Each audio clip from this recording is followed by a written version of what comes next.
What is good, family? Welcome, welcome, welcome. I'd like to say Happy New Year to everyone.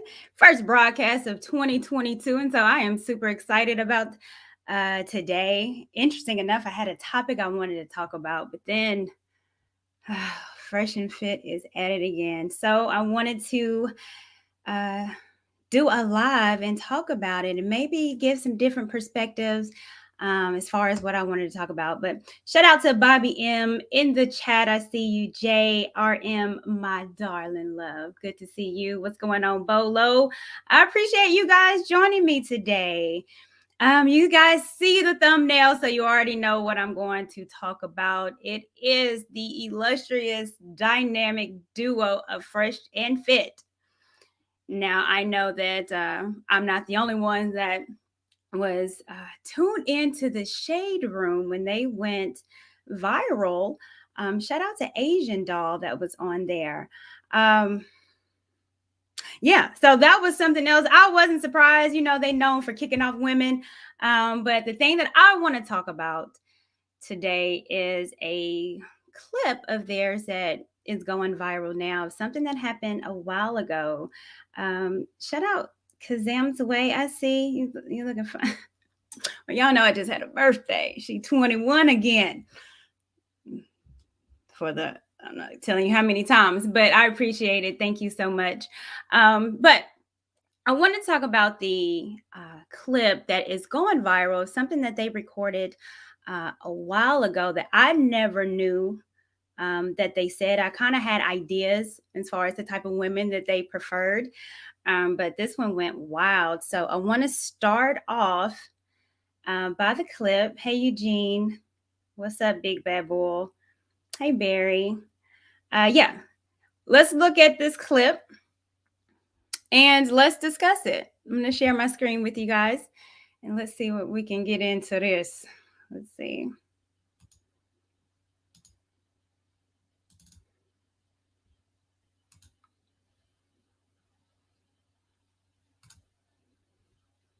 About the black dating app called Black.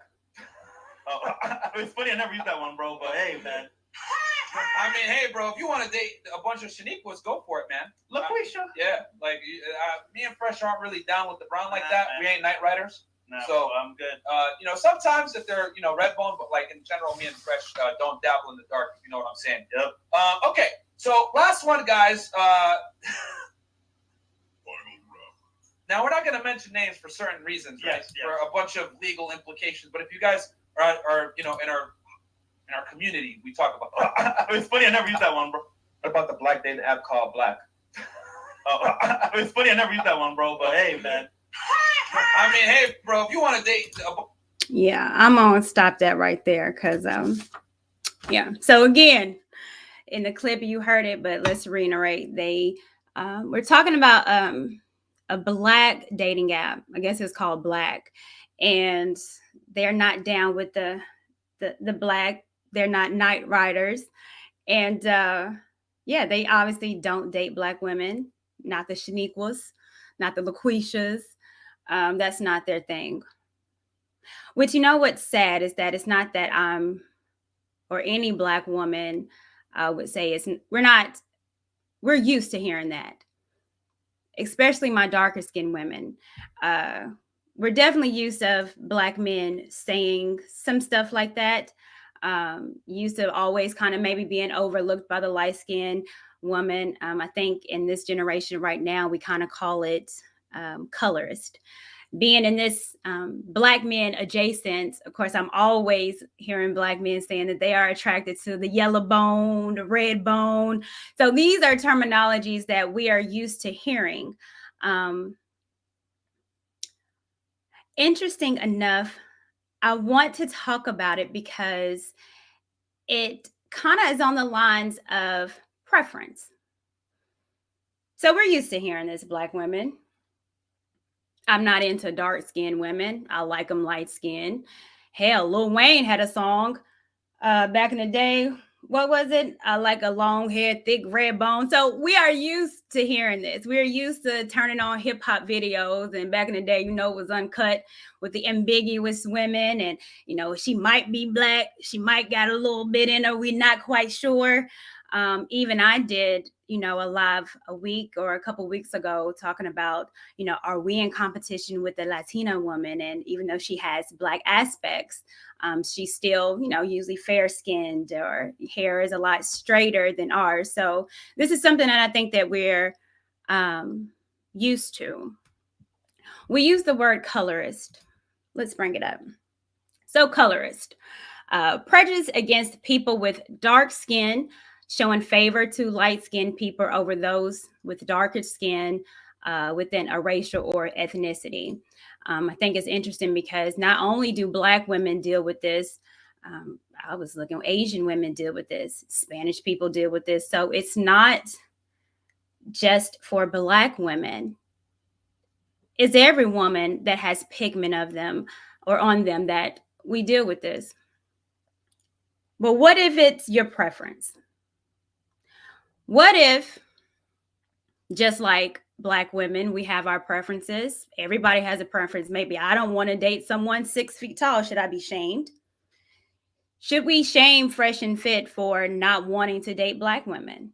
Should we shame them for only wanting to date light-skinned women? Should we shame them for even mentioning or saying it or being truthful on their podcast? They tell you all day that they're not politically correct, and that they say what they want to say, and that the people that watch them usually has kind of the same ideology as them, but they have a platform where they can be honest. Are we to shame these men for telling us what they prefer? I don't know. I definitely want to talk about that tonight. Let's look at the idea of what preference is. And I'm going to bring this up. So what is preference? Choosing of a special liking or for one person or thing rather than another, or others. Buyers are showing a preference for small cars, the power or a chance to choose. So we all have preferences. Is preference a bad thing? Me saying that I prefer to date this one over the other, isn't that my choice? Can't I choose who I like? I would say yes. There's not a problem for me when you have a preference. There's not an issue for me saying I prefer someone 6'5" instead of someone 5'5". Yeah, it's going to the 5'5" that might like me or feel kind of slighted. I get that too, but it's my choice. So it's definitely these guys' choice to like what they like. That's not the last thing that I saw actually with the Fresh and Fit crew that I want to talk about. And I'm going to pull up another clip. But before I do, I've seen a lot of videos with Black women upset, obviously, from what they're saying on the shade room. Let me tell you, the Black women are wilding out, telling them, telling everyone we need to cancel them. I saw old Tank R&B singing ass was saying some stuff in the shade room, but I was like, okay, I see you now. Y'all loving Black women and things like that. But let's keep it 100. There's not a woman that's going to go by that you won't hear say she likes some tall, dark, and handsome. Is that not a preference? Isn't that shaming the short, light-skinned, average-looking man?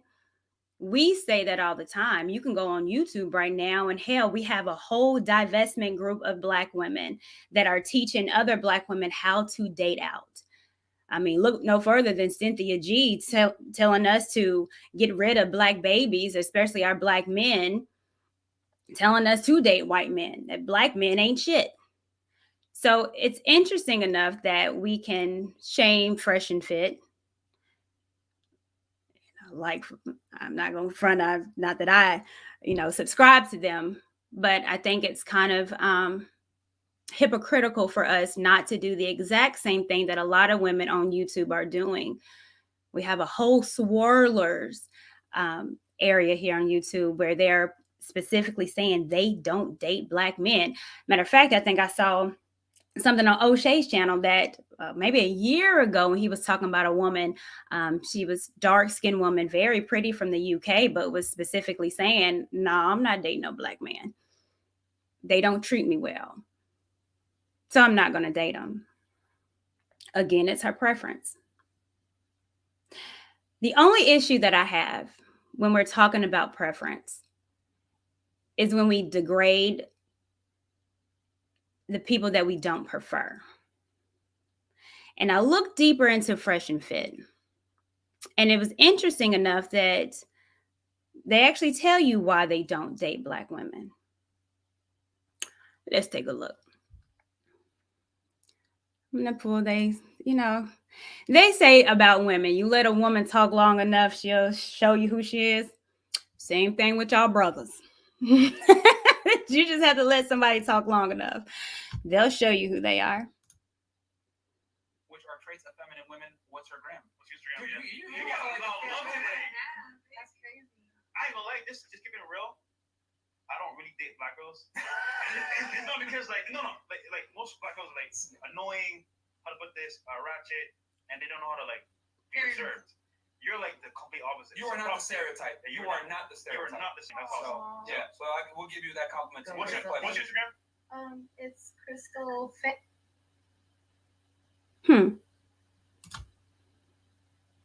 She didn't fit the stereotype. So what is the stereotype? I think everybody knows what the stereotype is of a Black woman. We're loud. They said we're ratchet. Ghetto. The Shaniquas, I guess. We have bad attitudes. We're angry. We're bitter. We're fat. Whole lot of kids on Section 8. Those are likely the stereotypes that I hear about Black women. Interesting enough is that these two men of color, they sound exactly like the white men that I've ran across here in the South, saying the exact same thing. As a matter of fact, if I were to close my eyes, it would be no different from the white men that chased me and my cousins down in Smyrna, Tennessee, screaming and saying the exact same racial epithets that they are saying that Black women are. So that's my problem with it. Have your preference. Date someone light-skinned, Spanish, Asian, whomever. Why do you have to downgrade us Why downgrade me? Do you know every single Black woman? Is every single Black woman the same? I would say no. Every single Black man is not the same. If I run into a Pookie and Ray Ray, am I to suggest that that's what Black men are? That's the ignorance that I cannot stand. That's the ignorance that I do believe that women that have a platform have to speak against.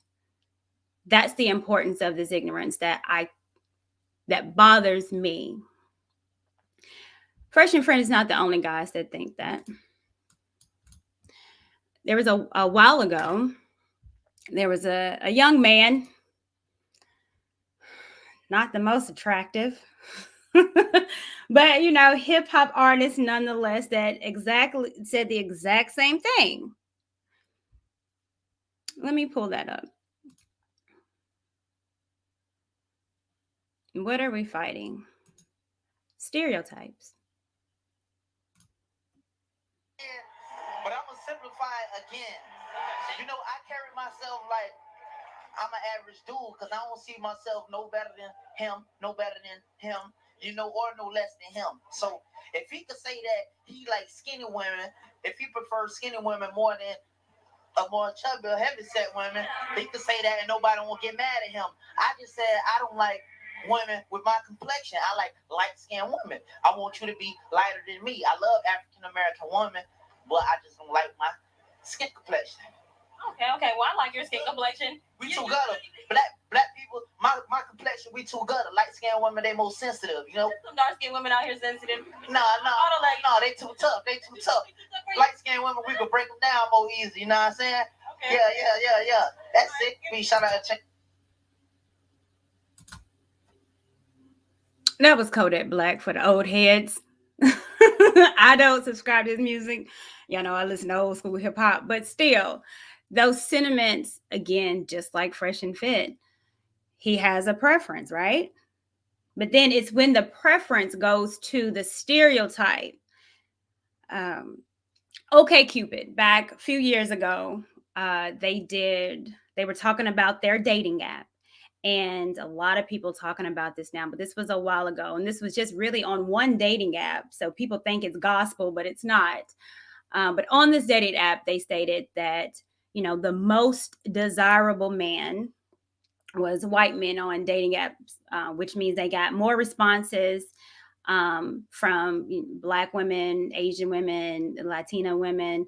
So white men were the most desirable. The least desirable of men were Asian men. That no one was sending them as much messages as white men. I think the next was like maybe black. Well, Black men was kind of sitting low too. But then on the women's side, the most desirable of women was Asian women. And guess who was the least desirable? Me, Black women. So I'm sitting there thinking like, darn, okay, so don't nobody want to date me. Don't nobody want to date my kind of women, but Black women. And then I had to go as far as what preference is. How do we determine, how do people have a preference? I definitely think your preference is built upon personal situations where I know a lot of guys that say they don't want to date Black women because they've had personal issues with Black women that, after one Black woman, they're like, I'm over it. And I also think there's a lot of social conditioning, which means we put these stereotypes out. And for even men that has never been around Black women, for women that's not even been around an Asian man, we have these stereotypes. I was trying to think of a sexy Asian man that I've seen on TV or that's a superhero. And the only one that I could think of was Jackie Chan. Bruce Lee back in the day, but I don't think he would be a sex symbol. But then, of course, the white men, you got Captain America. Shout out to Lizzo, who thinks she can get him. And then the Black woman. What are our stereotypes? Well, I just went over it, but when you see us on TV, you see the loud, ghetto ratchet. So if I've never been around people or seen different types of people, and I'm just going over what I see on social media, what I see in the news, what I see on TV and movies, and why in the world would I want to date a black woman if I'm getting all that? Why would I want to date an Asian man if I'm not seeing them sexy? And then I'm not going to talk about the other stuff they say about Asian men because that's null and void right now. But again, the stereotypes matter. And that's why I'm always going to say that our image matters. What we put out matters. Black women, the twerking, the loudness, the lashes, it matters.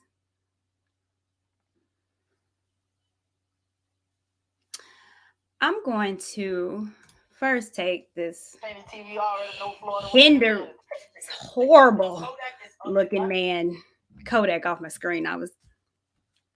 Was scaring me a little bit, but I'm going to put some I'm gonna, because I want to hear from you guys, so I'm going to share my link for anybody that wants to come up and talk about the Fresh and Fit. But I really want to talk about the stereotypes that we have, because I know as a black woman, and I know my black women out there, especially my dark-skinned black women, it's hurtful. It's hurtful having, being told that you're pretty for a dark-skinned girl. It's hurtful to hear men say, oh, dark-skinned women have attitudes. I mean, they say that about black women in general, but darn, when you get now is my skin color, which God gave me, I can't change it. And then we wonder why you have women and men in Jamaica or overseas bleaching. Well, shit, here, bleaching their skin to want to be lighter. It's a form of self-hate. I agree on that. I think I said it in one show where it was like, I like, my preference is black men because I love myself and I want to date someone that looks like me. I love my nose, my lips, and I want to kiss on lips that's as juicy as mine. So it is self-hate. I think it is.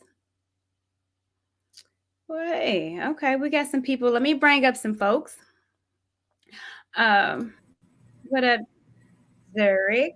I'm going to bring y'all up.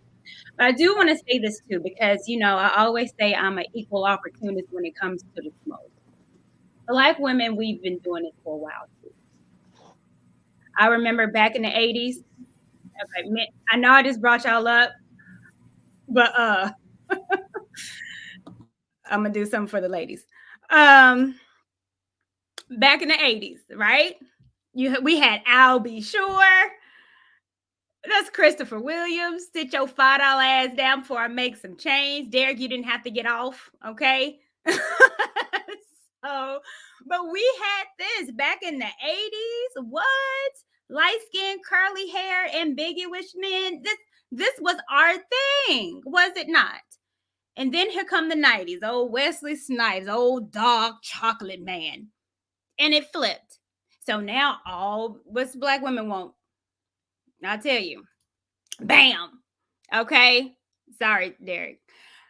But we want the Morris Chestnuts and the Idris Elba. So we've had a preference too. Are we colorist for wanting dark-skinned men? I mean, I do think, Drake is trying his hardest.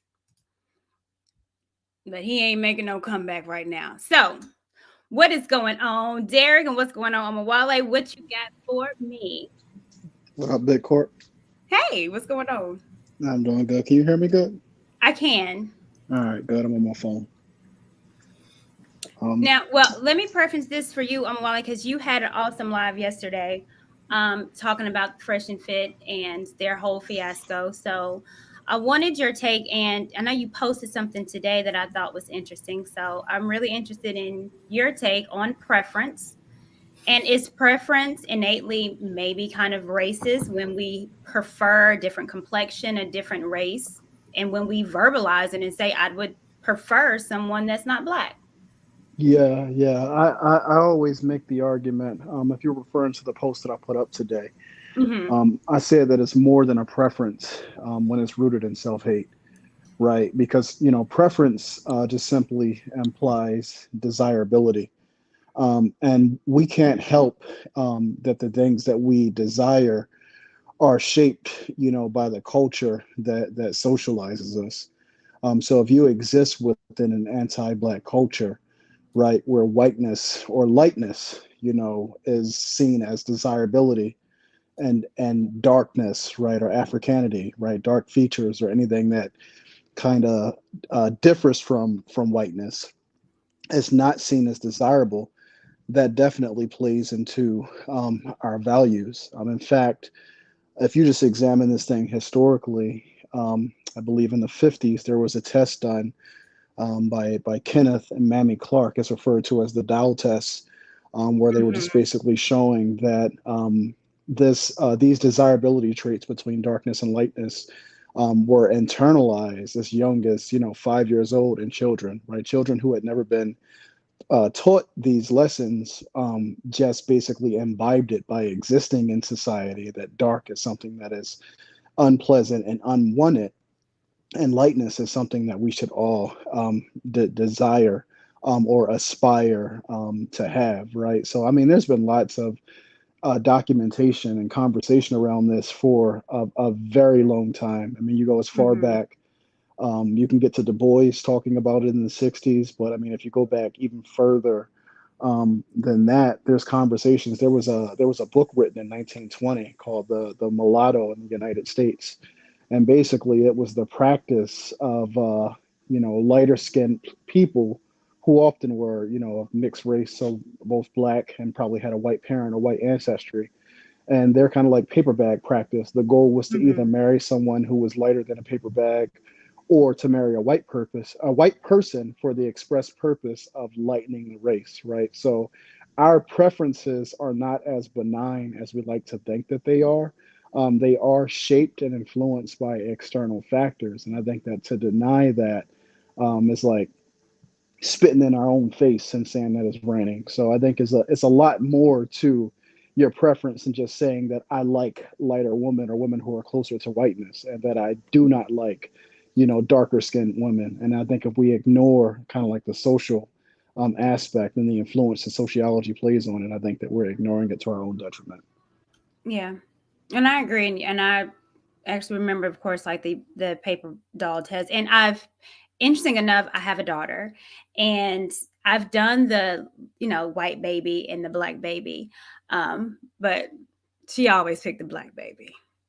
And that's because because I know, social conditioning. Like I'm always like, we was watching, was it Black Girls, that documentary? We was watching that when she was 2. So, I really, really try to ingrain in her to, love yourself, love your color. You are a beautiful black girl. Dolls are black. Books that we read are about loving your skin tone. But those are steps that I'm taking as a parent, as young as 1, 2 years old, to ingrain with her. Now she's 6, and now she loves her hair. And if anybody talks about her blackness, she's, a young Malcolm X. So I'm like, okay, that's my girl. So I understand. But then again, what if it's like, because a lot of times we're attracted to people like our mothers or like our dads. So what if you're attracted to light-skinned dudes because they remind you of your father? Yeah, I mean, I don't necessarily see a problem in that, right? I think that the conversation can be nuanced, because Mm-hmm. I do think that that occurs as well, and there's nothing wrong with that. I think it becomes an issue in how we express preference, right? If we're talking about what piqued the conversation that we're having right now, well, it was on the podcast when I believe Myron was basically saying that he and Fresh, they don't really mess with black girls. They don't believe in night riding. They don't prefer black girls at all. But if they had to deal with a black girl, they would prefer It that she was be a should be red light skin, a red bone, a right? red So I bone. think that that's what introduced kind of like this part of the conversation. So if you just listen to the language and the way that he talks about darker skin, it's clear that he doesn't view it as something that is attractive or desirable, and that it falls right in line with the views of the dominant society that we exist within. So, as we're not the dominant culture here. right? So we are very much influenced and socialized by the dominant culture. This is what Du Bois referred to as double consciousness, where we as Black people, we see ourselves through the lens, right, of our oppressor. So if white people see us as ugly, then we see ourselves as ugly. So yeah, the way that he, we can have a nuanced conversation, but the way that it was articulated, he basically What they said said was, he finds dark skin is ugly, and for a Black person to say that means to me that you are impacted by self-hate. I understand. Thank you, Amawale. What you got, Derek? And hey, Eugene, good to see you. First off, Happy New Year, Courtney, and happy New belated Year, birthday. Happy belated birthday, YouTube wifey. Where's my gifts, husband? It's on the way. It's coming. It's coming soon. But this is how bald men be treating you. See, now I'm going against bald men. Shout out to the chat too. What's going on, everybody? Hopefully everybody had a good holiday weekend. First thing I want to say is Fresh and Fit stay holding L's. It's like every couple months they doing something, or I don't. This is. I mean, they just keep taking losses and just doing stuff that's not well thought out or planned. I don't know what the deal is, but I think everybody has a right to a preference, okay? There's nothing wrong with preference. But when you specifically say, I don't like a person because they're Black, or I don't like a person because they're Asian, that's where you fall into where you start having problems. Behavior is not a specific color. So to say that, I don't date Black women because they ratchet, that's not an honest assessment. Because there's ratchet, and I've heard them try to clean it up before. There's ratchets in every race. But to just correlate that with Black women, it's like, come on, that's being disingenuous. Just say, I don't like this type of behavior in a woman. It doesn't have to be specifically a Black woman or whatever race you can enter. Then that's when it becomes racist, because you're singling out a specific race of women. Again, you can critique the behavior. Now, when I'm like, I'm not dealing with Black women because they fat or whatever the case may be, heavy women are in every race. So to just single Black women out, it's just, it's not a genuine, or just say, hey, I don't like a lot of it. All right, real quick, and I'm because I really want to go in on these dudes, but I'm not. But a lot of this is dudes like that wanting y'all type of girls and not being able to get them. So I'm sure, because we made it obvious on this channel, Black women are desirable. You guys are, for the most part, even men that are not willing to admit it, may be attracted to you guys to some degree. So them being Black guys or perceived as Black guys, which are not FBA or ADOS, that plays a part too. And I'm not trying to be funny about that, but a lot of times some people, that are Black may not consider themselves the same, so a lot of that perception of the westernized, what they see on TV from other countries, people kind of believe it. Remember what I told y'all about dating girls that were Black like me, but were from Jamaica or Haiti or Africa, their perception of Black people. And this is another Black person telling me this, you know what I mean? So, and I think it gets skewed kind of your vision when you're just in that pool, in that setting. They are in Miami. They are talking to a certain demographic of women, age-wise, you know what I'm saying? So it's like the pool is not real, you know what I mean? You can't just an assumption on, and people have a prerogative, again, to date who they want to date. Maybe the Black women didn't like you because you were, whatever the case may be, but it's just, it's just like them just saying, because the white girl that he kind of got exposed for wasn't Black, and he looked like a clown over that, and that was a white chick. So it's just I think I think it's okay if it's a preference. I think it's racist. It's not okay if it's specifically due to a race why I don't date such and such type woman because they're black or because they're white, because they have red hair. Like stuff like that is, so. Yeah. Thank you, Derek. I appreciate that.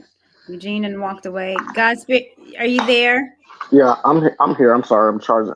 I would came up, but Oh, my phone need to charge up right now. yeah. So No, all you're right. fine. Speaking of that, Courtney, because I struggle stream and sometimes my internet's janky, so sometimes it works better when I'm not on camera. So at times, Well, you're if fine. I feel it doing that, like it did last time, I'll just go to cam because sometimes when it's live, I don't know why I do that. But yeah, and if I know you, I don't mind. I prefer to see your face, but you gotta do what you gotta do. It's just the people that I don't know. We can't have someone popping up showing their goodies. No, that makes perfect sense. Oh man, it happens.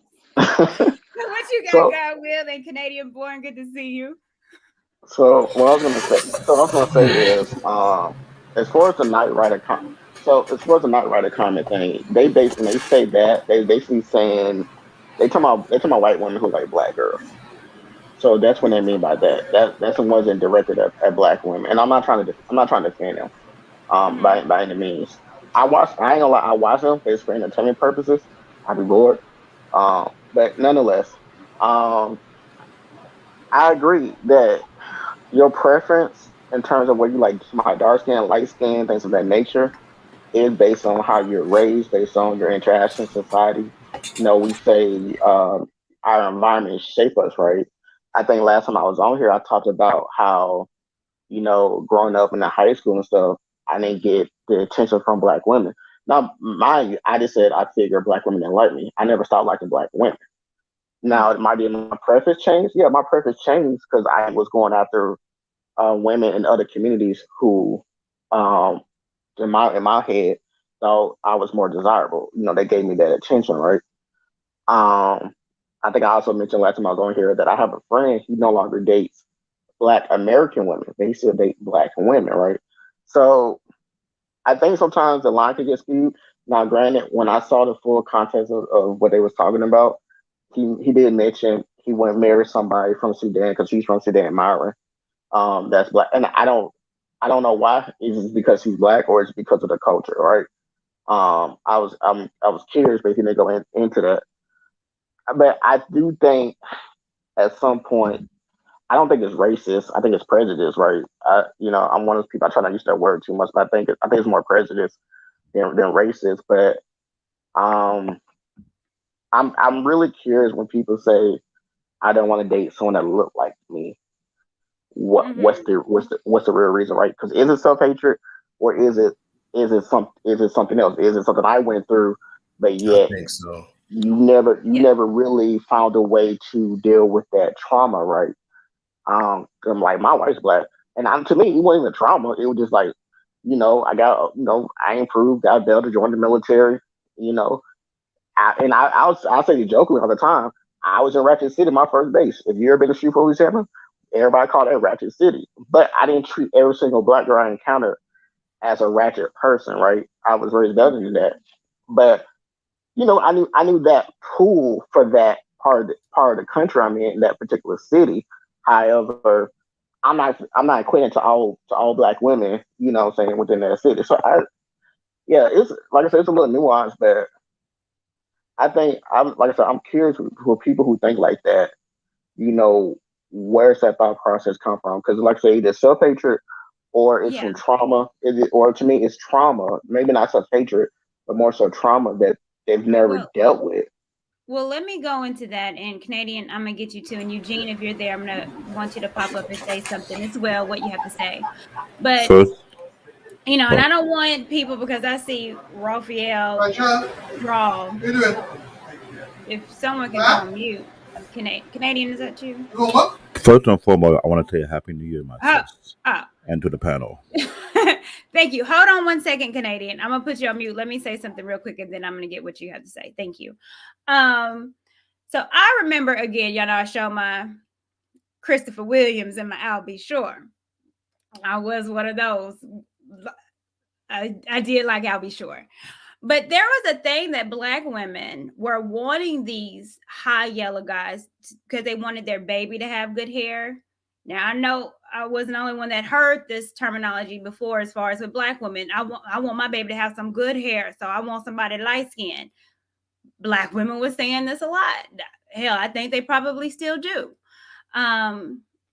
You know, I know some Black women. I believe there was even on an episode of Girlfriends where one of the ladies on there wanted to have a mixed baby and married a white man because she was dark skinned and she didn't want her child to be called Tar Baby. And so she wanted to marry a white man to have a light skinned baby with good hair.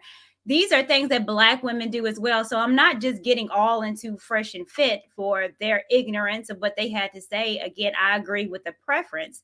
But when your preference makes you downgrade and degrade other people because you don't want them, then that's disgusting to me, whether it's a woman doing it or whether it's a man doing it.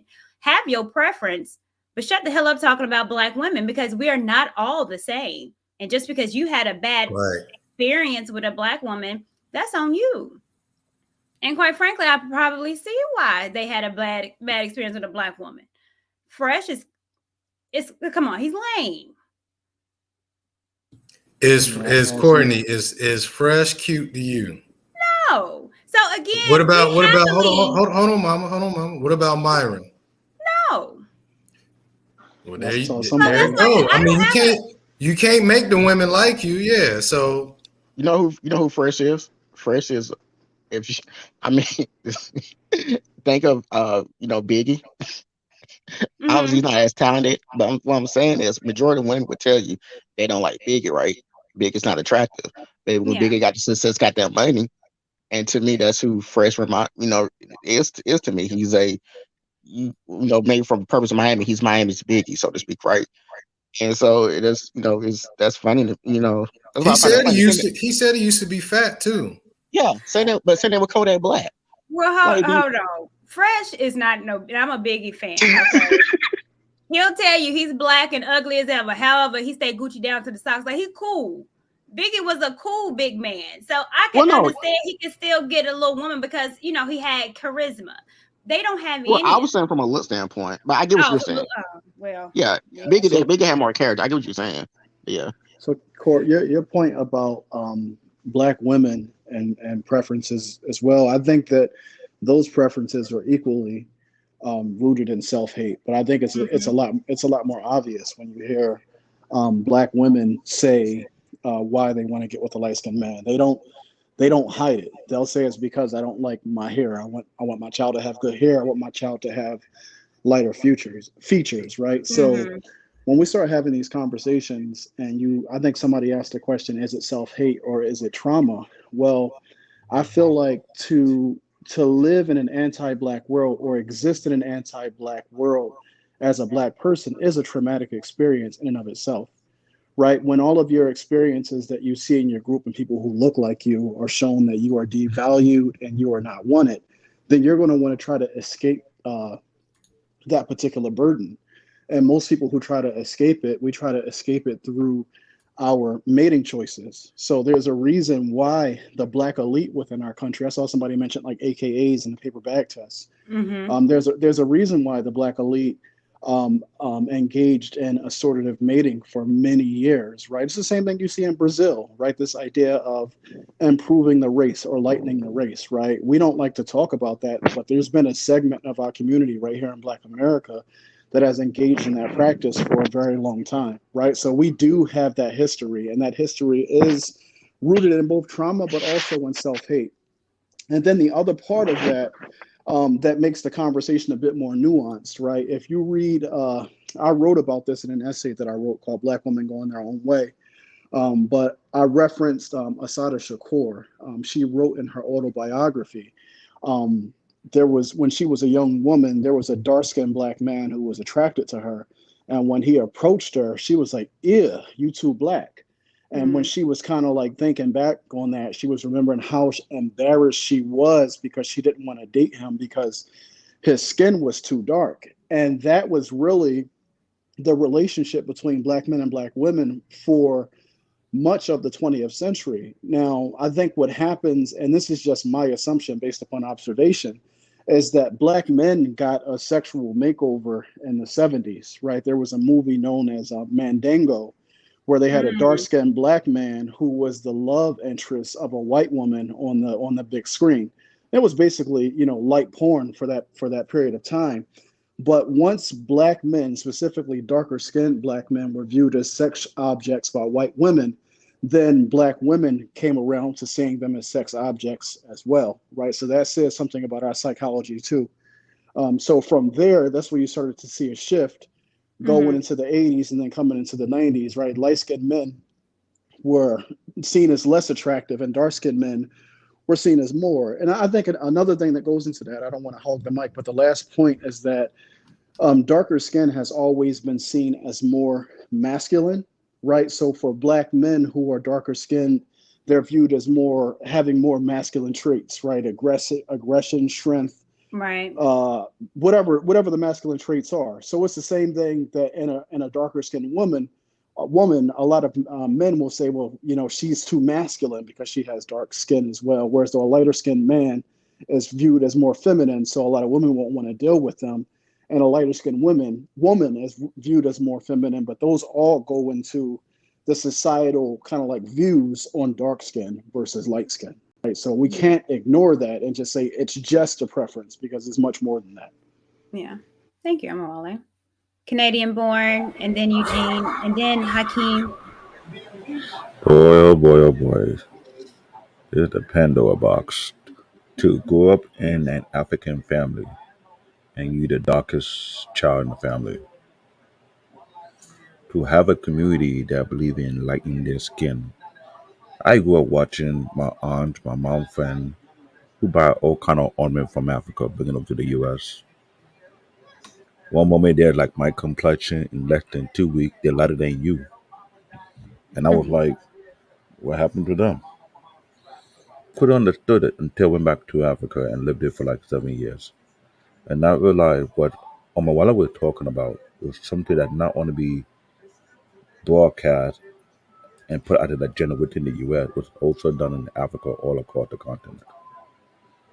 Whereby if you're light skinned, you're more accepted. If you're dark skinned, you consider be unwanted, unneeded. Boarding school, my nickname was Shadow. Because when you turn off the light, you only can see my eye and my teeth if I allow you to see it. That was the joke they have for kids like me in elementary school and high school. People like me get picked on in Africa for being too dark. Now, why everybody is black, but when you're too dark, it's a stigma. Let's say if you're darker than dark, you're like black blue because your skin looks like it's dark bluish when the light reflects on you. Imagine how people feel about themselves because of that. You come back to the US, you have to go to the same scenario. You go to high school, go to college, you're not too much attracted to more people because you're too dark for them or you're not the right shade.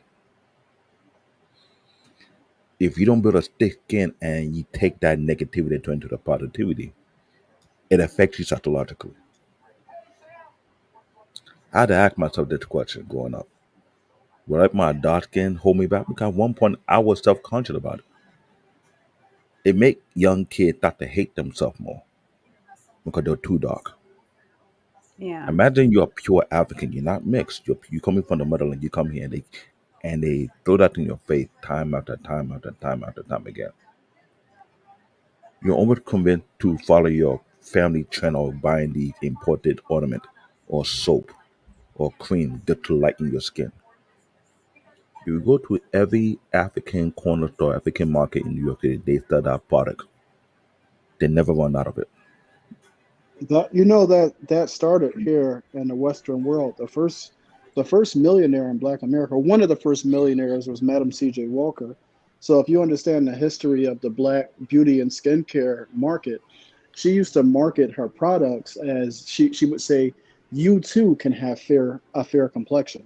It's literally on the marketing, right? So Black people here in America were very much engaged in skin bleaching at the beginning of the 20th century. In fact, It wasn't until about the late 19 teens, like 1915, 1916, where the pro-black movement via the Garvey movement, where Garvey came and said that black is a badge of honor and black is beauty, right? And pro-black was in full swing. Then people stopped trying to bleach their skin, or at least the masses of us, right? The elite were still engaged in paper bag testing and things like that, right?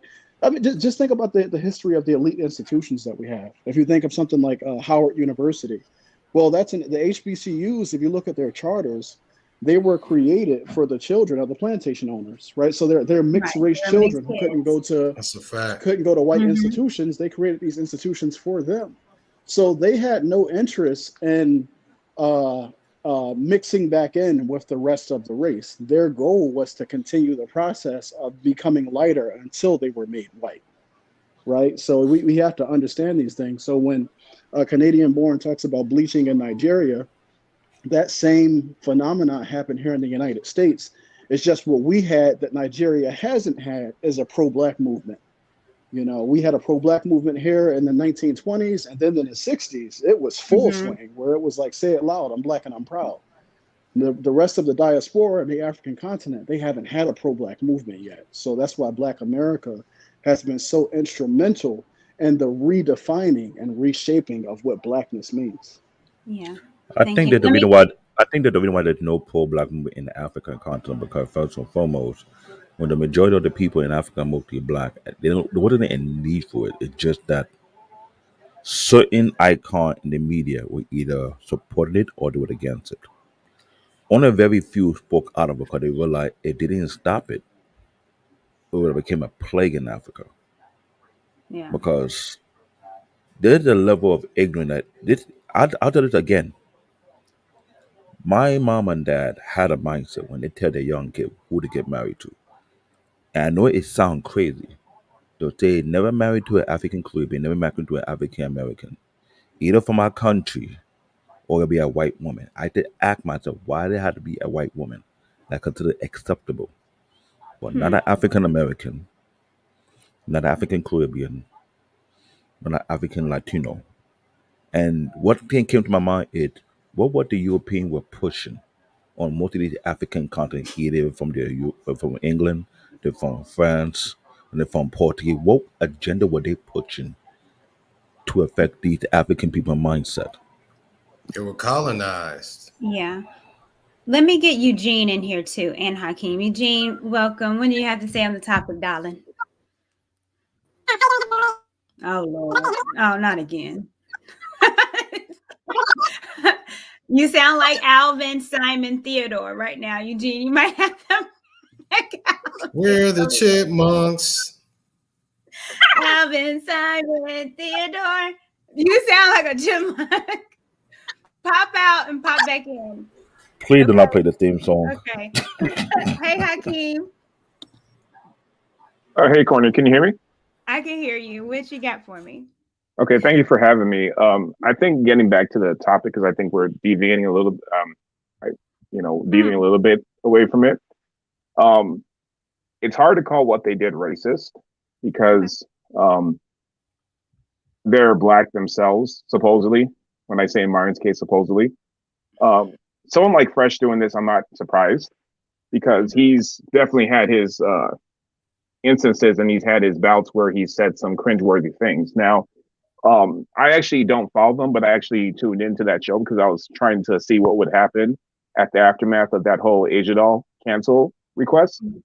And if you saw the clips, because he played 2 clips, he played the one you played, and then he played I believe there was another one, and you may have played that and I missed it, but that definitely on Fresh's side, if we stick to Fresh by himself, that definitely is self-hate.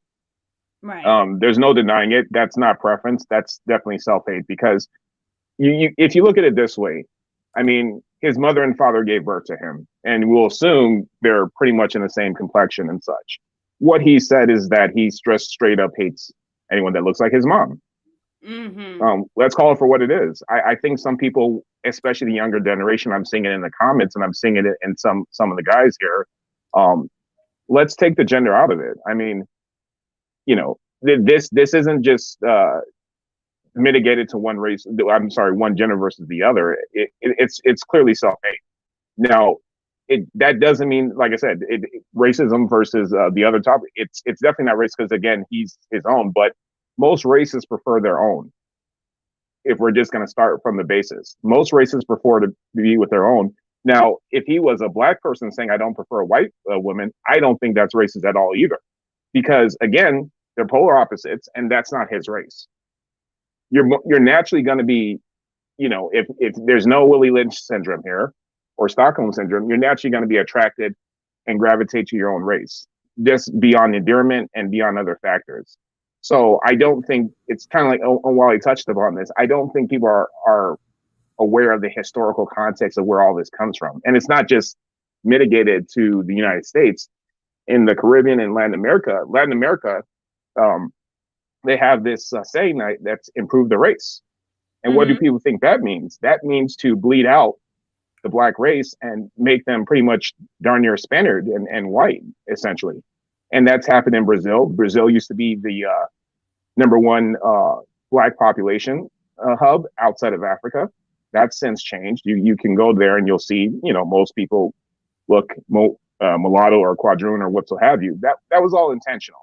And I think with this, we're bordering into eugenics as well. And I don't think people aren't looking at this as nuanced as they should be. And if you do look at it as nuanced as you should be, this is a no-brainer. It's not even up for debate. But I don't think people are aware or astute with history, like someone like Omawale was saying and touching on. There's a multitude of different factors that contribute to it. Yeah. Hakeem, I'm going to play that again for anyone that didn't hear what Fresh said. And I'm going to drop a couple people down to bring some more people up. But I'm going to play it again in case anybody didn't hear it.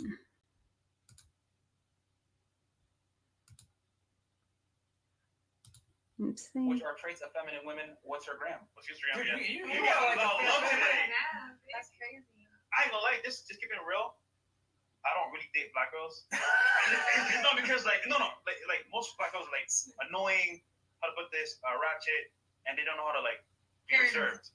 You're like the complete opposite. You are not the stereotype. You are not the stereotype. You are not the same. That's all. Yeah. So we'll give you that compliment. What's your Instagram? It's Crystal Fit. And this is why he got suckered in and played like he did when old girl clowned him, because you just think just because it's something other than black, it's going to be better, which right there shows that you can't navigate among women. Again, like I've said it before, my preference is going to be black women. That's what I'm involved with. That's who gets me. That's where I come from. But I feel like as a man, if I put my mind in my game, so I can pull any woman, it doesn't matter. But the point, him just saying that about black or annoying and blah, blah, blah, you can say that about any woman. To specifically, that's why I said to single out the race of the woman is what makes it racist. You're just talking about negative behavioral traits that doesn't necessarily correlate with just black women. There's a lot of white women or other women that are assholes, the Karens. This is not bad behavior is universal. It's not just specifically black women, and those black women that are not agreeable or cooperative. You don't have to date them. Go date another type of girl. You can do whatever you want, but just to try to put everybody in one group and blaze everybody is wrong. Yeah, you never should do that. And again, and let's take it to account again. Real quick, these guys are only 31 and 28 or 29. So them giving dating advice and a lot of dudes following them. And I think some of them are here in the chat, which is cool. But it's like these guys aren't even experienced enough to really, should you be giving game to people and y'all really just started popping? You can tell because look at all the L's and all the mishaps they're having. They're not experienced at all. They're not savvy at all. And it's showing, and you talking out of, you just talking out of place. You not, what I'm saying? It's just all this stuff. It's been almost the past six months or so. It's just been one mishap after another.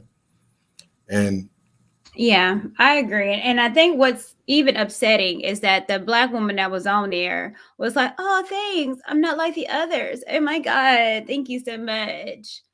Right. Girl, I mean, stop.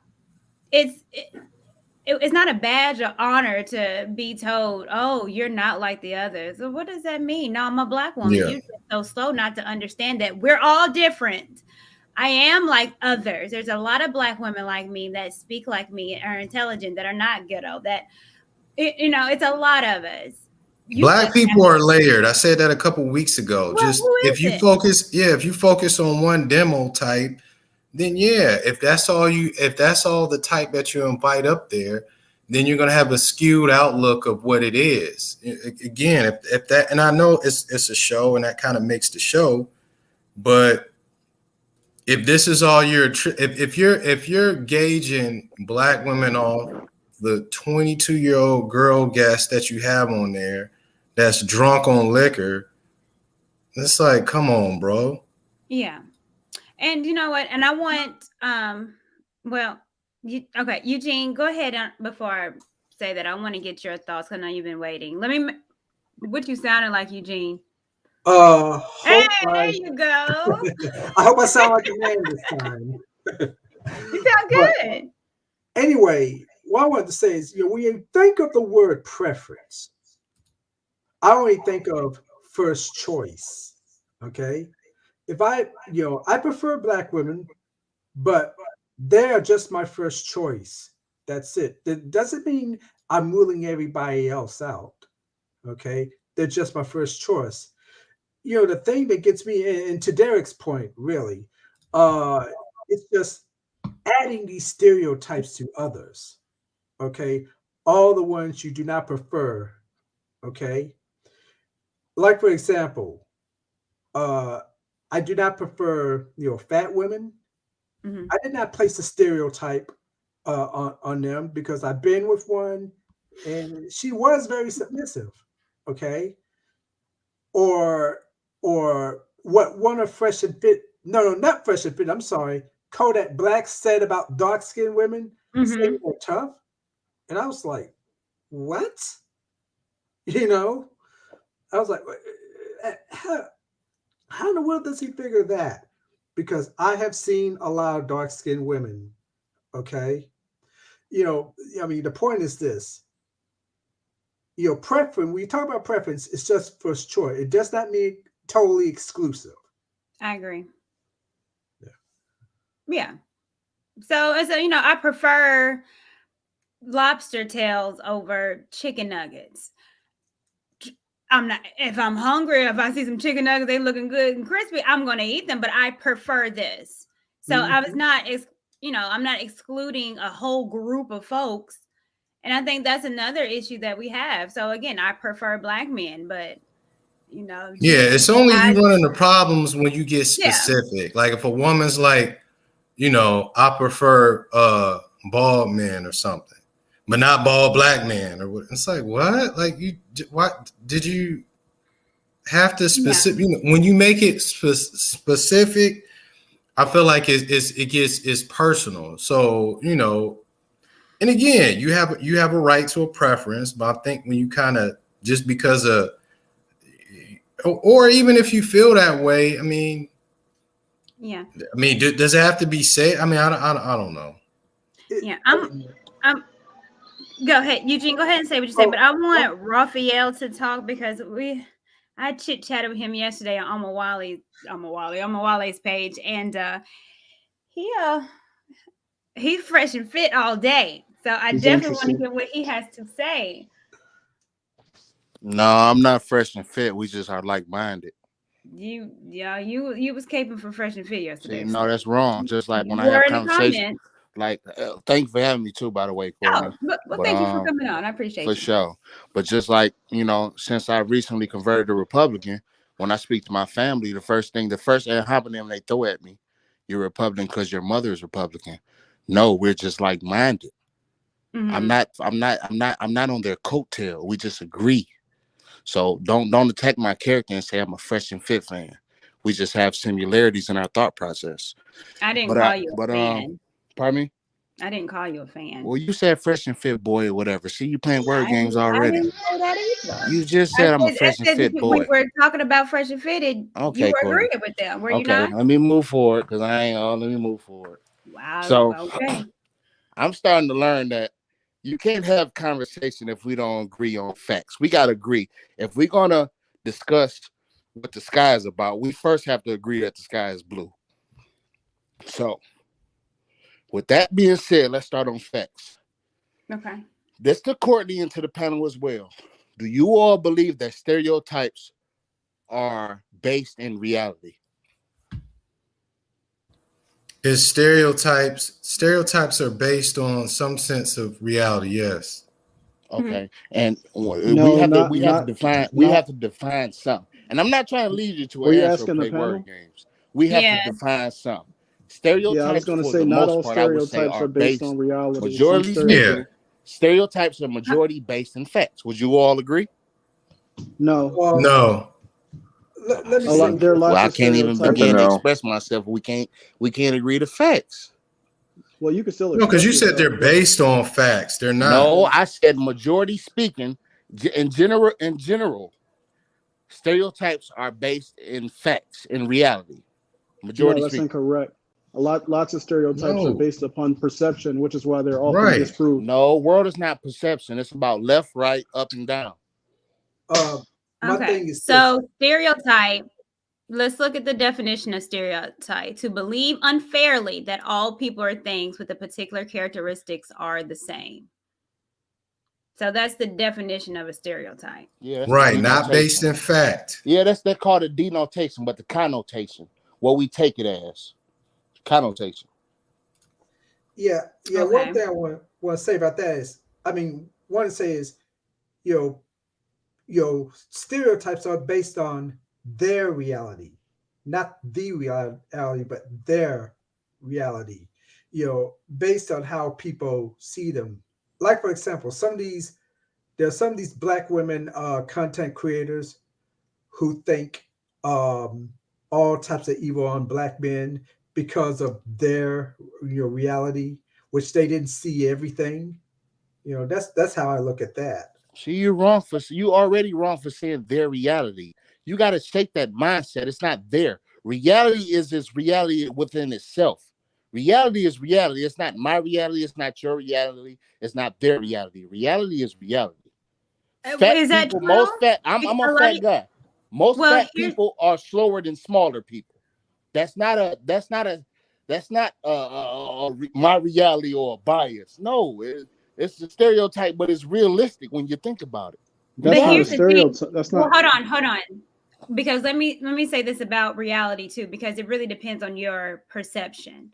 So being that I worked in, I used to volunteer in a healthcare arena, and I used to work with a lot of women that were anorexic, that believed their reality was that they were fat, but they weren't. So, but they perceive themselves to be as such. A lot of people's reality of Black people is what they perceive and what they see on Right. TV. So sometimes you can't say reality is just a fact. It's your perception of is who you're around. Correct. Okay, well, Who I like, it depends on my. So that's not necessarily true. Bulimic people think they're fat. Okay, so y'all don't believe stereotypes is based on some type of truth. That's what y'all saying. Well, no, I mean, what's the stereotype of Black folks that we like chicken? Derived from the You know truth what is I'm what you're Okay, saying. that's the same. Oh, that's whoever said that. That's perfect. I said that. it. That's what you're trying to say. Exactly. I'm not saying 100%, but more than likely, stereotypes have some sense of reality to it. I would also say that I don't know if they're more so derived from the truth or derived from an experience, right? An No, because experience that you experience is always personal. My experience could be different from yours, from Courtney, from Omawala. We can't base it on our personal experience. When you have conversation, intelligent people speak in generalities. You're I'm good taking at not myself allowing out the people to puzzle. speak. You're really good at that. Say it one more time. So I said you're good at not allowing people to speak. Okay. All right. Well. All okay, right. So what I was saying is that a stereotype is based upon your experiences that you've had with members of a group, and then you take that experience with the individual members of the No, group. stereotype is Can I public, man. finish speaking? You I have know no I can't let discipline, you bro. continue to just spew stupid Okay. stuff. We're Well, allowing you to hold speak. on. We're allowing you to speak. Can I finish Hold speaking? on. Finish. Go ahead, Omawale. Then Yeah, you can respond back to him. yeah. So what I was trying to say was that stereotypes are based upon the experience that you've had with members of the group, and you take that experience to be representative of the entire group. For an example, I've come across a lot of heavy set men who know how to sing.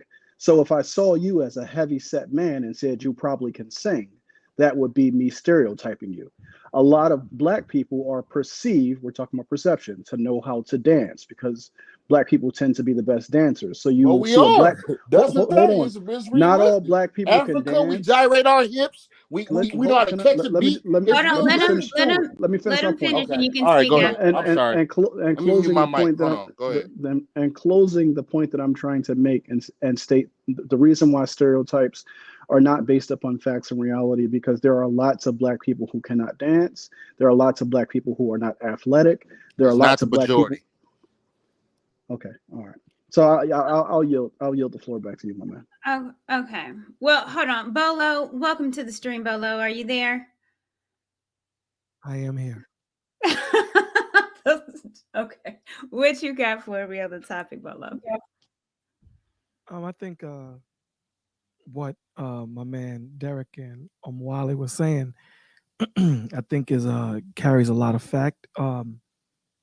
What Raphael, I think his name is, what he said, there is some type of validity to stereotypes, but basically what Wally is saying, which is total fact, that from our experiences or from a typical group that we see acting a certain way, we tend to generalize and make it bigger, you know what I'm saying, than it actually is.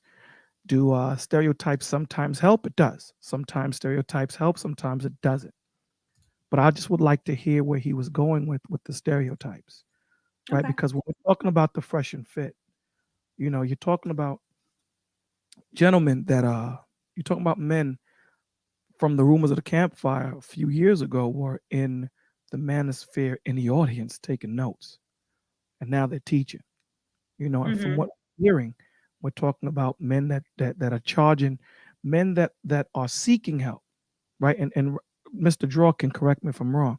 Men that are seeking help and that come to these men for guidance, and these guys are pushing. If you don't have, you need to have 35 women under your belt as far as smashing. Um, there is no accountability as far as talking to the men about the types of women that they're choosing, the type of women that they're ending up with. There is no accountability, and I've watched several of their videos.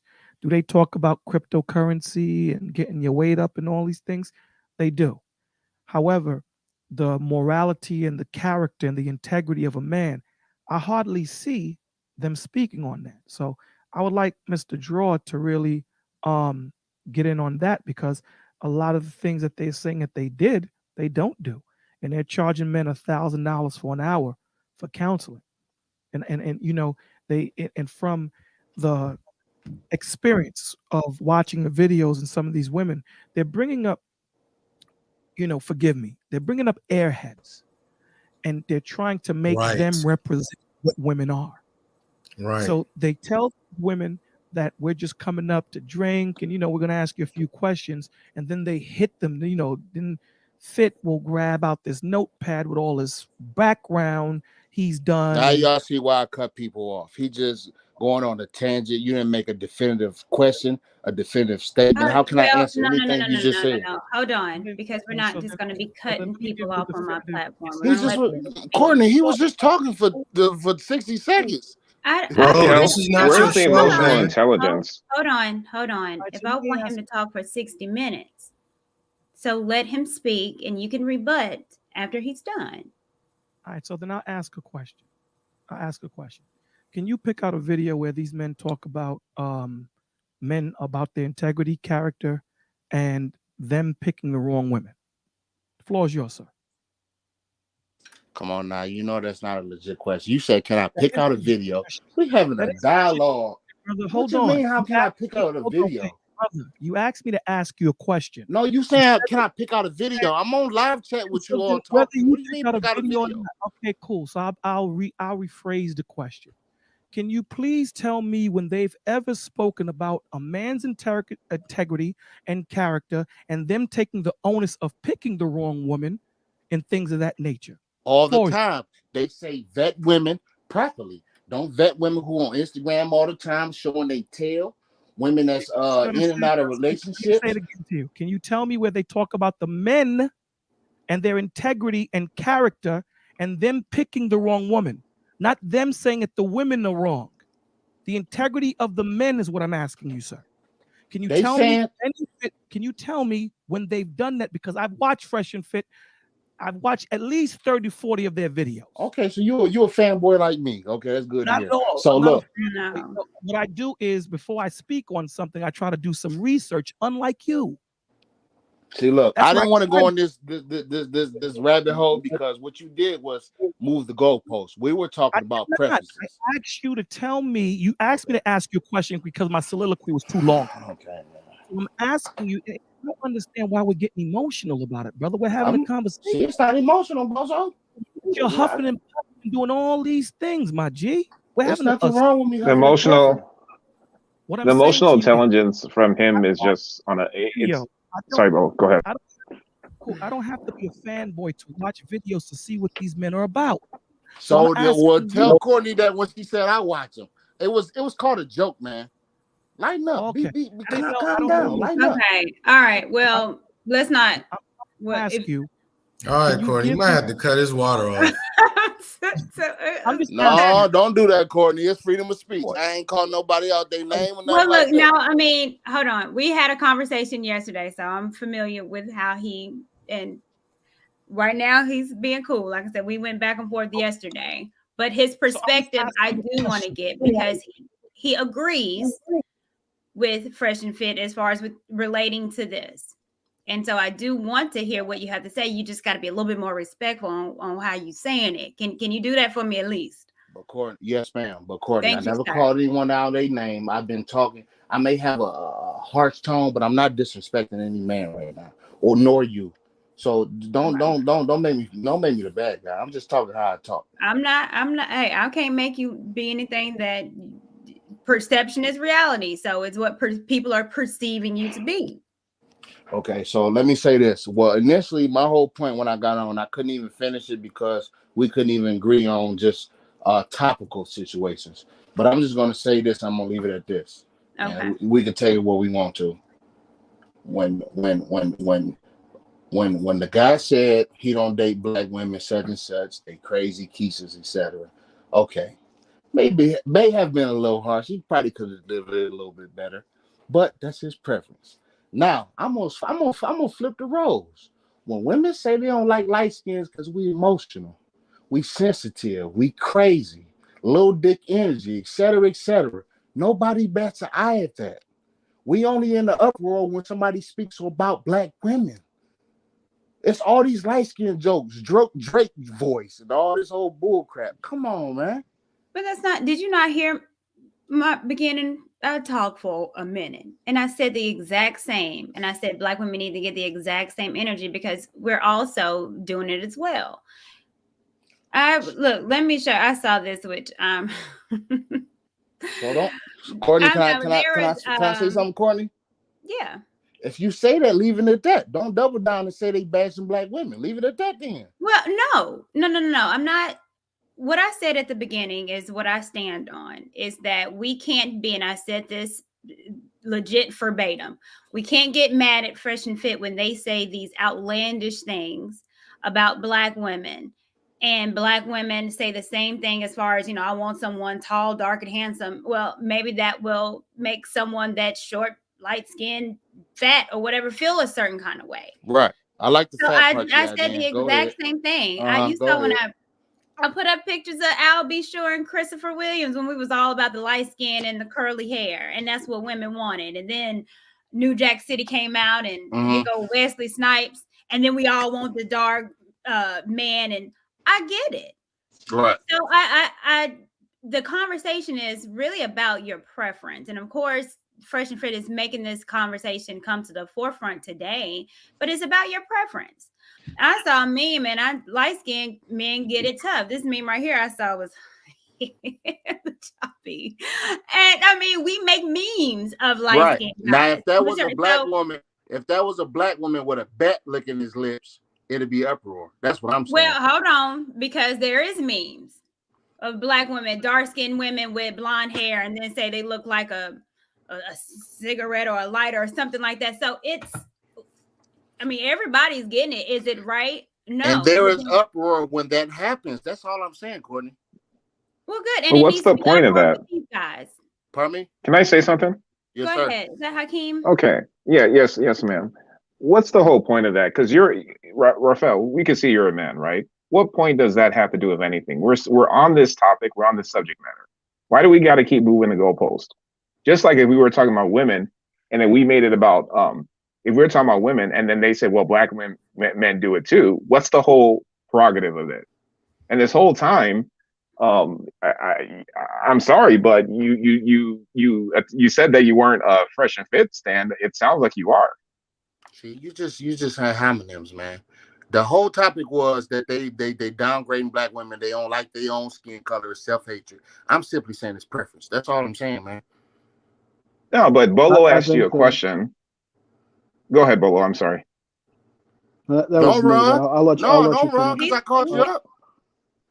He's not. He's still there. He's just allowing people to speak what you need to do, Raphael. Yes, yeah, what I was going to say, and I appreciate Hakeem's contribution as well. But I just wanted to add that I think the point that at least I'm trying to articulate is that it's more than a preference when it's rooted in self-hate. What I'm trying to push us towards is examining where our preferences come from and how they are shaped, right? Because once again, preference implies desirability. When you exist within a culture, the prevailing or dominant culture shapes what you view as desirable traits.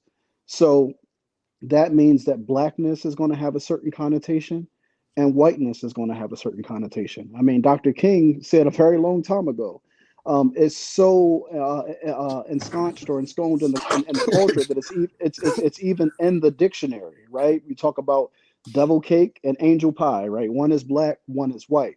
But even when you're talking about these conversations about light-skinned men, they're rooted in the same traits of desirability, right? Dark skin is viewed as masculine. So when you see a light-skinned man like licking his lips or doing something that's referred to as light skin, and I'm using air quotes here, that's because light skin is viewed as the opposite of dark skin. So on a man, dark skin is going to be seen as more attractive to most women because most women are attracted to masculinity. But once again, though that's based upon the views of the culture and the prevailing views, especially in the Western world, is that this is why dark-skinned women get written off as strong. They're aggressive. Yeah, like Kodak Black was saying that, like in his commentary. Like he didn't have to be taught that. Like you get that from the culture, right? You don't have to like black people are perfectly capable of practicing anti-blackness. That's why you see with the Kenneth and Mamie Clark, the Dow test, both the white kids and the black kids picked the same choices when it came to light-skinned dolls versus dark-skinned dolls. That's because they both are being raised within the same anti-black culture. And that's what we're trying to get to when we're talking about preference. Let me say this too, right? I'm all about having preferences. You know what I'm saying? You know, you like what you like. You know, you can't go against that. But let me ask you a question, Mr. Draw. If a white woman said to you, you know, you speak really eloquently, would you take that as a compliment or disrespect? No, I take it as a compliment because when I be in the hood, niggas is blah, blah, blah. I didn't do nothing. When I'm around niggas, they don't know how to talk proper English. When you talk proper English, they say it's talking white. You gotta learn how to enunciate your words, speak with clarity, learn proper dictation. I understand what she's saying. I'm not taking it emotionally. I understand what they're saying. When I come around, when I be around the professional environment, I'm a validation engineer.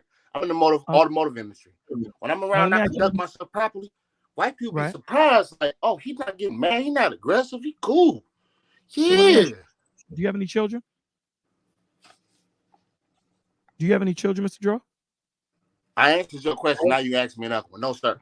Yeah. Okay. So let's say if you had children and a white person said to you, damn, that's good. You take care of your children. Would you take that as a disrespect? No, I wouldn't. Because when I look at my brothers and my uncles and all them, it's all broken families. Motherfucking the baby mama, it's baby mamas, baby daddies, everybody, and people ain't got driver's license. People ain't got good paying jobs. People bull crapping. I wouldn't take it personal. Okay. But do you see?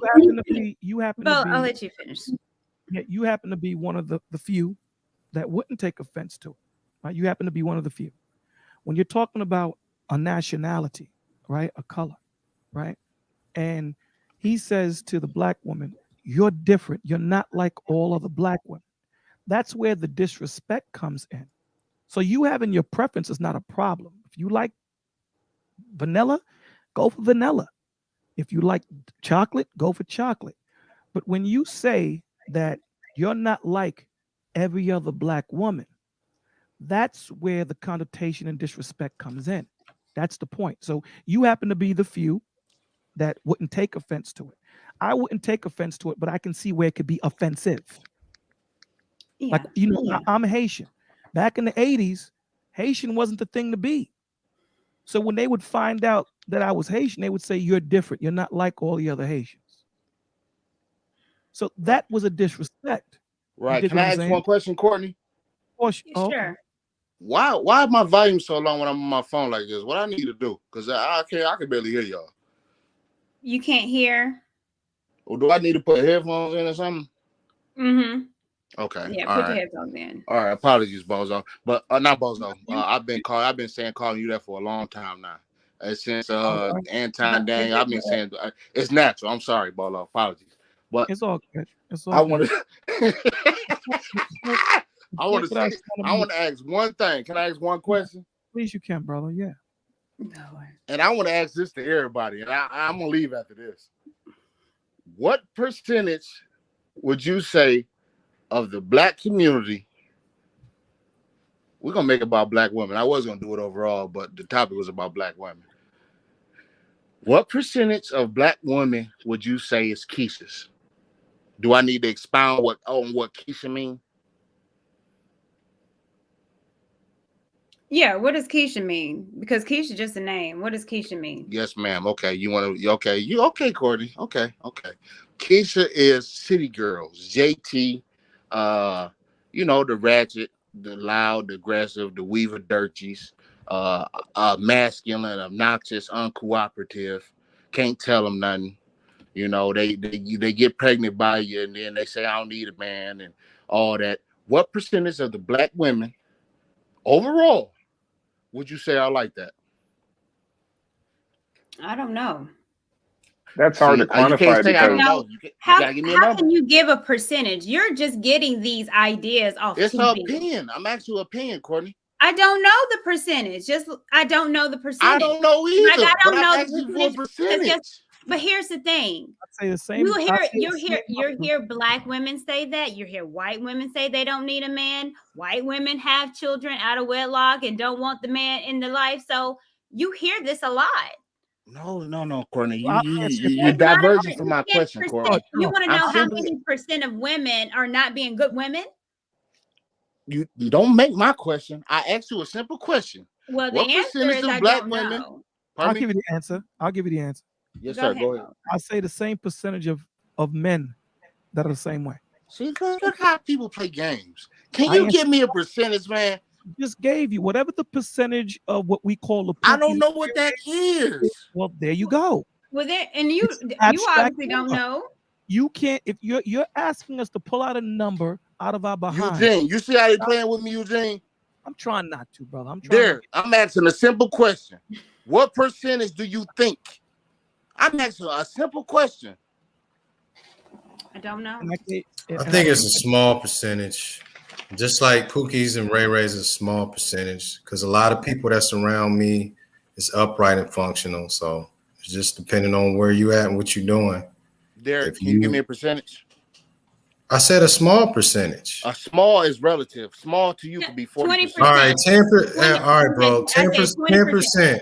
10% out of 100. Good night. Y'all have a good night. I'm gone. I won't tap in again. Bless his heart. Man, get that nigga out of here.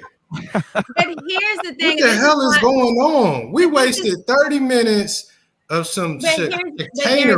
Here's the thing, right? Like I said, I didn't even want to say, hold on, Courtney. I didn't even want to say nothing because to flip out and go, because again, this is what we was talking about yesterday. People not really want to have an honest conversation and want to be silly. And like we don't have, that's the problem. Black, we play too much. Mm-hmm. Can I be honest?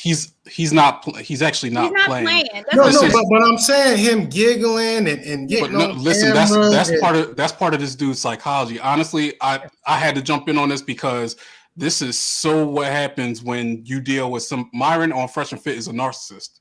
Dog, we wasted 30 minutes. Yeah, I know, but this is what happens with those types of people that you see his Fresh and Fit's base now. Like this is how most of his crowd falls into that category because they become fanatics very easily. Mm-hmm. They're easily swayed, highly emotional. Like it was a waste of time because you're dealing with somebody that lacked a lot of rationality. And that's the type of crowd that type of rhetoric attacks. That's attaches to, and that's why I love what Bolo TV said originally when he said, "When did you hear them talk about character, integrity, things like that?" No. Because that's not a part of their discussion. It's pandering to a certain emotion, a certain base. Even if you look at the nature of Fresh and Fit's relationship, it's very much close to like a domestic abuse type of relationship. Where Myron run him.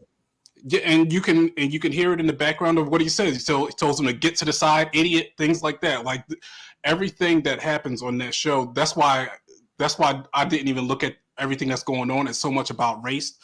As more about you're dealing with a real life narcissist, and this is what crowds tend to.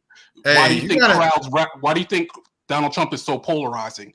Half the people in America love him, half the people hate him. There's no in between. It's the same thing with these types of people.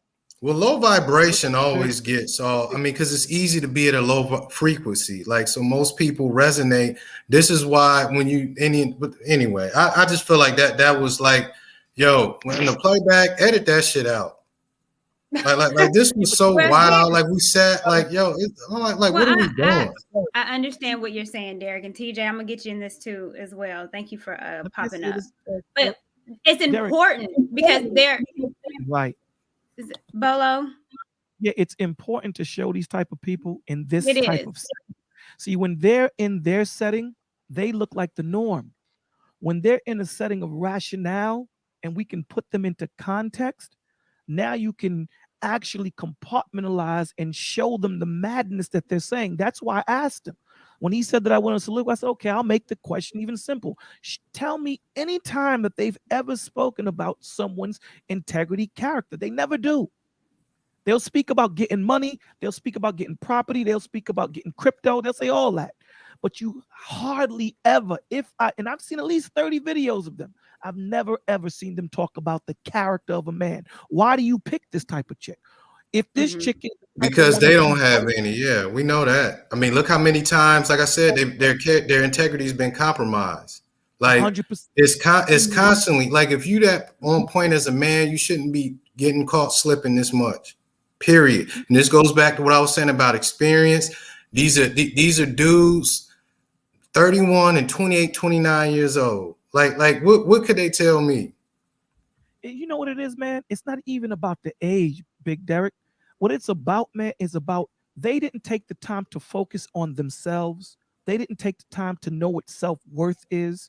Everything that Nelson Counseling would tell a young man to do before you go out there and try to get a chick, understand what you're about, understand what your focus and your intentions are and your direction, so that when you meet this woman, she knows what she's getting. You dig what I'm saying? So they're going into these women not knowing what a real man is, and then she's not knowing what a real woman is, and both of them are trying to figure it out together, and then they'll have children and continue this dysfunction. So they don't compartmentalize the man and say, before you try and get a chick, let's deal with you first and why you're broken, why you suffer with the trauma, and then we'll talk about getting a woman. Once you know your worth, you can go out there and get your value. But if you don't, that's why the Lord tells you, love your brothers as you love yourself. I have to love me first. I'm brother's keeper. Courtney, baby, you gotta do this like the club. Everybody can't get in. Man, that was wild. And then, you know, with Derek, when we talked about this last week about Cynthia G and why it's important to hear, it is. Because when you get over to Fresh and Fit and you see he called them fanboys and like the comments and everyone is, yeah, that's right. F them black women. It's people that think like this. And so we can't correct it and everyone accountable. They need to be held accountable too. And I'm glad that he came up because it's the rhetoric that they spill is hateful, especially towards our own community. And it's deemed it's okay. Like he doesn't get offended if someone says, oh, you don't talk like right. And then even ask me the percentage. What you want me to say? 90? Like I don't hang around. Like again, the perception, we always black people stuff or black people need to look at ourselves at a higher regard. And that comes back to what y'all was speaking about earlier, the self-hate. I know plenty of black women that don't throw drinks on each other or not caricatures. Like I'm tired of that. Like what you mean? Like if that's what you around and where you dwell at, then that's what you see and that's what you get and that's what you think is your reality. Yeah. I don't. It's just like, the guy asked a simple question. We all gave a simple answer, which is we do not know. It's as simple as that. Well, I said 10%. He didn't like that number. He didn't like that number. But you know what it is too, Derek and Eugene? What it is with black people, and this is, hurtful to say, when they know the gist of the point that you're trying to make, and they know that they're wrong and they're conflating the conversation, they want you to be specific. They know the general statement that's being made, right? So when I said to him, brother, if a white woman said to you, "You taking care of your children," you wouldn't be offended. Well, I know, so anybody would be offended. I understand the point, but you would be offended. You dig what I'm saying? But because he didn't want to go down that rabbit hole of understanding, because that's the point of what a narcissist is, right? See, when we're talking about being empathetic and sympathetic, it's about me putting myself in everyone's situation here so that I can understand what you're saying, so that I can have a conversation with you. But if you're not going to put yourself or value yourself enough to say, let me put myself in that experience, because it's only going to make me a better man. Understanding the plight that Derek went through, that Nelson, Eugene, Hakeem, and Courtney, it's only going to make me a better man because I haven't gone through the experiences that you guys have gone through, right? So once I understand what TJ's gone through, it makes me a better person. But see, we don't understand the value of our life yet. We don't understand what love, true love is, because a lot of us ain't brought up around it. This is what's so important about conversations like this, mentorship from the women and the men. Okay. He's backstage. I'm going to bring him back up. Okay. But TJ, I want to get what you have to say, but I'm going to bring him back again. This is dialogue that needs to happen. So he has a platform over there. He can do Fresh and Fit and they can go, golly gee, we don't like those black women. Kiki. Well, he can say it over here and get another perspective. And so I'm going to bring him back up. TJ, what you got to say, darling? Well, the reason why I called in, I was going to stay on topic, but it's not even so much about his perspective. What I was, I kept saying, toss him. You did. Toss that, what? Because he was just rude. You can have a perspective, but let people talk. Let people talk. You're a grown man, can't even let someone finish a sentence because you got tired. So what? This is not your platform. How rude. But back to the topic. Far as preferences, no, I don't think there's anything wrong with preferences. I definitely had mine. But to Courtney's point, when you have to cast aspersions or degrade or demean someone else to validate your preferences, then that is a problem. That is the gist. And that is, especially if you are, my color. And I say, well, I don't like men my color. Why not? Why not? So that is problematic. And going back to, it's regrettable, but we have had this, and I'm just this self-hate. And I'm speaking in general terms because we have. My mom talks about it when she was in high school, the brown paper bag test. Like I put in the chat, when I went to college, I was a lot more fair skinned now than I am now. And they said, "Oh, you should be an AKA because you light skinned." I mean, all of that, it happens. And like you talked about Madam C.J. Walker, again, the skin bleaching. And I will say, when I was in junior high school, Ambi, I used it to try to, and I was already light skinned. I had a Jamaican girlfriend that used to put that stuff on. It almost looked like funeral like makeup. Like she would be so white, like pale looking. I'm like, it's a pasty white. Like and it's like she was like your complexion, Courtney. She was Jamaican. She was putting that stuff on. I'm like, what are you doing?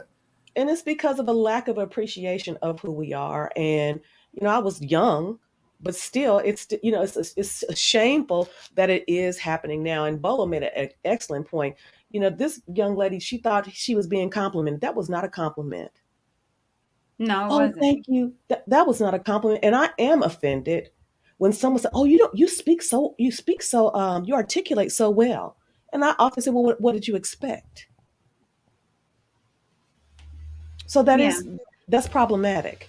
Yeah, Ramvi, I'm gonna get you to say something, but again, when we talk about perception and reality, again, I get offended when I hear that, especially when a young lady, she thought that it was, that's how sweet, I'm not like the others.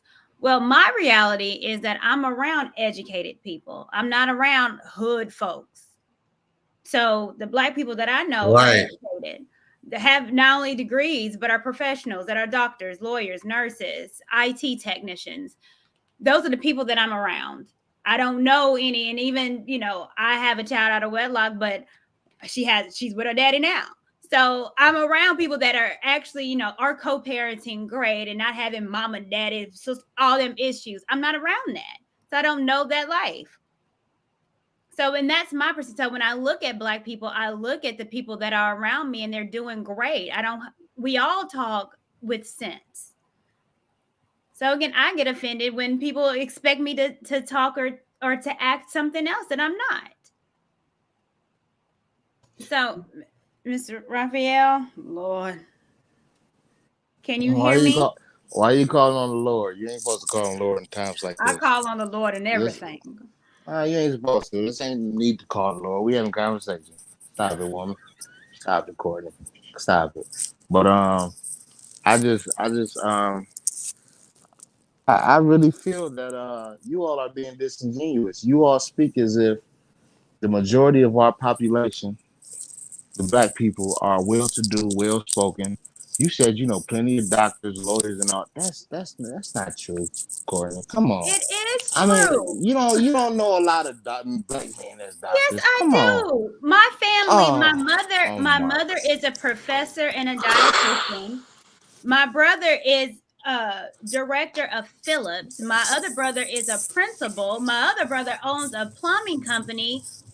This is in my family alone. It is true. I wasn't raised in the projects. Do I know hood stuff? I do. I wasn't either. I'm from Detroit, Michigan. I'm out here in Novi right now. So that's what I'm not understanding. I done moved away from the darkies because they like to steal your rims, put it on bricks. They like to break in your car. They eat McDonald's, so you stay on the corner. They like to throw your trash out the window. I'm out here in Novi. I don't see none of that. They like to knock you upside the head if you got a nice piece of jewelry on. That's what I see typically. Okay, is that like Courtney, the resentment I have, you gotta understand you have to be realistic what I'm about to say right now. Okay. I'm gonna tell you a defining moment in my life. I don't know what inspired me to think like this, but some years ago, a friend of mine was having a child, and the first thing they said was, "Oh, he gonna be a basketball player or football or something." And then I don't know what came over me, and it just like a light bulb popped up. Like, damn, all this time, that's all we strive for, to be rappers, basketball players, and football players. Ain't nobody striving to be doctors, engineers, scientists. Ain't no Ben Carsons, ain't no Thomas Sowell. Come on, ain't none of that going on. You speak as if this is prominent in our community, and it's not. So when I asked you earlier, or the panel earlier, what percentage of black women do you think are Keishas? He said only 10%. So you mean 80% of black women are feminine, well-to-do, single, mindful of giving out they flowers, etc. He said only 10% is ratchet. That's not honest. Come on, y'all. I'm not trying to down our culture, but y'all act as if we on this higher pedestal than we are. Well, you are downing our culture, but here's the thing, and we got to put everything again in perspective. I think that you listen to maybe a lot of YouTube rhetoric. And you have to understand, with Fresh and Fit, even with me, it's a niche, excuse me. This ain't the majority of black folks that think like this. A lot of people in this space are hurt. A lot of people in this space have had bad experience and want to be on a platform to air out their grievances. This ain't the majority of black people. This is a very, very small, minute group of people. So when you hear the Fresh and Fits and you hear all these men that are agreeing with their nonsense, that's not majority of men. When you see the Cynthia G's and her nonsense, that's not the majority of black women. When you see Love and Hip Hop and that ignorance, that's not the majority of us. The majority of us are silent at home with our man or with our woman, cooking dinner, playing with the kids. Majority of black men are great fathers. So when someone tells you, "Oh, I can't believe that you are a father to your kid," well, you should say, instead of thank you, massa, you should say, well, you know what? The majority of black men are great fathers. And actually, that's a fact. You might have to broaden your... When you buy a house, or if you're not on government assistance, you should say, well, thank you. Because the majority of people that are on government assistance are white. The majority of people that have HUD homes and on Section 8 is actually only 2% of Americans that are on those subsidized government assistance. So it's the norm. Majority of people are not on government assistance. Majority of black men are great fathers. And there's a statement in the comments that says 70% of 70% of kids are born to unwed single mothers. That's not true. So you're in this sphere of nonsense and you're thinking that it's the majority of us. And what I'm telling you, it's not. Majority of black women, the ones that are popping up, the Lorns, the TJs, we are black women. Sometimes we don't have a voice over here. And that's why it's important that some of us start speaking to let men know we are here. I think it's a good idea for a lot of these cats, man. I mean, just men in general, because I come from the, I grew up poor and stayed in little complexes and stuff like that. Like sometimes you just might need to broaden your horizons. Your perspective is kind of skewed if you ain't been nowhere outside. And I'm not saying, oh boy, I'm just saying a lot of people ain't been outside their block. A lot of people ain't been outside their city. So they think the world is the mind frame is small because they don't know anything else. Prior to me going out into the military, I don't know if I would have left outside of my city, back in Ohio or whatever. And then you get to travel the world and you get a different perspective of things and people. To just make that type of assumption again is not genuine because you don't know, and just geographically, people, black folks are different. Southern black folks are different than black folks out in the West Coast. East Coast black folks are different from, So you can't just, again, when people mess up is when they try to blaze everybody and put them in a group. And again, like I said, the thing, preference is cool, but it makes it racist when you specifically pinpoint on a specific group. Then that's when you get into trouble. All black people are like this. All white people are this. All black women are this. All Chinese people are this. It's like, no, you messing up when you do that. And I know I've been, somewhat of a victim of a stereotype. I attended Auburn University, right? Got my 2 bachelors. But there are some white people who the first thing they asked me, was I an athlete? They always ask me that. I said, no, I wasn't an athlete. And in my second teaching job, where I'm teaching majority black, the first thing they asked me was I an athlete? Since I attended Auburn. No, I wasn't an athlete. I tried to show them that, there are all your walks of life other than the neighborhood you live in. Okay, there's all types of black people out there. Yeah, I'm gonna have to hold on. I'm going to have to drop some people down to bring some people up. So hey, Courtney. Can I say one last thing, Courtney, before you drop me off? Absolutely, sure. Okay. Okay, thank you, Nelson. I appreciate you. Okay, go ahead, Hakeem. So, with what Mr. Steele said, I agree and I disagree to a point, because I think, let me ask this critical question. Why does the onus have to be put on us as black people to have to explain ourselves to white people? Because my thing is that I was met with situations like Mr. Steele said, and my thing was I just didn't respond to them. Because I think what we have to do, what I call wasted energy, we should focus the attention on ourselves. And the whole point of the Fresh and Fit show that I wanted to get at was that segment where he said, oh, you're not like the other black women. Could you imagine being in her situation? She's surrounded by nothing but, I believe it was white women and maybe Hispanic women. Mm-hmm. So I think out of sheer embarrassment, that's why she responded the way she did. But the point which makes it cowardly and also traitorous is what they did is that it wasn't like it was a black show and it was constructive criticism. And they were trying to say, okay, this is what we see. Right. They purposely... Go ahead, Derek. No, I agree with you. I'm saying, right, you do it in front of company. And that's what a lot of times you don't do that. If I got a problem with Courtney or Eugene or you, that ain't everybody's business. They don't understand that. And that's the problem. Black folks, we talk too much. Everybody know our secrets. We ain't got no secrets. No, seriously. We ain't got nothing to be in secrecy about. Come on. Bro. Yeah, it is embarrassing for me to look at when Fresh and Feet was saying all this, and then the white women just say, yeah, and Courtney, cute. It's not cute to me.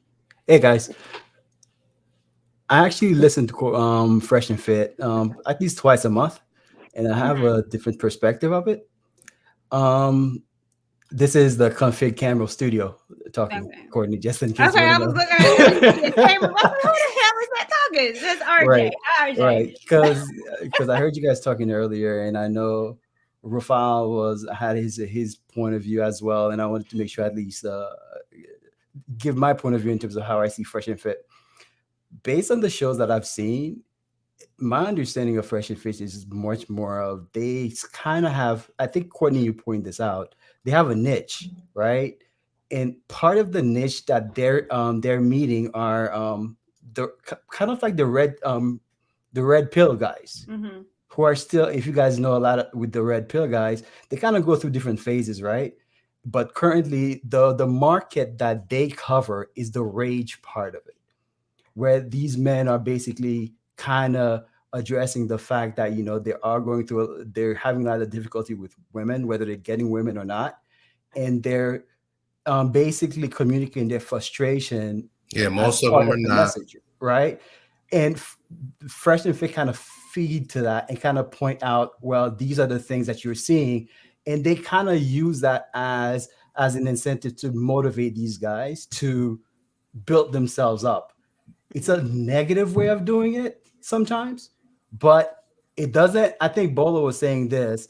They don't really focus primarily on covering all aspects of an individual and how to develop, how to become a well-rounded individual, a man who's ready for marriage or anything like that. That's incorrect. They do all the time, Camo.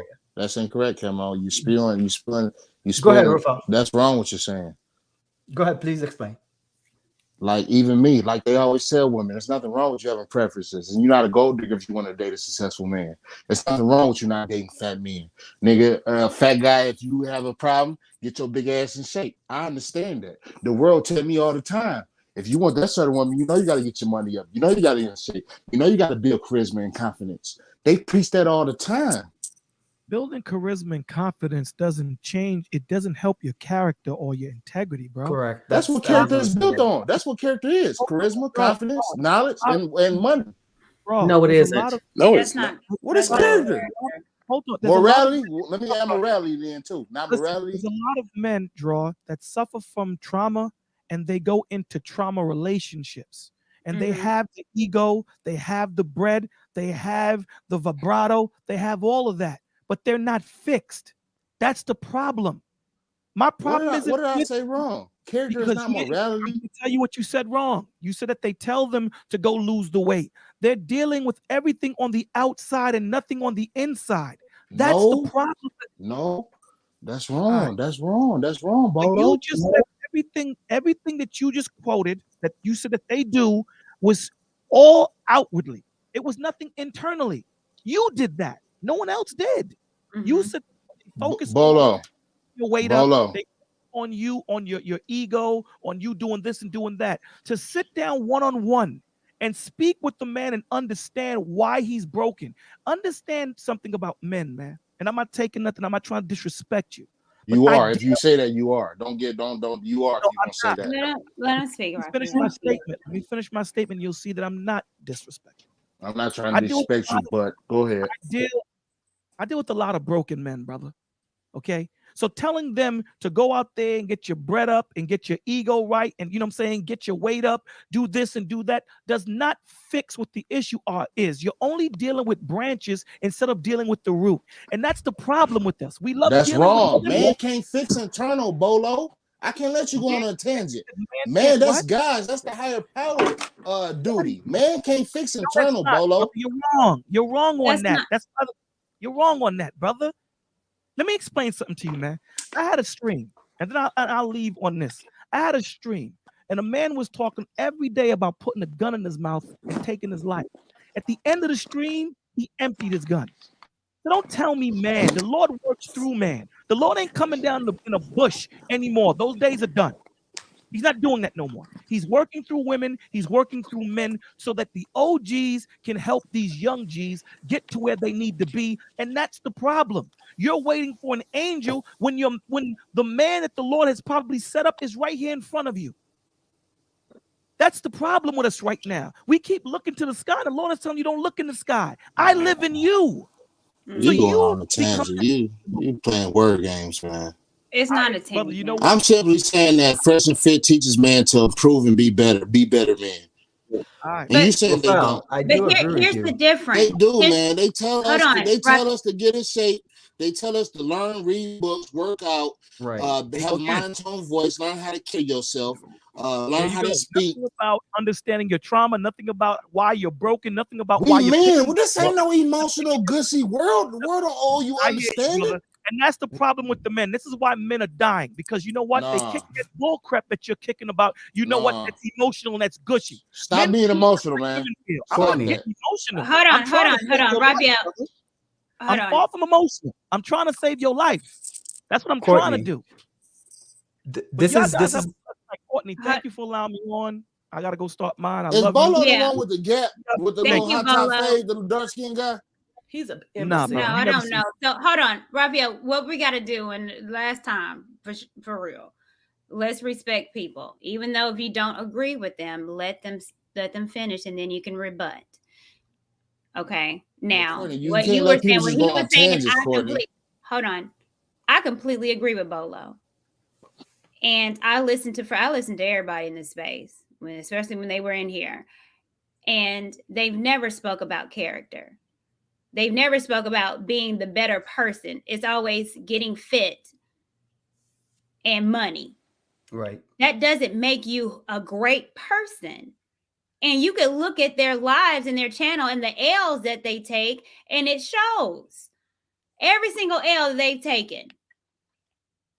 And Rafael, there's nothing wrong with that either. Because remember, as an individual, you have different parts of you, right?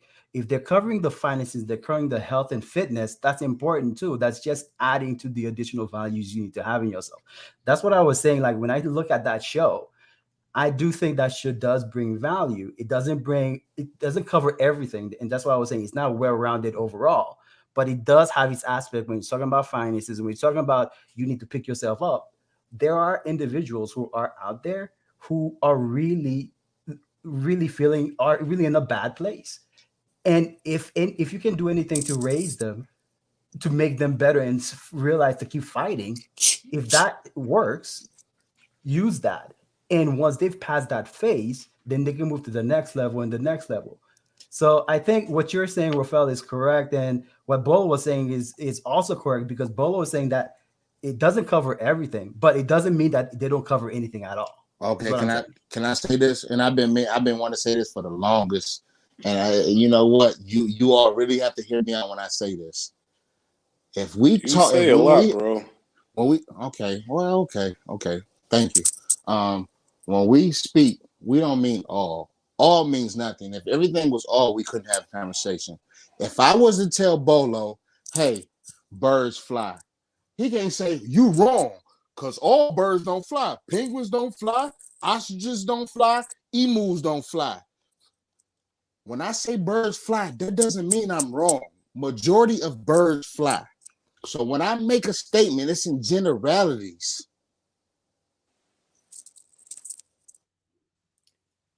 Okay, what the funk? Are you there? So good morning. Hope y'all doing all right. Oh, morning. Where you are? Yeah. I just wanted to kind of say a quick thing. This is kind of what it is about the gatekeepers. And Kevin Samuels has made a great point about how a lot of times we need to build our own media and build our own image up, because the people who are the loudest are the ones that have been the gatekeepers of the male Black image and the female Black image. And what's happened is a lot of women and a lot of men don't really want to step up because, one, the men, we'd have to go against the gang mentality, who are armed and supported by the police and the government. Let's keep it 100. So if the Black men actually wanted to raise their voices against the so-called Pookies and Ray Rays and that kind of a hood mentality, we would have no support in overtaking them. And the same thing for women, the women who are not the ratchet types, not the ones that are all the stereotypes. You would be called pick-me's, you would be shouted down, and you would be fought, because, you know, those sisters will throw down. And that's why I think, in one sense, there really has to either be a fact that we have a huge type of war, which I don't think is going to happen. So what we really have to do is figure out a way to just leave those people behind and build our own image and keep them out, and build our own network so we can actually have discussions for improving a sector of the Black community, and let the other ones just be where they want to be. But then again, that's going to be the problem, is because white supremacy will always put those on the forefront. They will always give those the money. They will always put those on the pedestal, because white supremacy loves ignorance. White supremacy loves silly mode. White supremacy loves when we're not being serious about conversations and really improving. So the thing I want to say about the people who love the fresh and fits, I think it's kind of like if you sometimes you have to watch Fox News, because you want to see exactly what a lot of people are thinking, because they have a whole audience. And I think it's very simple-minded to not watch them and analyze their shit and then know how to be able to speak to somebody who is a fan of theirs. You say that they do try to make you better, and in a lot of ways they do try to make the outwardness of a male better, but at the same time, that does not make you a better person. Like Courtney said, they've taken massive L's. The thing with Abba and Preach, he was the one that was super emotional and super loud. And if Preach didn't say anything, then everybody in this victor would have been like, "Oh man, they got clowned, they got roasted." But he said, "Okay, let me just pull up and let me just get let's throw these hands." And any real man, whether they believed what they said or didn't, would have been like, "Okay, I disrespected this man's wife and blah blah blah. let me go ahead and let him get this fight. Either I'm going to win or I'm going to lose. But as a man, Right. I'm The going to let him get his consequences, because man, we know that. Yeah. Hi, sister. What do you think about the divested movement? Well, first, let me welcome to the platform. This is Conservative Okay. Black Woman. And I reached out to you. You left me a comment and I told you to come up. Yes. And I'm glad that you did. So thank you. Okay. Thank you. And I want you. Go ahead. Yeah. Hold on a minute. Yeah. You're fine. What do you think about the divested community, sweetie? Okay. So. Because I am 100% divested, thanks to Kevin Samuels, thanks to Minister Japp, thanks to all of the manosphere. They're waking Black women up, and I am ecstatic about it. And I do have a preference. Actually, I don't have a preference. I actually prefer white men. And it's just making that even stronger. You remember the girl Average at Best? Mm-hmm. She's with the white guy now. This is thanks to Kevin. I am ecstatic about it. So he's helping further the movement of divested women. And I'm just, I'm celebrating. You know what I mean? Okay. Well, I'm glad that you. Was I going to get a chance to land that, or do I just kind of fall back? Well, hold on, because I want to talk to her for a second. Because again, I think it's important to have these conversations. Because she did tell me that she was divested and dates white men, and you said it's because of Kevin Samuels. Explain that a little bit more. Is it because of him, or did you have experiences with Black men? So it can't just be him. No, I've had I've dated a few Black guys, and I had good experience with them. But just hearing the talk, hearing what they're saying about Black women in general, just hearing and watching what they do, and just the tension between Black women and Black men out in society. When I see a Black guy, we literally look at each other and discuss. Like, he can probably tell that I'm divested. And I can probably tell that he listens to, the manosphere. So it's just furthering the cause. And like I said, I don't support Black love. I'm not into that. So it just makes me happy. Okay. And Raphael, you agree with her? Yeah. Thank you, Raphael. Yeah. Okay. We don't Raphael, base that. We don't. Go ahead. I'm listening. Do you date Black women? That's all I ever dated. Just till I moved out here in the burbs. The first little pink toe tail I didn't got. I always had Black women. Excuse me, I think this is my exit. Okay. I think this is my exit. So yeah, Raphael, we can talk about women respectfully. The pink toe, we don't have to go there. What? I said white. Okay, well. That's not. Yes, still ma'am. women. Okay, yes, ma'am. I date Black women. Until I moved out here in the burbs, I've recently dealt with Caucasian women. Okay. So conservative Black woman, I have a question for you. So when Fresh and Fit, when they were saying this about Black women and how Black women are ratchet and ghetto and annoying, you understand you're a Black woman, that would involve you? Well, yeah. What he's looking at is like the Cardi B culture and society today, and like the music and all of that stuff. But they know better. They know that all Black women aren't like that. But it's like, why do we look at Fresh and Fit? He's going bald. Look at Fresh. Look at Fit. They're not handsome. They're quite unattractive. Like most of the guys in the manosphere look like O'Shea Duke. I mean, like none of them are handsome. Like, why? Why there do you we? go. Speak up for the boss. You see how she just dogged us? No, please. Okay, hold on. They're always talking about weave and all of that stuff. We need to talk about bald heads. You know what I mean? But anyway, I'm not going to go there right now.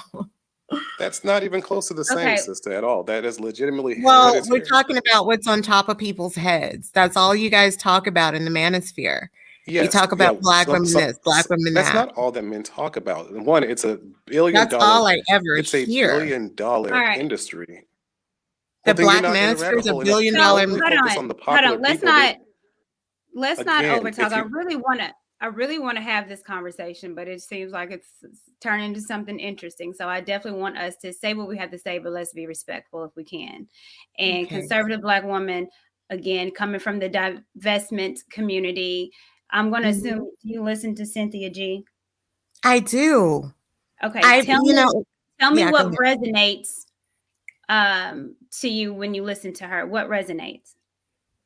The fact that we need to stop having sex with Black men. I've already stopped having sex with Black men. I don't have sex with Black men anymore, and haven't in a few years. But yeah, just stop getting Same thing pregnant by Fresh Black men. said. Raphael, bruh, one more time. I gotta All right. see. Same thing Fresh said. Okay, I'll be quiet. Chill out, Stop please. getting pregnant by Black men. Stop having sexual encounters to avoid pregnancy in the first place. Because when you deal with Black men, you end up a single mom, and that's the truth. You know, I resonate with some things that she talks about, but I'm not sure if she's fully divested. That's my only beef with her, because I don't think that she's fully divested, and that's frustrating for me, because I'm like, you have all this information about Black men, you know that they're what they are. Stop dating them, stop entertaining them. But I think she's on her way, so I'm giving her a little bit of time to decide what she wants to do. But I think she's on her way to fully divesting. Okay, Derek, do you have anything to say or any questions? I see that you looking a little. I don't know if it's not really. I have a question. Yeah, go ahead, Eugene. Considered Black woman, you mentioned that you did have some good experiences with Black men, right? I have, yes.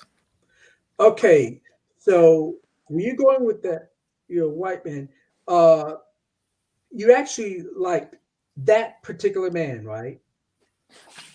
I do. I like white men in general. I like the way white men look. I love blue eyes, blonde hair. I love Nordic features. I'm just going to be honest. I like it. I mean, there's no self-hate here. I mean, it's none of that. But what's wrong with saying I like the way white men look? I do. I like their pointy little noses. I like all that shit. I mean, I'm just being honest. You got to be honest. Yeah, I mean, so that's why I'm not mad at Fresh and Fit. I mean, they can do it, but look at them. I don't think any Black woman should get mad because Fresh and Fit doesn't want them. I'm serious. Like, just look at them. Just take a good look. That's all I'm saying. Okay. But anyway, go ahead. Let me get brother Clarence and Pablo. I know you got something to say. You know I do. Yeah. I know you do. I just want to ask a question. So how are you going to deal with the problem of the competition for white men when you fully divest? How are you going to deal with the competition? Because you're jumping into a pool where you're very much going to be at the bottom of the list of competition. So, I mean, I'm talking about for long-term relationships. Obviously, sexually, yeah, they will have sex with you, but I'm talking about for long-term relationships. I'm assuming that's what you're saying. You're wanting to have a long-term relationship with a white person, and so how are you going to? I'm in a long-term relationship with a white person. Okay, I've been with them a long time. Yes. Okay, so how would you suggest Black women, because most Black women are not able to overcome that high competition for white men. So what would you suggest? Oh no, that's changing. That's changing because I'm into fitness, and I'm at the gym. I see Black women doing their squats. They're in there. Hold on.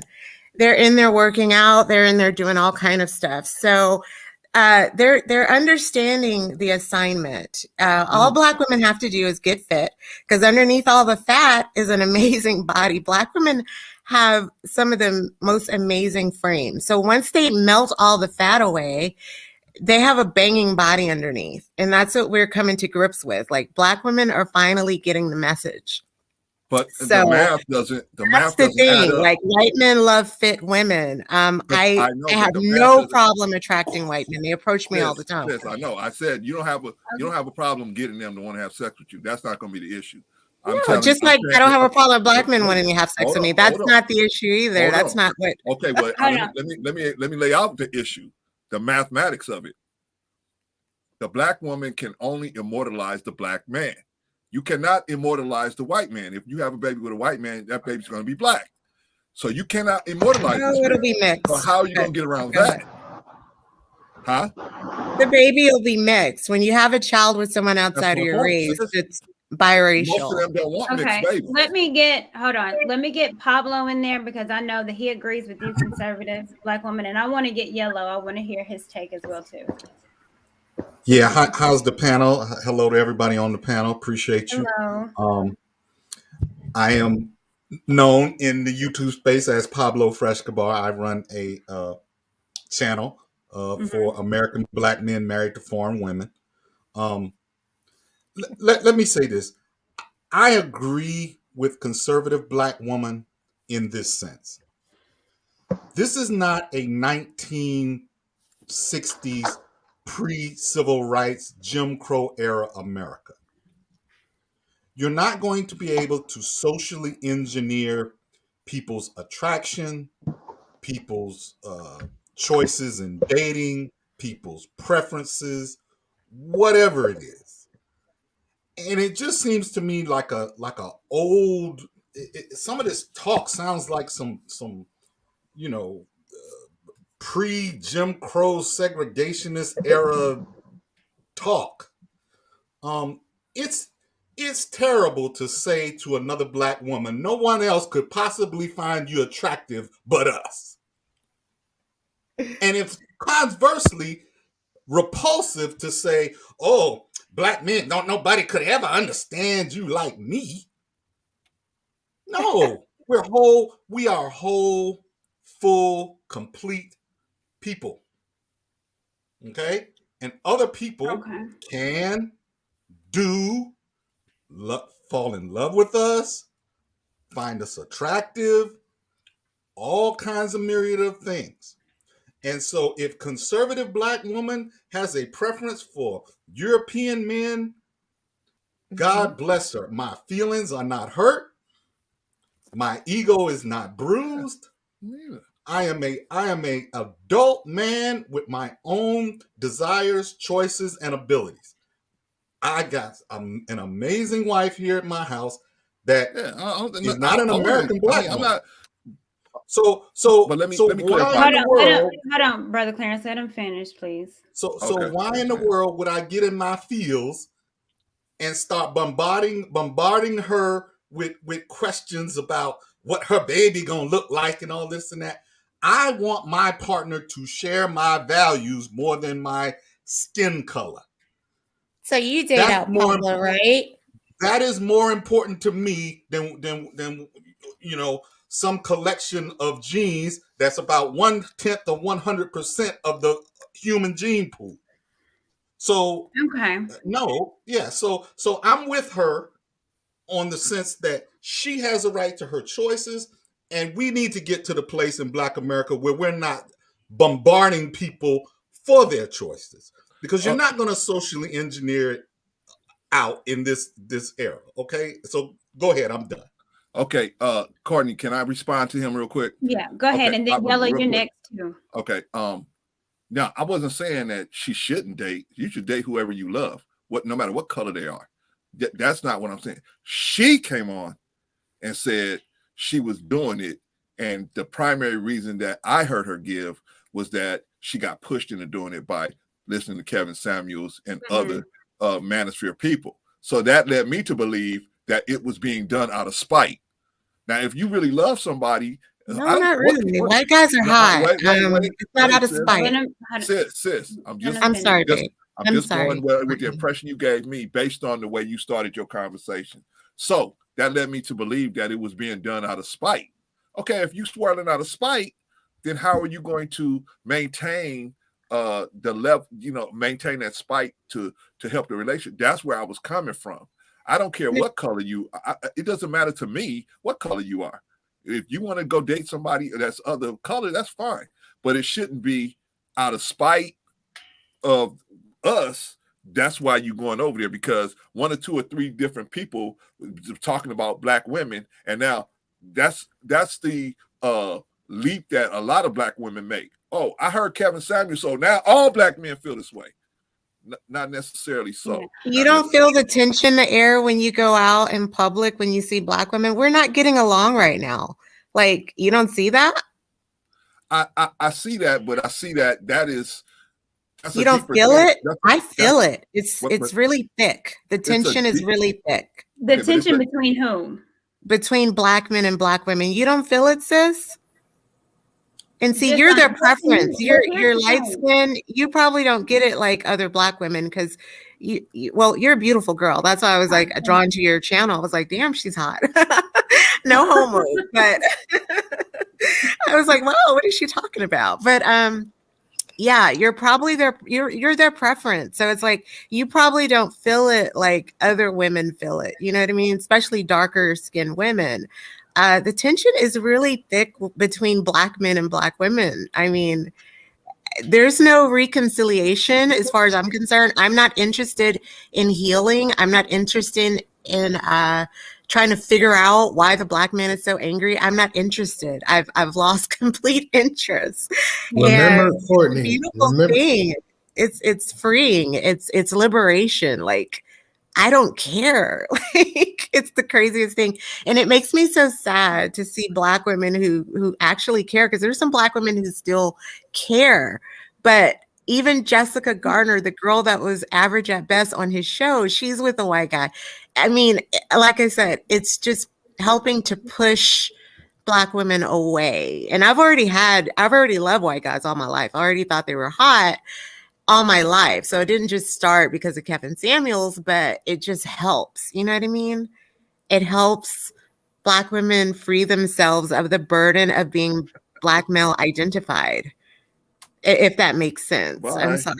Oh, Brother Clarence, I don't know if you're saying bye, you leaving, or telling her no, bye. No. I was being facetious to my sister. I'm confused. I'm like, well, bye. Get off. No, good luck to her. May she enjoy it. Let me ask you. Me? Well, hold on. Before I get to y'all, let me ask you, conservative black woman. If I asked you, give me 3 adjectives when you think of a black man, what would it be? Angry, dangerous, and unreliable. Just 3? Okay. No, I'm just playing. All right. And if she feels that way, she shouldn't date black men. Yeah. If she feels that way, she should not date black men. I don't think she should. I don't need your permission though. Like, I've already freed myself from the burden. I'm saying I'm glad that other women are doing it. That's all I'm saying. And I salute you. My point is that, listen, you're not going to rid someone of their hurts or ideas about who you are or aren't, by trying to shame them or, berate them or tell her how wrong she is for choosing for the reasons she chooses. Whatever the reason she chooses is her reason. And I am not of the mindset that I'm gonna tell her how much she hates herself. No, and, Brother Pablo. Wait, Brother you know Pablo. what? No, it's not self-hate. No, it's not. Yeah, so self-love. It's not necessarily about shaming. Again, like I said at the beginning, your preference is your preference. My issue is when it becomes your preference, then makes you degrade and diminish people that you don't prefer. So that's my issue. Mm-hmm. So I am not degraded nor diminished by her choice. How am I degraded or diminished by her choice? Okay, so when she calls black men dangerous and unreliable, those are negative connotations to black men that I don't agree with. Not if we're perpetuating that on platforms, i.e. Fresh and Fit, and it making other men that's not been around black women and might see us in a negative light in media, and then you have black men perpetuating the negative stereotypes, then it becomes a problem for me.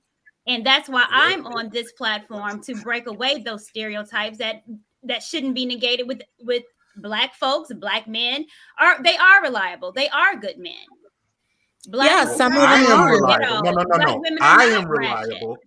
I am Yeah, reliable. some of them I am are. not Like I ratchet. said, both of my I am not exes are racist. Black, and they were very reliable. We had some of the best times together. It's just they don't make that breed anymore, and I feel bad for women that are trying to date today. Like, this is what we have to choose from. This is what y'all have to choose from. Like, it's really sad. So, even the young girls, like in high school, like they're even divesting. Like, they're realizing there's other men in the world. You don't have to be so Black male identified. You don't have to just worship the Black man and his chocolate skin and all of this stuff. That's fine, because he's not going to worship your skin. So just kind of separate yourself. Break the trauma bond is what I'm saying. You know what I mean? Let me get Yellow. You've been waiting. Good to see you I'm again. sorry. Let me get you, Catherine. I know I'm a Wale. I know you got something to say. Yeah, I want to say something too after that. Okay, Yellow. Yeah, can y'all hear me? Yes, Can y'all hear me? I can hear you. All right. First, I'm gonna say good evening to everybody. Good evening, chat. Good evening, Courtney. Hello. So basically, I'm here to kind of say, like, what are we showing everybody tonight, y'all? Like, okay, I get what the conversation is. Like, all right, it's a preference, you know what I mean? And at the end of the day, everybody who's saying that a preference is your choice, that's your choice. But what are we showing people tonight, bro? We showing people the whackness on both sides. We ain't even talking about the people in the middle who actually trying to get it done. All we doing is focusing on the extremes. We want to focus on Fresh and Fit and they dumbass rhetoric. As much as we want to focus on the divested women and they dumbass rhetoric. It's a response. You know The what I mean? divested movement It's is like, a response. yo, That's if all we I know. gonna call them out on both ends. Shorty, I really ain't trying to hear nothing you got to say, because the second you want to sit up here and act like y'all ain't over there calling for the termination of Black men, I really ain't even trying to hear you, Shorty. Like, for real. Sorry, You respond to this. Respond to this. Speak the truth then. Respond to this. Speak the truth. Because your hold on. Because your preference is one thing. Your preference can be one thing. As a Black man, please date who you want, Black woman. But at the same time, when you start to saying that you want to terminate Black boys, that's when I look at Pablo crazy. Because you want to sit up here and hear what they saying. And that's when I look at the other light-skinned dude crazy, because as another, Shorty, I ain't trying to hit you. I ain't trying to hear you. I ain't trying to even hear you. I ain't even trying to hear you. Because you dabbling in something. You dabbling in something that's gonna be destructive to you, your future. Damn who you like. Damn who you with. You got brothers, you got cousins, you got a daddy, you got an uncle, you got all of that. And then women that you want to run up behind and preach their teachings is the ones that's out here trying to preach for the termination of Black men. Go tell them why you don't want to have a Black son, because they telling you to terminate them. Don't sit here and half-truth the story like, oh yeah, I'm just dealing with, no. It's a hatred. That's the difference. That's the difference with Fresh and Fit. They speaking it out of ignorance and hate, but it's no different from the people who want to be like, from the divested women who want to be like, yeah, because of Kevin Samuels, because of Fresh and Fit, this how he is. No, y'all are sick. You're sick. I don't care. And this ain't even no disrespectful stuff. This is the truth. You are sick, ma'am. You got a problem with yourself. You talk about Courtney being the image. You look just like her. What? You talking about she's perfect? You look just like her. He's saying y'all You both Black women. You got self-hate, just like them dudes got self-hate.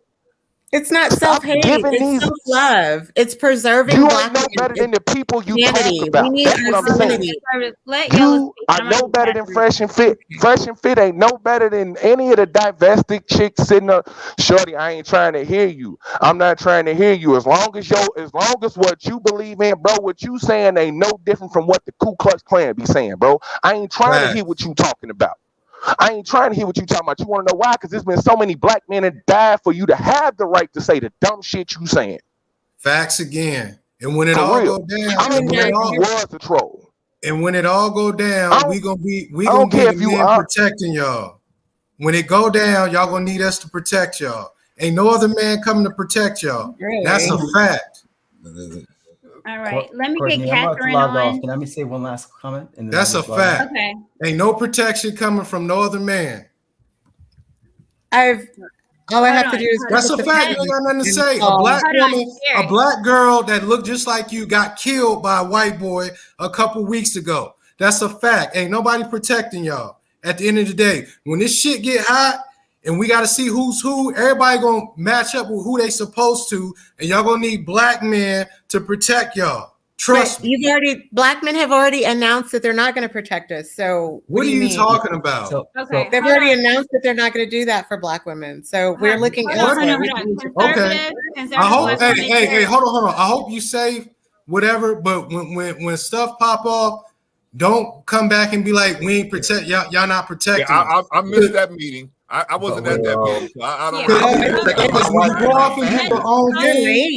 Okay, hold on. I'll be Let's protecting get my some more wife and people family. in. I'm not randoms.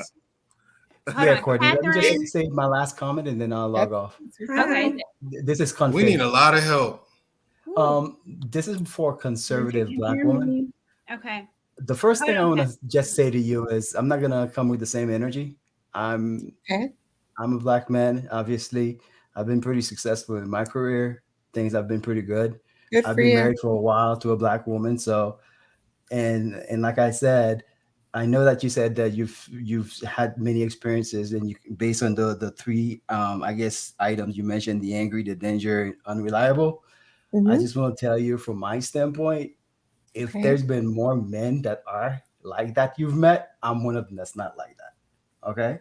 So I'm not angry, I'm not dangerous, and I'm definitely reliable. Right. So I just want to say that. I do hope that you are happy where you are, because I don't believe on forcing anything to you, but I do hope you are happy, right? The last thing I want to say is ecstatic. as an individual, always keep yourself open, because you never know. You may be having the best experiences in your life and you end up finding that one black guy that you were always looking for. And you'll find him at the right time, at the right age, and it end up clicking to a point where everything works perfectly. So the only thing I'll probably say is keep yourself open. I had a great black man. He was great. I messed it up. I'm not gonna lie. And not completely just exclude black men in general. But definitely, as long as you're happy, I don't have a problem with that either. We already don't have enough black people getting married, so as long as you're going for marriage. Yeah. So what Cynthia G says shouldn't bother anybody. Like, okay, it shouldn't bother anybody.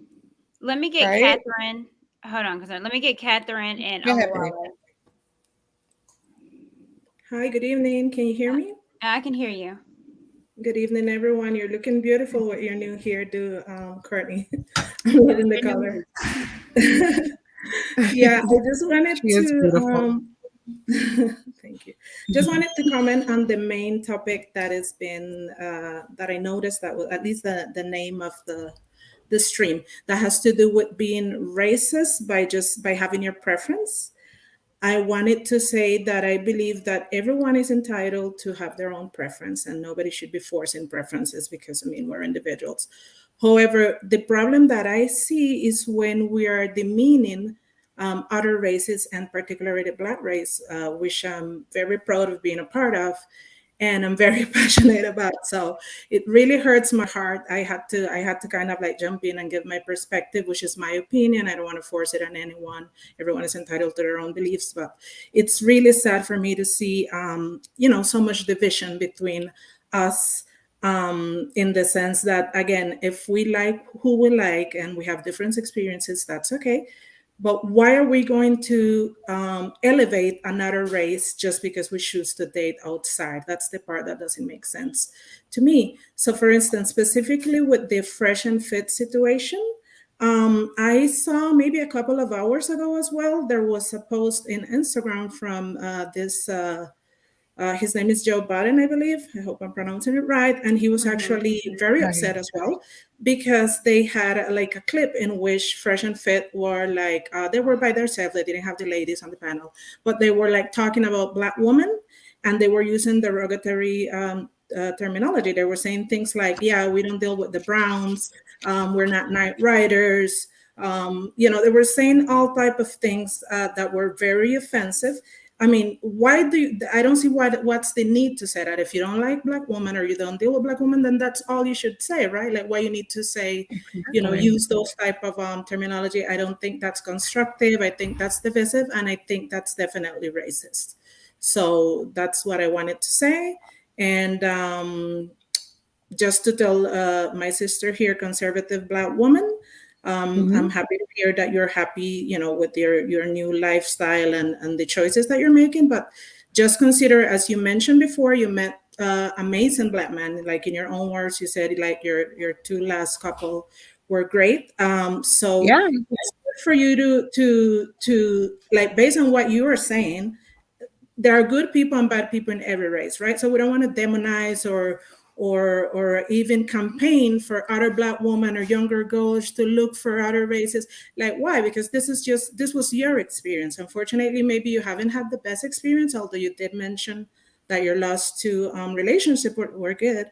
But don't you see that in general, as a collective, what Black men are doing? Like, aren't Black women tired of colorism? Aren't they tired of Black men saying she'll look better red? Or I'm tired of it, and I'm not even really at the receiving end of it as far as like, because I'm not super dark or whatever. It's just, the thing is, I feel a certain anger and a certain rage when I hear that kind of talk. And it's like, it just helps accelerate the way that I think. You know what I mean? Like, I'm pretty far right, and it's due to all of the vitriol that's going on within the Black community. And I'm not sure who to blame right now. Maybe it's just me. I don't know, but I'm just tired of it. And I know that other Black women are tired. Black men are not the only men on the planet. Why do we subject ourselves to only them? Like, it is race loyalty. I was race loyal at one time, even though I used to love other races, but we got to break the trauma bond. Like, let me getting us nowhere. Let me That's ask all a I'm question, saying. conservative. 1-800-HELP.com, shorty. 1-800-HELP.com. 1-800-HELP.com. No, For help real. is getting away from 1-800-GET-HELP.com. Black Wait a minute. men as a Hold on. collective. If we can chill out, because I want to ask conservative Black woman a question, and then I want to hear Omawale speak. So and when I get a chance, sorry to interrupt you, Carney, I would like to respond to, because I did ask her a specific question. So okay, no problem. Conservative Black woman, you said you were quote unquote race loyal, meaning you only dated Black men. What changed? Well, I've always had a preference for white men and other races, but now that's all I date is non-Black men. I don't deal with Black men at all. But I've always had a preference for them. I've always realized that there's other hot people on the planet other than Black men. But it's just, what changed is just Black men have the audacity to like tell us who we can date, even though that they date out.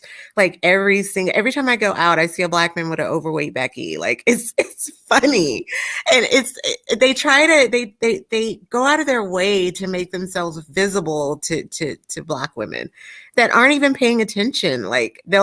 I was on Serial Owl, and there was a Black guy that walked up the Serial Owl with him and his Becky, and they were trying so hard to get my attention. It was so funny. And I left the owl. I was like, they're crazy. You know what I mean? And this is a common occurrence. Like, this is what they do. So it's like, I just think that Black women need to even the playing field. You know what I mean? Like, I'm serious, and it is happening. So okay, Catherine, so go that's ahead. what changed. You had a question. Thank you. No, I just wanted to tell you so that you can actually see me, conservative Black woman. When you mentioned about colorism and the different you're so pretty. preferences for the Black man, like I Mhm. understand your feeling and I can definitely validate it. However, it doesn't. My recommendation or my suggestion for you will be don't let that make you become like someone who can become like bitter or have a general negative idea about an entire race of people, because there is a lot of Black men who love Black women of all shades. I can be Yeah, I can but attest to that. And again, I'm not telling you go ahead and like Black men again. I mean, that's your decision. What I'm just Mhm. saying is that keep in mind that we shouldn't be all placed in a box. And at the end of the day, self-love is something that comes from within, not from what anyone else, because you're not going to be every cup of tea. I know there are people who doesn't like darker women, or some people doesn't like light shade, or some people doesn't like Black women at all. I'm okay with that, because I'm not for everybody and I don't like everybody as well. So just But aren't keep you that in tired mind. of Black men making the announcement that they don't date dark-skinned women? Like, aren't you sick of it? Like, it's crazy. Like, aren't you tired of, To be Black men honest doing with that you, to you? Look to how answer your beautiful you question, are. Do you know that you would be considered the last resort, the last choice? You know what I mean? to And look answer your question, how that's not my absolutely experience. beautiful. So I can't It's not really your say. experience. You sure? No. Because Hold on. Let me I'm say telling something you, real quick. girl. Let me say something real quick. And this is just, I'm gonna say this to the chat when someone is asking, why do I have you on the platform, conservative, or why am I not checking you? Because this is not an echo chamber. That's why. Because this platform is for resolve, but we can't resolve if we talking all like-minded here. It's important to get other perspectives and to see where Right. they are coming from and where the hell we're getting it wrong. Do I agree with conservative Black women? Absolutely not. Absolutely not. But do I think it's important for her to say what she has to say because there's people that think like this? It is. And it's Yeah, important it's that more Black than men just hear it as me. well. It's important that Black men hear women like this as well, too. Because again, all Black women are not the same. You have 3 different Black women, 3 different perspectives, 3 different looks. But Fresh and Fit over there would tell you all Black women, this, and this. We're not. So this Right. platform is not an echo chamber. And it never will be, but it will be respectful. So that's why she's able to speak. Wale, what do you have to I say? appreciate that. Yeah, what up, Court? Hey. As always, I appreciate you using your platform for the really difficult conversations. I think that everything that we're hearing is definitely evidence of the conversation that we're supposed to be having tonight, right? Are our preferences rooted in racism, or are our preference racist? I think that's how you asked it. And if you go back to the beginning of the conversation, when we made mention to there being a lot of trauma, right? Self-hate is a manifestation of that trauma. A lot of our people who are hurt based upon their experiences with the community have not healed. And the way that we see that manifest often is in disfigurement. So, if you don't like yourself or you don't like certain traits about yourself, you'll see our people bleaching their skin, doing things to relax their hair, to disfigure, certain traits. So if, your nose or your lips or whatever have, African or Black features and you don't like yourself, like these are things that we try to change. But if you don't do the actual work to heal yourself, it's never going to be the folks in your community who suffer right from your pain, right? They say, what you eat don't make me shit. So it's a situation where if you're healed and you're truly not miserable, and I see this with a lot of people who refer to themselves as divestors, they say that they divest, but they never leave, right? It's more of a like nanny boo boo, like I'm leaving the community. And it's like everybody is still like, okay, you've left, but like, why are you still here talking to us? Not you in particular. It's just in general. Like I feel like it's like that evangelical spirit, right? Misery loves company, so you don't want to leave and be by yourself. So you want to recruit others to join you, because if you were truly healed, and you were truly happy with what you are presently experiencing, then it's like, why are you here if you've divested from the Black community? I mean, this is mostly, I don't know if you call your platform a Black platform, Court, but I know most of your I audience is. do. Okay, so I mean, this being a Black Well, platform. I'm new. I'm new to her platform, and I love it so far. I love that she's able to have dialogue with other people with opposing views. So, So yeah. I guess my question is, now that you are aware that it's a Black platform, if you've divested from the Black community, right? Like, why are you here? Because she's a Black woman. I'm pro Black woman, and the divestment community is spreading to Black women who were race loyal at one time. So the word is getting out. The memo is getting out. We're starting to understand the assignment, and it's to recruit other Black women. It's to get, not me per se, but it's to get other Black women to open their eyes and see, you know, Black love, the Black community, everything for what it is, and to, you know, to undo what we've been taught about Black love, you know what I mean? And about having to settle for the Black struggle, and, you know, having to deal with a group of men that are constantly berating you and telling you that you're not good enough. And But being even Black if you do isn't go get always a educated, struggle, and, though. Can I respond? I'm sorry? I said being Black isn't always a struggle. Like, you just saying the Black struggle, like. Yeah. In general, I'm speaking in general as a collective. We're not going to be dishonest here. I'm not being dishonest. Even saying in general, again, like, Black people. Listen, Black people are no different than anybody else. Correlation Right. with So why struggle do and you Black always are bring up not. white supremacy and all that stuff? Because I What? have a different. If we're no different from anybody else, then why are we always telling white people that they have privilege and that they have this and Because that? they do. You know what I mean? What If do you you just said mean? we're no different from anybody else, you know what I mean? So you have to pick a struggle. You No, have I'm to saying pick. as far as relationship and interfacing, we're just like any other group of people, but there is a dynamic if you Well, just white know. men don't do that to their women. Asian men don't do this to their women.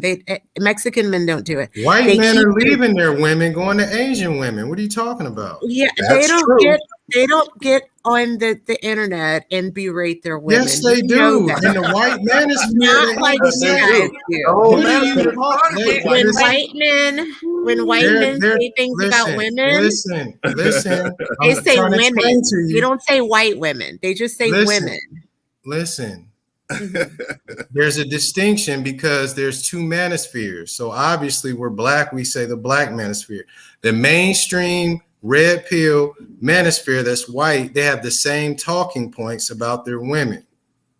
They don't say white women. I never hear them say white women. You guys Because they don't specifically, need to have every title. it. They don't need to say it. They don't need every to say title, it. you guys say Black women this, Black women that.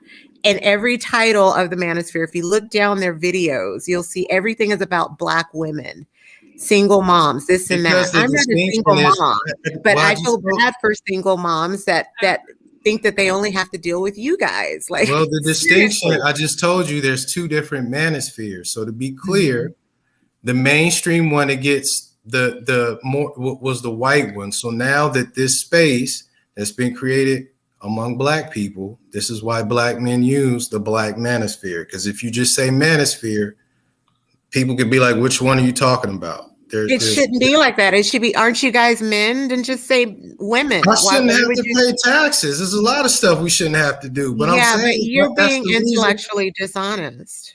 What are you talking about? I just said there's two different ones. That's why there's a distinction. There's a Black one and a white one. The white ones have the same talking points. It's implied that they're dealing with white women. They don't have to say. I'm going to tell you why, conservative woman. I'm going to tell you the why. Here's the why.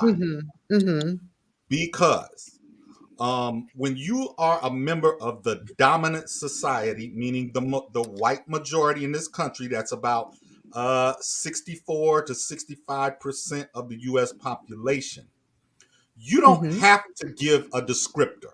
Right. Because it's automatically assumed you're talking and referring to the majority of the people.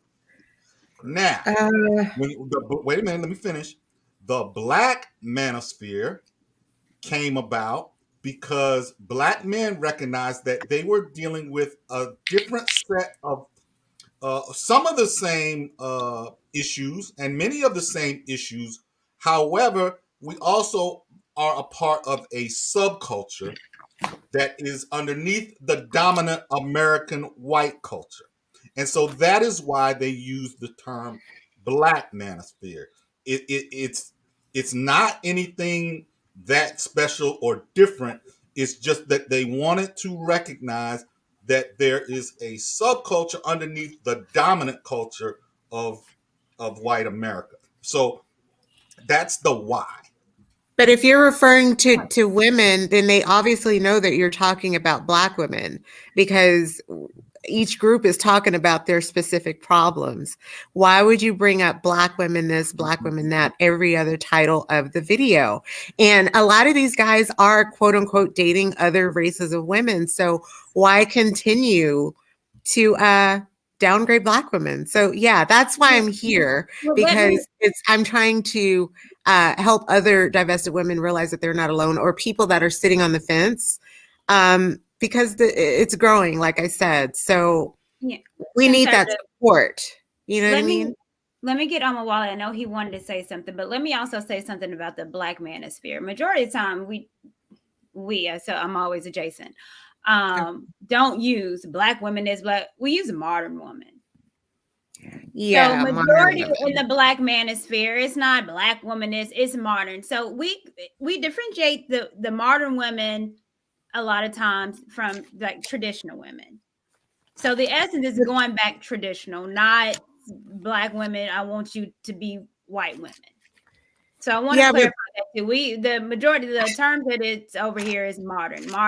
That's what you're going to hear. It's not always Black. Yeah, well, I wasn't talking about you, but I was talking about specific people that are just constantly. Well, I understand. I see that too. Black women. It's crazy. Yeah. No, I just think that the point that I was trying to make, and I think that she validated my point, so I appreciate her being honest. The point that I was attempting to make is that the divested community, whether it be Black men or Black women who are divesting from the community, a lot of it is fueled by trauma, by self-hate, by feelings of neglect, and feelings of rejection. Right. She stated clearly that she's here to recruit. Right. So things that are of quality, not me per se. Can I finish speaking? Yeah. Sorry. Yeah, I asked her the question, if she's divested, then why she's here. And she said, because she's for Black women's empowerment and she's here to recruit Black women who may be on the fence. And my reply to that is things that are of quality don't require commercials or recruitment, right? Harvard isn't coming to your local high school to recruit students because there's a demand, right, to get into Harvard. You're not going to see a commercial for Bentleys, right? So why does SYSB Can I finish? Thank you. So the point that I'm trying to make, the reason why I'm saying that it's clearly rooted in self-hate, Asian women date out at a higher rate than any other group of women, but there is no movement of divested Asian women. And the reason why that is because the source of them dating out is not because they hate themselves or because it's trauma-based. So my argument is that the folks who are often in this divestor movement have not healed. And I think that they want to kind of spread that pain. You know what I mean? Like, I think that when folks feel like they have kind of like an axe to grind, like that's the purpose of being here. So it's the same reason why a lot of Black men do it. It's like, nah, nanny boo boo, we got other options in other places. So fuck you, Black bitches, right? That's kind of like the energy. And my apologies for cursing court, but I'm just saying the energy is the same. It's childish energy. It's unhealed trauma. And I think that when you look at the kind of like the disfigurement that we see on the screen, I think that kind of like speaks for itself when we're talking about self-hate. I had a question. Brother Clarence had something to say as well. You had a question for Pablo? Yeah, I had a question for not only Pablo, but conservative. I think most of us here don't have a problem with you as a Black woman dating a white man. The problem that we're seeing is the reason why you're dating a white man. I think that is the major issue with most of us. So my question is, to Pablo or conservative Black woman, do you think the reason why somebody's dating someone is important? Don't you think that not just because, oh, I want to date a white, like if I say I want to date a white woman, but what would be my reason? I'm gonna date white women just because I'm trying to show black women that I don't need them. But is that a I good date reason? other races of men, mainly white men, because those are the ones that really approach me. But even though I've dated Asian, I've dated Arab, I've dated Latino, I've never had a problem there. But the thing is, I date white guys because they're hot. Like, you guys just want to be told that you're the only guys on the planet that black women are looking at. Like, black women, we have options too. And you're constantly telling us, like they always say, where's Waldo? Where's Waldo? Are you kidding me? I see black women. Everybody wants to spend time with black women. That's not a question of whether you got. And then you have black men saying that they're the most desired men on the planet, but then they turn around and say that black women are the most undesired. So well, that's statistically, but that doesn't mean that's how we feel. Personal experience. 83% of black men are married to black women. 83% of black men are married to black women. The marriageable black men, yes. The ones that are marriageable. Just like they married to marriageable black women. You think all black women are marriageable? Just like all black men are not marriageable. That's what I think the issue is with what you're doing is if you saying, I'm not going to date white. Now, see, it's a difference. If that's your preference, because that's visually your preference is white men, cool. That's the thing. But you're saying I'm gonna date them because they ain't no good black men. That's the issue that we have. Because there's good black men, you just finding the bad ones, and then you extrapolate. No, I haven't found any bad ones. Let me say Can this. I answer the second part of that question? Hold on. Because you asked me as well. Hold on 1 second, and I'll let you speak. And I want to be clear too, because Brother Clarence, and I think a lot of people think this too. It's not a factual thing that black women are just undesirable. It came from OkCupid back in 2014. It was a dating site that said who got the quickest response time. Black women got the slowest. Right, black women got the slowest response time, along with Asian men, and the fastest response times were it was white men, and the next one was Mediterranean men. The two lowest was Asian men, and it was black men. And this was just a response time. So again, this wasn't a national poll or a census. It was OkCupid. But that's what they go by, though. That's what they always bring up. This is this is the problem that we have with, for me, Fresh and Fit, for me, Cynthia G, is that this is what it breeds. And it makes it okay. So conservative black woman, a lot of people are upset at what you have to say. I understand it, because some of it I'm just like, the hell. But however, there's spaces for this, because we spew wrong information, wrong stats to make ourselves look horrible than what we are, and we're not. Yes, Kevin Samuels does that. So yeah, I'm sorry. Okay, all right. Thank you. Right. Let me speak. So again, that's why I again think it's important to have these conversations. But again, it's to let's be factual here. Black women are not undesirable. Majority of black men want black women. But we're going off these like small, minute groups of people that are saying this, and the Fresh and Fits and the Cynthia G's, and making it like it's normal, and it's not. And so that's why I got to be checked. Pablo? Okay. Yeah, so I wanted to answer Brother Clarence's question. I did a video on my channel.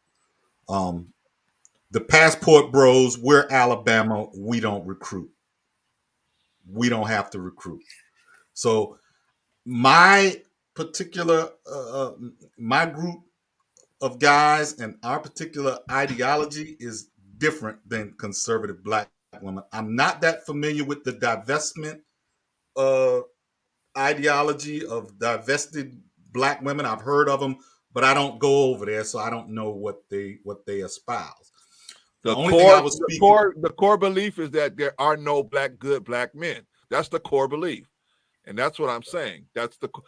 Well, no, we're trying to break the trauma bond because most black women are black male identified. So we're trying to like break that bond. That's but it's an erroneous. That's what it's an about. erroneous belief. It's an erroneous thing because it's obviously there are good black men out there. So it's erroneous from the start. That's what I'm saying. If you like black, I mean, I've heard stuff about. If you like white men from the beginning, and you like white men from the beginning, and you find them attractive, that's cool. That's a different situation than I'm now, because there's no good. I can't find a good black man, so therefore all black men are no good. Therefore, I'm going to date white men only. That's a different psychological thing. We have to break the trauma bond. That's what the divestment movement is about. It's about putting black women in the driver's seat of their own fate and their own destiny when it comes to dating and marriage. You're going to go and pick bad white men too. It's the same. Yeah, the thing is with the increase of interracial dating between black women and white men, yes, you're going to hear more stories about white men killing their black wives because the numbers are going to increase. We're having more interaction with each other. So, but that does nothing. That's not in comparison. You're not looking black at men kill black women. Oh my God, at the most highest rate ever. No comparison. Well, hold on. I mean, you always killings usually happen as far as close to proximity. Right. So that's not because black men are just a I mean, white people, the majority of white people, like we get that. Yeah, but just being around a group of black men is could be dangerous. It could be. I'm sorry. No, it's not. Stop saying stuff like that. What are you doing? It can be. I'm sorry. It's dangerous. It can be. Were you in a jail or something? What are you talking about? If you look at the stats on intimate partner violence, white women suffer more intimate partner violence in America than any other group of women. Well, I'm talking about homicides. Well, more violent happen amongst lesbians. So it's not even the black men that are hurting women. If you're in a lesbian relationship, you're most likely to get hurt, killed, smacked, beat up. So they have the most. I'm talking about homicides. And if we're talking, nobody talked about it, but during the holidays, like between Thanksgiving and Christmas, there were like 7 murder suicides between black men and black women. It wasn't just that guy who killed those 2 nurses. It was other people besides him, other black men that nobody covered. But I looked it up and I was like, wow, I could not believe it. It was so many, like, black women that lost their lives over this. Right? White men aren't killing. No, I didn't say they weren't either. Yes, there was a few sprinkled in there, but I'm saying great experiences with black men. I want to hear Catherine as well. I haven't really had super bad experiences with black men. Well, I mean, we've all been molested as black women. We know that. I was molested by a black woman when I was a kid, but I don't hold on to that because that's victimhood, right? So I don't let that define my life, but I'm talking about how black men are in general, how, just unlearning everything that I've been taught about black love and black men and having to be race loyal is keeping us stagnant. It's getting us nowhere. We need to close our legs and stop getting pregnant, by different black men. I hate that shit too. You know what I mean? Like, I don't want to dog out single moms. The problem with this. But I don't like that. I don't like, The sad thing is you come from black men, so you can never break the bond. You can never break the bond from us because you come from us. So that idea of thinking in itself, like that's like me I'll never escape the black woman. She is me, I'm her. We come from one another. So it's like, I don't know what you're getting at. Black people are God's DNA. You have a mixed child, the child's probably going to be perceived as a black child. So it's like you could never, whatever you're running away from or whatever, not saying you have an issue, but whatever this is, you'll never get away from it because we're God's people. We're the first people here. We're going to be the last people here. So mixing, and that's why I was kind of the point I was making earlier. I hope you're safe and I hope you had a protection. Because if another pandemic or something else jump off, these are the men, your men, because black men are still your men. These are who are going to be not a single black man did anything for me during the pandemic. It was white men. Well, again, like I said, that's why I said, I hope God bless you.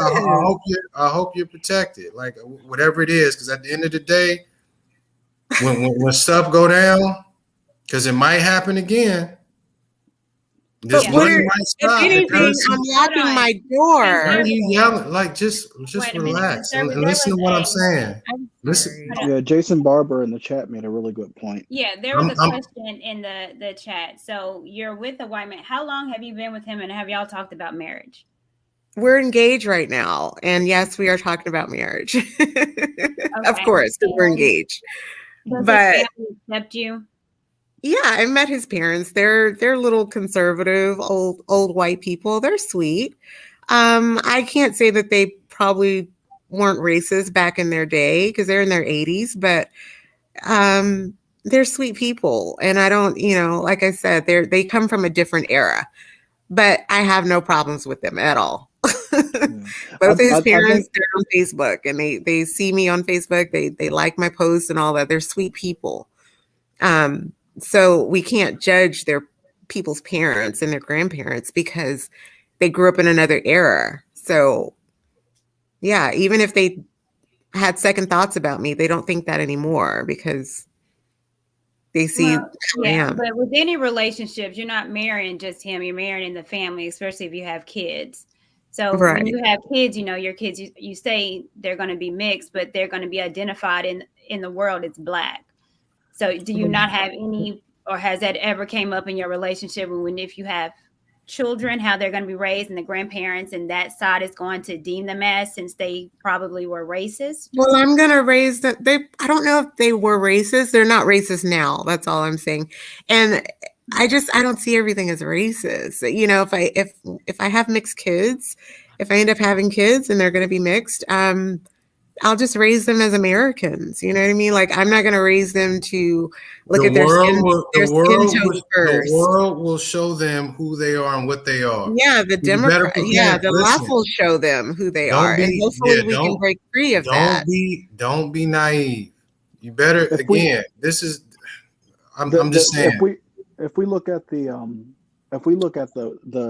prominent I guess divestors and the Black women's divestment movement, I forget the lady's name. Crystalline Carlson is her name. Mm-hmm. She's probably one of the prominent faces. She's not the leader. I said prominent. Mm-hmm. So if we look at the well-known divestors in that community who engage in recruiting or creating content, right, to promote divesting, the outcomes don't seem to be any better. I believe Crystalline was in a relationship with a white man. He divorced her for 20 years. Well, she's now dating a Black man. And then there's the girl from Twitter. She has like 90,000 followers on Twitter. Her last name is Soul, Soal, and I forget her first name. But she was really big about like shitting on the Black community and promoting divesting. And then earlier this year, she was on Twitter talking about she's suicidal due to the racism that she's experiencing on the other side, right? And she didn't get married. She's probably a liberal, and she probably sees race in everything. She's not a liberal because she rose to prominence when she came out attacking BLM, and she's a Black conservative as well. But the point I'm trying to make is that yourself and many of the other divestors don't seem to be closing the deal in marriage, right? You guys are in long-term relationships or long engagements, but the marriages that tend to happen don't tend to end well. And those of you who are over there don't seem to be getting married. So it's like you're here to promote, but what are you promoting or what are you selling, right? Because like I said at the very beginning, if you have truly healed from your own trauma, why are you here, right? And I feel like because I feel like the reason why you are here is to cause. I explained that. From my opinion, I feel like the reason why you're here is to cause discord because you haven't healed from it and you're still hurt. No, that's a shaming and silencing tactic. You don't want me to talk about divestment. It's not shaming at all. I mean, I'm looking at your physical appearance, and it's clear to me that there's still some trauma there, right? But I don't necessarily have to go there because that kind of like is what it is. But like I just came from yoga and I have on a tank top and yoga pants. I saw her on live. He's not ate a little talking bit. about that. That's not what he's talking about. He's not talking about your clothes. Yeah, we don't like I mean, we can all exist in a land of delusion. I think that's perfectly fine. The point that I'm trying to make is that folks who are truly healed and people who are really doing well aren't on the internet, right? You should be with your white fiance right now, enjoying the night, watching a movie, not online, That's engaging in a your way campaign of to trying recruit to black get men. me to shut my mouth and go about my business and not bring up black men at all. That's your shaming tactic. But you won't do the same thing to the other divested black men that keep bringing up black women, that keep bringing up the divestment movement. You won't do that to your fellow black brother who's constantly dogging out the black women and Because they constantly not talking about killing y'all. Because they ain't Oh, talking about deleting y'all. because they are killing us. We just said, let's But figure out, you guys are hollering about black single people kill moms. black people kill black people. What you gonna do when you have a son? Huh? I hope I have a daughter, but What you the gonna do thing is, then?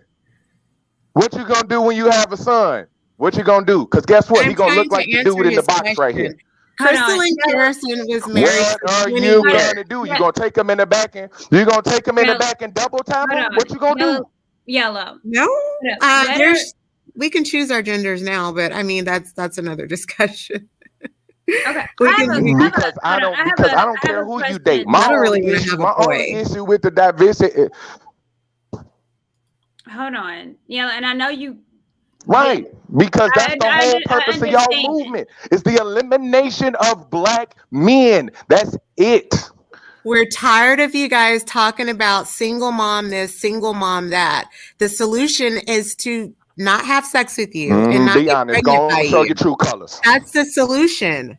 Go You don't see show your that? true colors.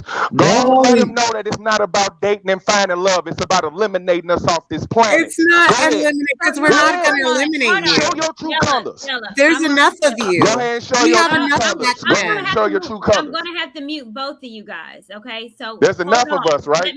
Right. So, too many. Let me be. Blue rag, please. Okay. Hey, Ray. So, because I listen to the divestment community again. That's why it's important to understand every single side, because I listen to them, and I listened to Cynthia G. I had this on my platform last week. The idea of the elimination. They're saying that because they are saying that the Pookie and Ray Rays come from single parent mothers, black women. Mm-hmm. And that's the idea, is that these divestors are saying, well, since you're blaming single mothers, single black women, for everything that's messed up in the black community, you're blaming us for the Pookie and Ray Rays. You're blaming us for the black men that are locked up, because they say 70% of black men that are locked up is come from a single parent black mother. Because everything that seems to be wrong is coming from a black woman that is single. The only thing to do is to not make a Pookie and Ray Ray, is to get rid of them at birth. That's what they're saying. So it's their way of trying to eliminate the problem. It's a solution. Well, I think it's slick trolling and slick shop, YouTube shit.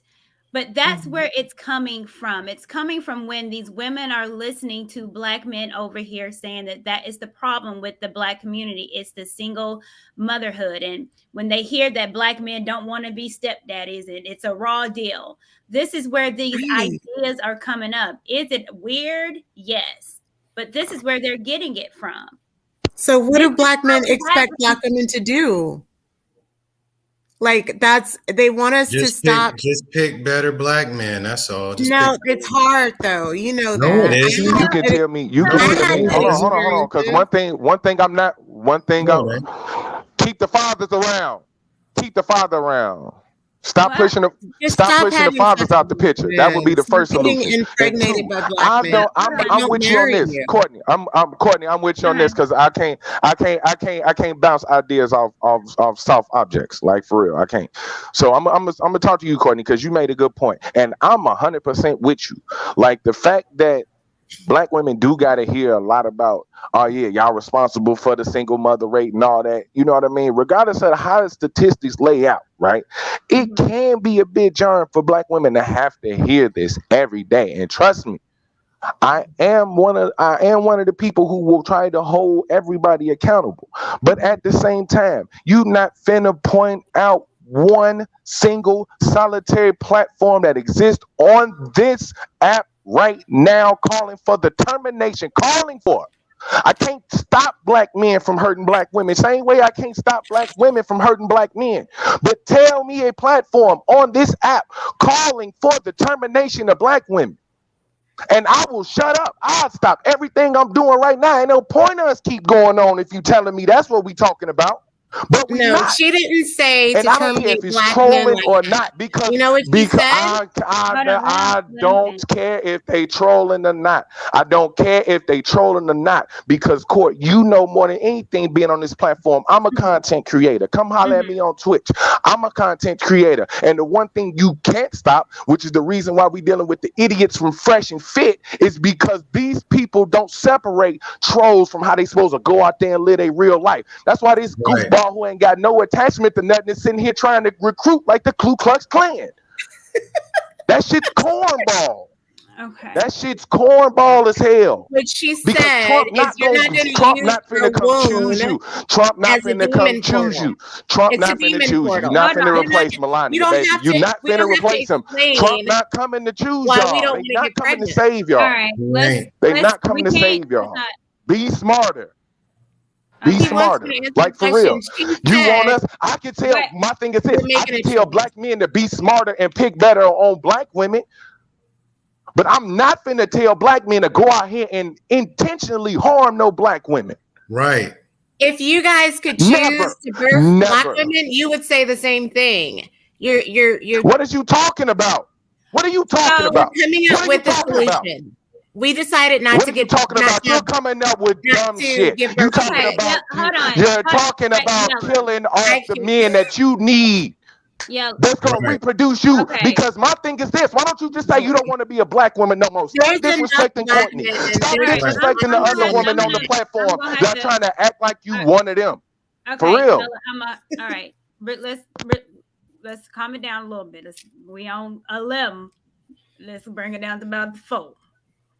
He All right. right. She He just right. said, He right don't. though. He's Why right. expect us to keep giving birth to you? You don't like us. Why do we have to sit Okay. there for 9 months, stretch out our bellies? No, we don't to give like birth bad to a group of behavior. men Nobody that said they don't like black women. Okay. We don't like bad Let's behavior. get some more people in the conversation. We got Ray's talk that talk. He's been waiting. Good We to don't see like you. you. We don't Okay, like Yella. you. Yeah, okay. good. We don't like you. Good.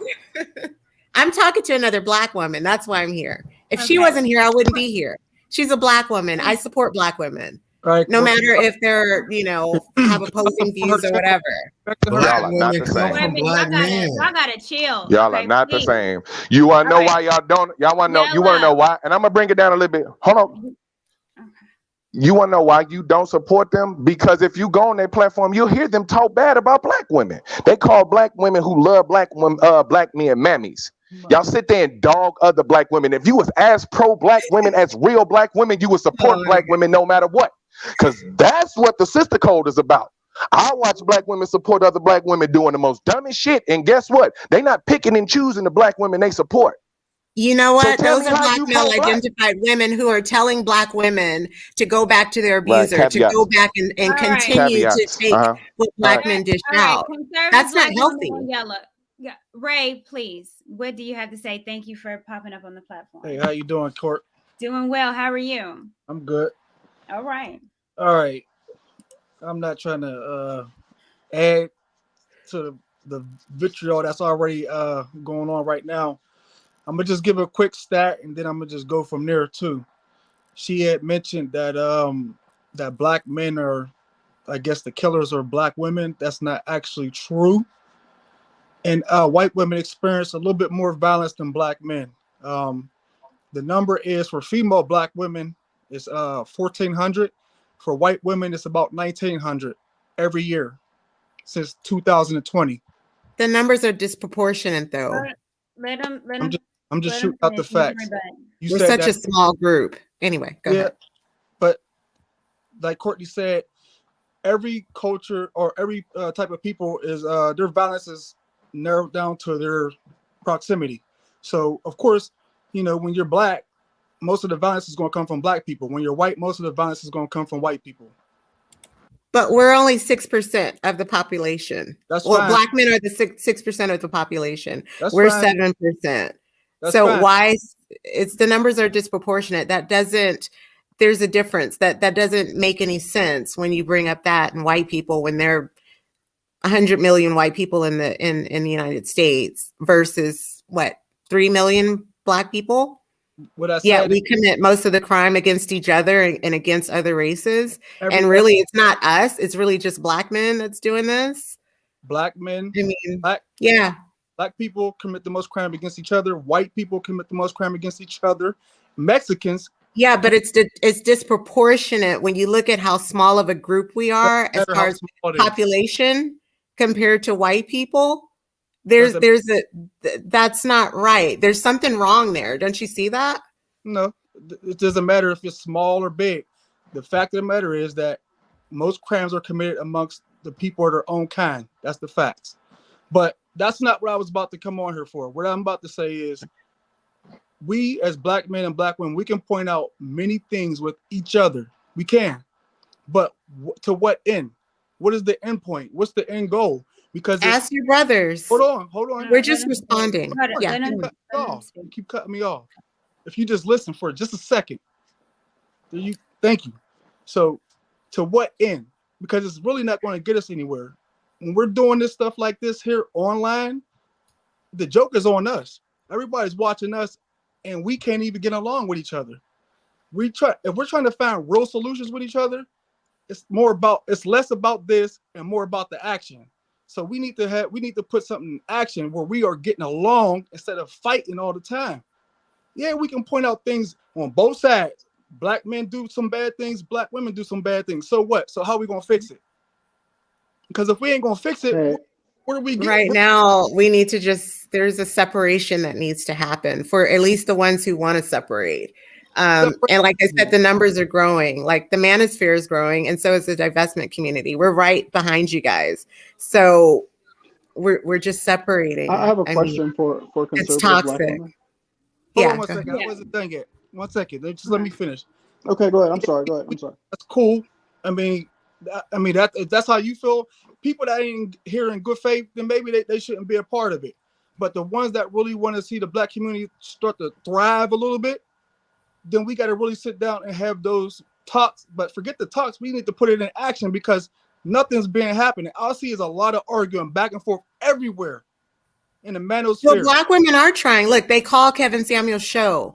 Like that means black women want to know the answers. They're dying. They're craving for the answer from a black guy. I tell them don't do it. Why would you call that man's show? Now you talk about rejection. He's coming from a place of rejection and anger and vitriol and bitterness because somebody's made him feel really low. Somebody's hurt him. I know you guys don't like to hear that, but yeah, someone's hurt Kevin Samuels, Kitten Hills. So, or like somebody's hurt you the way you're acting out, like somebody's hurt you, right? Obviously, it is hurtful. It can be hurtful, but past that point. I always say hurtfulness is not unique. Who cares? All of us been hurt up here. That don't make you special. Right, but there's certain voices that are bigger than others. And the manosphere has a huge following. You're trying to be intellectually dishonest. It does, but I'm saying the whole point of the manosphere is for men. And when you go out in public, you can feel the anger between black men and black women. You're trying to pretend it doesn't exist. No, it's not. What are you talking about? I don't feel no anger among black women and men. It's just two groups of people having a dialogue, which we should have been having a long time ago. Yeah. Y'all only got exposed to this. Black men only been talking like this for 2 years, openly and publicly. Exactly. Now you're talking about leaving the community. Catherine, do you feel the anger out in public? Don't you feel about leaving the community? Smile at you? Do they hold the door open for you? You talking about? Don't you feel the tension in the air? Why do you am I going crazy? Hold on. Next. I want Wale, he's waited to say something, but let me speak about the tension because I don't. And I've said this before. The tension is just here. In real life, people are dating and loving. And I thought that too. In real life. I thought that too. But when you go out into the world, when I can go feel out the into the tension. world, when I go out into the world, hold on. When you walk around with your hood on, that's what happened. Black No, men that's open, not what's hold on. happening. I don't walk around my hood on. Hold on. When I go out into the world, Black men open doors for me. When I go out in the world and I walk, Black men speak to me. When I go out in the world, I speak back. I smile. Well, you're I say still hi. into Black men. I think that's maybe they can sense that I'm a divester. I don't know, because I feel the tension. I was at the gym. Could be the white pointy I don't hood. know. I I'm don't know. in Texas. I don't know. I'm in Texas. Maybe it's different down here, but Plus, you there's a lot create of tension. Black men and Black women are not getting along down here. Plus, you create the tension. Whatever you give out is what you're gonna receive out in the universe. Everybody I used know to that. smile at Black men. I don't even smile. I don't even look at you guys anymore because I'm scared. So that's why you may. I'm gonna have to put everybody on mute. Wale, go ahead and speak, and then Rod, I want you to speak. Thank you for coming up. Yeah, no, I just had a question for a conservative Black woman because she said that she's here to recruit, right? So I don't think that arguing with Black men is an effective recruitment. I have a question for you. It's serious because you said that's your purpose for being here. So if your objective is not to be able to argue with Black men, can I speak if you don't mind? If your objective is not to argue with Black men, you have 2 Black women on the panel. Give them your pitch based upon your own experience and being in a long-term relationship with white men. Tell them what they have to look forward to based on your experience of with them divesting. Pitch them. Don't argue with us. Well, as a fitness person, I always tell I'm not pitching them. I mean, I'm not here to recruit. I'm just saying, I encourage Black women to work out, to maximize their options. I know that being in the gym is very important to a lot of white men, to a lot of Asian men, because I see a lot of Asian men in the gym now. They're on steroids, of course, but you're not. I'm trying to encourage Black women to, I guess, level up. I don't know, to maximize their options. You're avoiding my question because Kevin Samuels is telling Black women the same thing. He's telling them to get therapy and exercise to improve their options. I'm asking you specifically because you said you're a divester and you're all about Black women's empowerment. So using your experience, give your pitch. Don't argue with the Black men. Say to the Black women, what is it they have to look forward to based upon your experience with white men that they currently aren't getting from Black men? The floor is yours. Oh, they're going to learn about the stock market, the hedge fund. They're going to learn different things in the world. They're going to, white men, at least the ones that I know, they know about all those things. I've learned so much about cryptocurrency. I know that you guys are just now learning about that, but I knew about this years ago, just dealing with white people. But white men, you get to learn things. You get to expand your thought process. I said things. You're kind of stuck in Blackistan when you.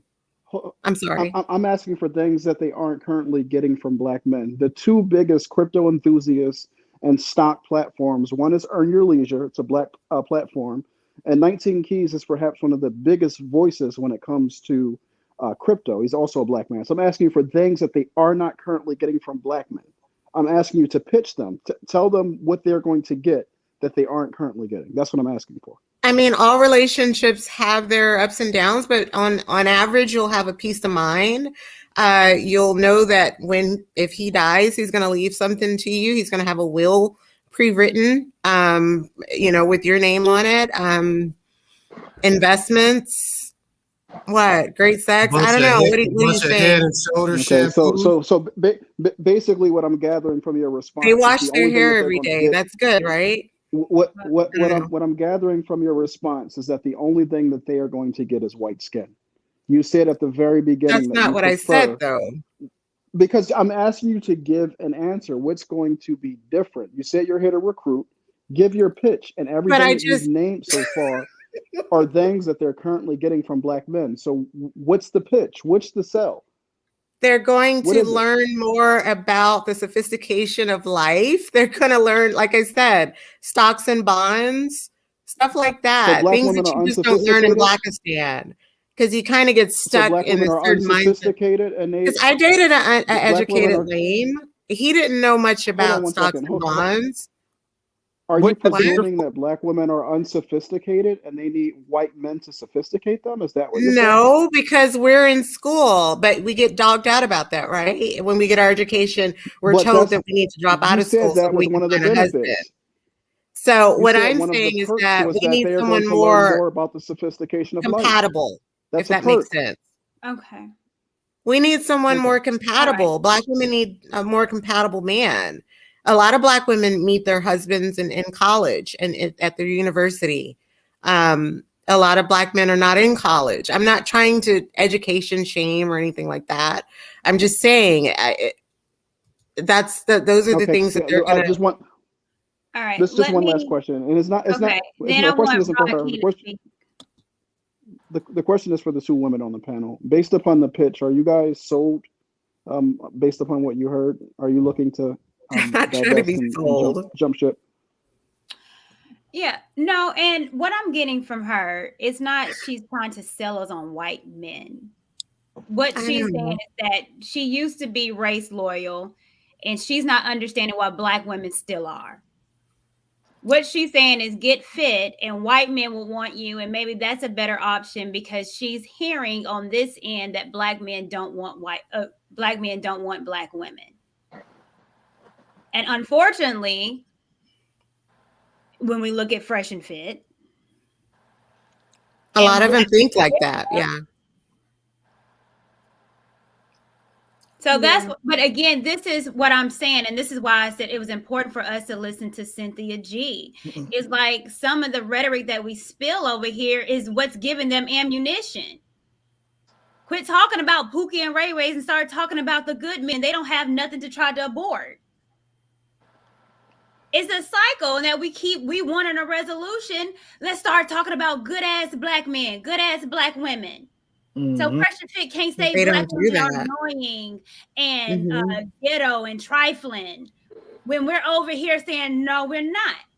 We can't. It's constantly defending. We have to constantly defend ourselves and make ourselves the outlier. Hold on, I'm gonna get Rod King, but again, this is where they're getting this vitriol. This is where they're getting all this fire and making them. Cynthia G is getting bigger. These women, like conservative Black women, are just kicking, and we all looking like the hell. But some of it is trolling. I'm going to probably agree, but damn, it's women that think like this, and they're blaming it on people like us over here. And looking at me, I get called mammy.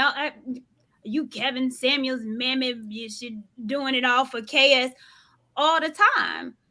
And I told her, she came in my comments and was talking about this divestment shit. And I said, well, just come talk about it. I invited her.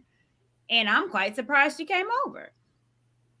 Yeah. But it's conversation that needs to be had. And again, these are not going to stop. These people are not going to, we can't kill a Fresh and Fit. We can't kill off these platforms if we're not giving better rhetoric on what we really are. And she's willing to talk. That's the thing. Like if you try to go on a panel of the manosphere, they cut you off. They do that. I see how they treat the women that try to go in there to reason, to talk. You know what I mean? But they don't want to talk. So it's good that she opens up a platform to people who think different. She may not necessarily agree with, but like I said, I'm just pro Black women. I want Black women to be happy. And I just see that Black women are just happier with non-Black men. I see it. I just. But we're not. We're not. None of them are. Black women are I am for Black love. Black women are not the happiest. Black women are sad and not loving themselves, and will go over to a white man to get. But they're natural. They're rocking their natural hair. They're losing weight. They're resting in their femininity. They're doing yoga. Black men. They're talking about Black women are so masculine. They can't be anything else. They have to work and pay bills and you do said all you that. You said you don't care earlier because Black men are asking all these things too. We like natural hair. I've been very patient, but I want to say something real quick because I need to get off quick. Just to address what I think his name is Omo Wale, African letter, asked. something that I'm noticing is that we're talking a lot about, like, we're getting confused between the internet experience and the real life experience. Because before, when you asked me, conservative Black woman, you asked, are you not feeling that tension? Are Black men smiling at you? Are Black men opening the door? And my answer was yes, they are. Because in real life, we create our own experiences and our own scenarios based on the way we present ourselves. So unfortunately, if you spend a lot of time online and you get all these different rhetorics and gender wars and manosphere, womensphere, CNTG, all of this to get into your head and take a toll of you, you're going to go in real life and you're going to be approaching life with even sometimes subconsciously, you won't be aware of it and you're going to be in a defensive mode. So I believe that you want to focus on your real experience, not what anyone is saying on any platform, because if you're telling me that in a place like Texas, that oh yeah, there's so many we are people, at each other's throats down you're here. you're not ever seeing or experiencing any type of reciprocity from Black people as a whole, I think that will be very Black difficult. men, I get positivity from Black women. We smile at each other. I make sure we look in each other's eyes. We make ourselves visible. We wink Do at you each look other, at Black men? Do you smile But when at I them? see a Black man, it's just like, you just want to, But do you look at them and smile at them first, is what I'm asking? Well, they're still doing mask mandates in the city that I'm in. I'm in a liberal city, so we have to. So they only see my eyes, and I just hold on. You got to stop. You got to stop making it liberal and conservative, man. You got to have your own mind. You got to have your own heart. You got to walk. You got to walk your own path. Your own experience. And not everything is, because if that's the case, if we're going to go to liberal and conservative route, you think January 6th is a hoax, just like every other Trumper that participated in that. We're all human beings. We all got to be able to distinguish right from wrong. Love is love, no matter how you take it.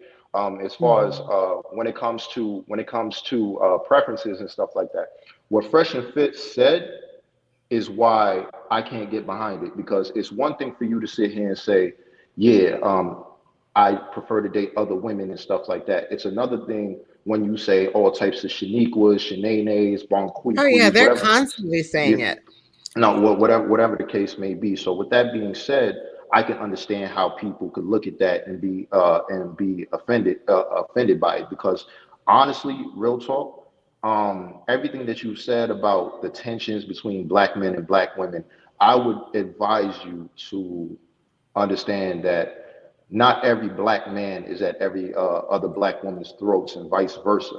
And let me give y'all a little background on me, right?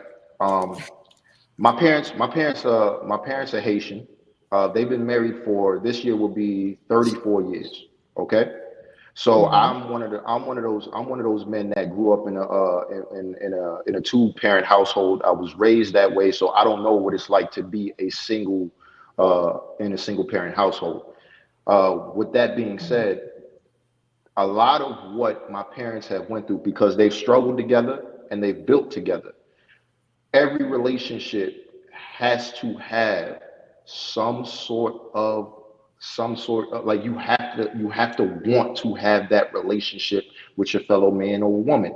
Like, I don't care what's going on. You cannot allow yourself to be in a situation where you have these astronomically high standards, and because this person might not be meeting your standards at this particular point, you drop them for the person that's already a finished product.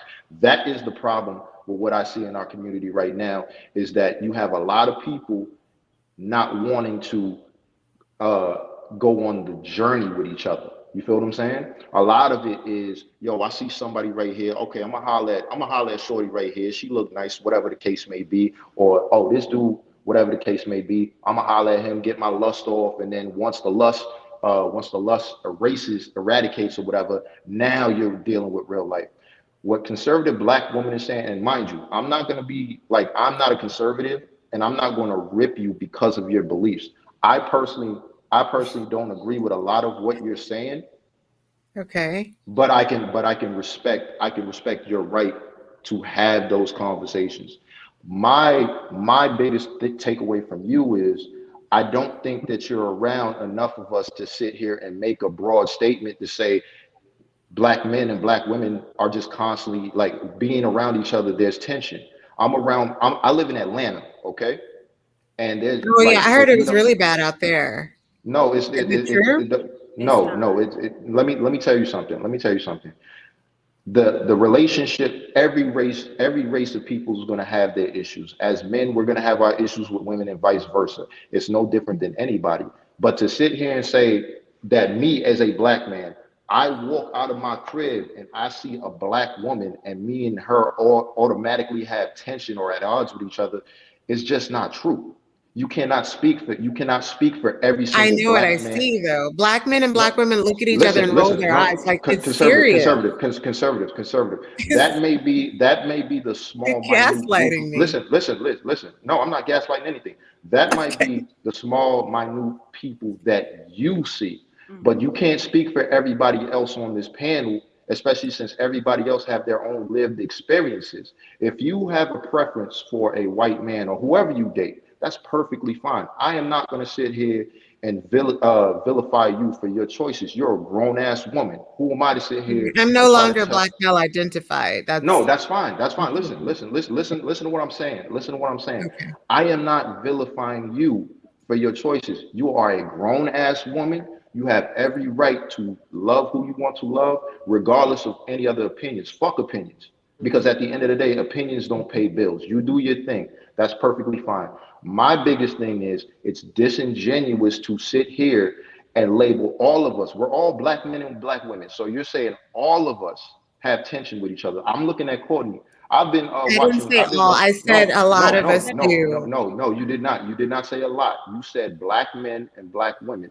So Well, to make that broad of a statement is untrue. If you want to go ahead and simply say that is your specific experience or people that you know, that's perfectly fine. But do not speak for me. Do not speak for Derek. Do not speak for Courtney. Do not speak for anybody on here and try to say that we're all at odds with each other because of a perceived thing in this manosphere.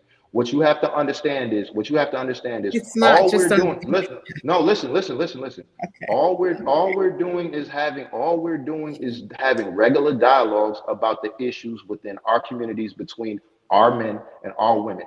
Me personally, I feel as though if you have a right to do what you want to do, you have a right to see who you want to see, be with whoever you want to be with, that's perfectly fine. But what we're not going to do is we're not going to keep going back and forth. We're not going to keep on like arguing with each other about perceived shit when it comes to political affiliation. I don't give a fuck that you're conservative. I don't give a fuck who's liberal. Not everything on this planet is Democrat and Republicans. That is not how the world works. Well, we're looking at the foundation. No. Let him finish. Listen to me. There's a black area, there's a white area, and there's a gray area. Okay. Not everybody on this panel identifies as a liberal or conservative. We take bits and pieces from everybody. Okay? If you feel like you're a conservative pundit, fine, be a conservative pundit. Hang out with those guys that are like-minded like you. But understand this. We as a community are dealing with things on a daily basis. Black men have fought for this country, died for this country, for women such as yourself to even have the platform to speak what you're saying. So to sit here and try to make it seem like everything is this way when it isn't, I would advise you to go, like, be around more people. Really open your, okay, you want to be pro black women? Let me tell you something. Every woman on this panel is probably pro-black woman. Nobody is anti-black woman over here. The only issue that but this is a small sector. Hold on, wait. That's okay. In general, that's fair. But what I'm trying to say is, listen. No, that is not true. That is not true. That's how you perceive it. Okay, and that's perfectly fine. My whole thing is, we are specifically speaking on the issues that we need to fix amongst the relations and the relationships towards black men and black women. Okay, nobody's out here saying fuck black women ain't shit. What I'm saying is that you guys are turning black women off. I hear what black women are saying. I'm in the private group. Hold on, and I'm gonna say something too. Listen, hold on. Let me say this. It's all about us having the dialogue. If we both can't sit here and have the dialogue, answer the tough questions, it's going to be more of this nonsense, because all I've been hearing is you saying this, that, and the third. Okay, you may have your people and your pundits that probably feel the way that you feel, but you are not only speaking for a small, just like you said, this is a small sector. You're only speaking for a small corner of YouTube that's not bashing Black women. Listen. The rest of But the real world isn't bashing all Black women. That's what I'm trying to get you to understand. You know what I mean? Yes, we have our issues. You're gaslighting me. Oh my God. The rest of the world is bashing Black women. Let me say something real quick. No, the rest of the world, all Black men on this planet Earth, including in America, are not wasting their times saying Black women ain't shit. That is not true. That is a false statement. That is a broad statement. Right. Okay? I don't know where you must have been under a rock. I'm gonna Ray, go ahead and speak, but I want to get you as well on here too.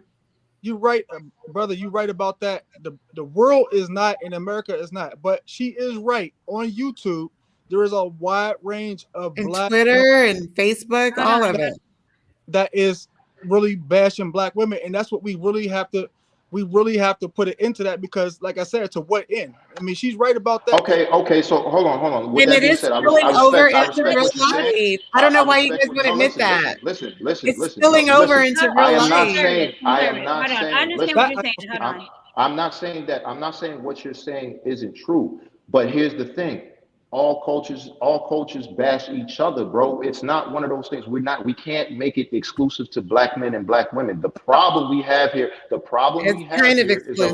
No. We have to have the conversation. It's all about dialogue. If we can't even come to the table and have the dialogue, then it's going to seem a certain way. I'm open to having the dialogue with any man, any woman, any person in our community that's willing to have the dialogue. The real question is, are you allowing yourself to take it in, or are you one of those people that are going to like listen to whoever you listen to and think that is law? That is not law for everybody. The thing is, Cynthia's really not saying anything wrong if you just listen to what she's saying. Kevin Samuels isn't either, but you have a problem with what he's saying. She just says stop using our wounds as a portal to get on the planet if you're going to dog us out, if you're going to mistreat us, and if you guys hate single moms, and if you guys think so horribly of Black women, then why use our wounds? It's like you're using us. Like, we don't want to be used anymore. We all conservative Black woman and Rod. Let me get Q. Okay. Q. Thank you for well, you was cammed up. What you got for us? What's up, Q? Yo, what up, family? Yo, Omawale, shout out to you, family. Courtney, thank you for pulling me up on the panel and stuff. I heard everybody talking about Cynthia. Cynthia, my homegirl. Like that's like to say like family and stuff. Oh, that's good. Naz, Taz, Nyla and stuff. Like Cynthia promotes me almost on every single video she does for the last almost 4 years straight. Oh yeah, I heard a Q butter. All right. Okay. Well, let's see. What do you have to say, Q? To add to the conversation, I think being racist is cool, and I think we should teach racial pride as early as possible, and actively seeking relationships that perpetuate the furtherance of your community, and also substantiate the ability for your community to sustain itself should be fundamental. Now, if you're going to argue with somebody about their preference, once if that's your preference, cool, conversation over. But there's millions of Black people who really just want to be around Black people who care about doing stuff for Black people. There's a lot of us. Millions, probably in Africa, but not here in America. Black people are sick of each other. Unfortunately, there's a lot of people who have that experience, but fortunately for me, I don't. Everything I do and everything I'm associated to is just nothing. Hold on, Q. You said at the beginning, I don't know if you misspoke, but you said it's cool to be racist. Did you not? Did you just say that? Yeah. Okay, let's bring that back. What does that mean to you? Because being a racist, what does that define that for me? Someone who actively pushes their race. Someone who does things consistently for their race. I think most people have a nationalist. Most people have a view of racism. That's not through the white people's lens. Hold on. I'm going to explain it to you. Because I will actively put a black person's resume above a white person's. If a black person is fired, we will go find another black person. If there's an apartment that needs to be rented, you give it to a black person. If there's a black person? No, you go find someone who's actually good. That's your job. You always to find somebody who's black. And you actively do that. You actively put out propaganda to perpetuate the empowerment of your community. You actively promote the lifestyles that are going to heal your community. You do holidays, you promote media, you create parades, you promote shirts, you do everything in your power to put your race ahead of anyone else's. Puerto Ricans, Dominicans, hey, anybody who else, if you ain't banging black, we're gonna put us ahead of you. Well, I think that's just the idea of racism is in feeling superior over race, over a particular race or different races. So it's this superiority complex that you have. That's what racism is. And so the idea is not being pro-black, or I'm going to hire someone black before I hire somebody white. I mean, it could if you own if you own the whole particular company and you think you're superior, then it could be on a microcosm level racism.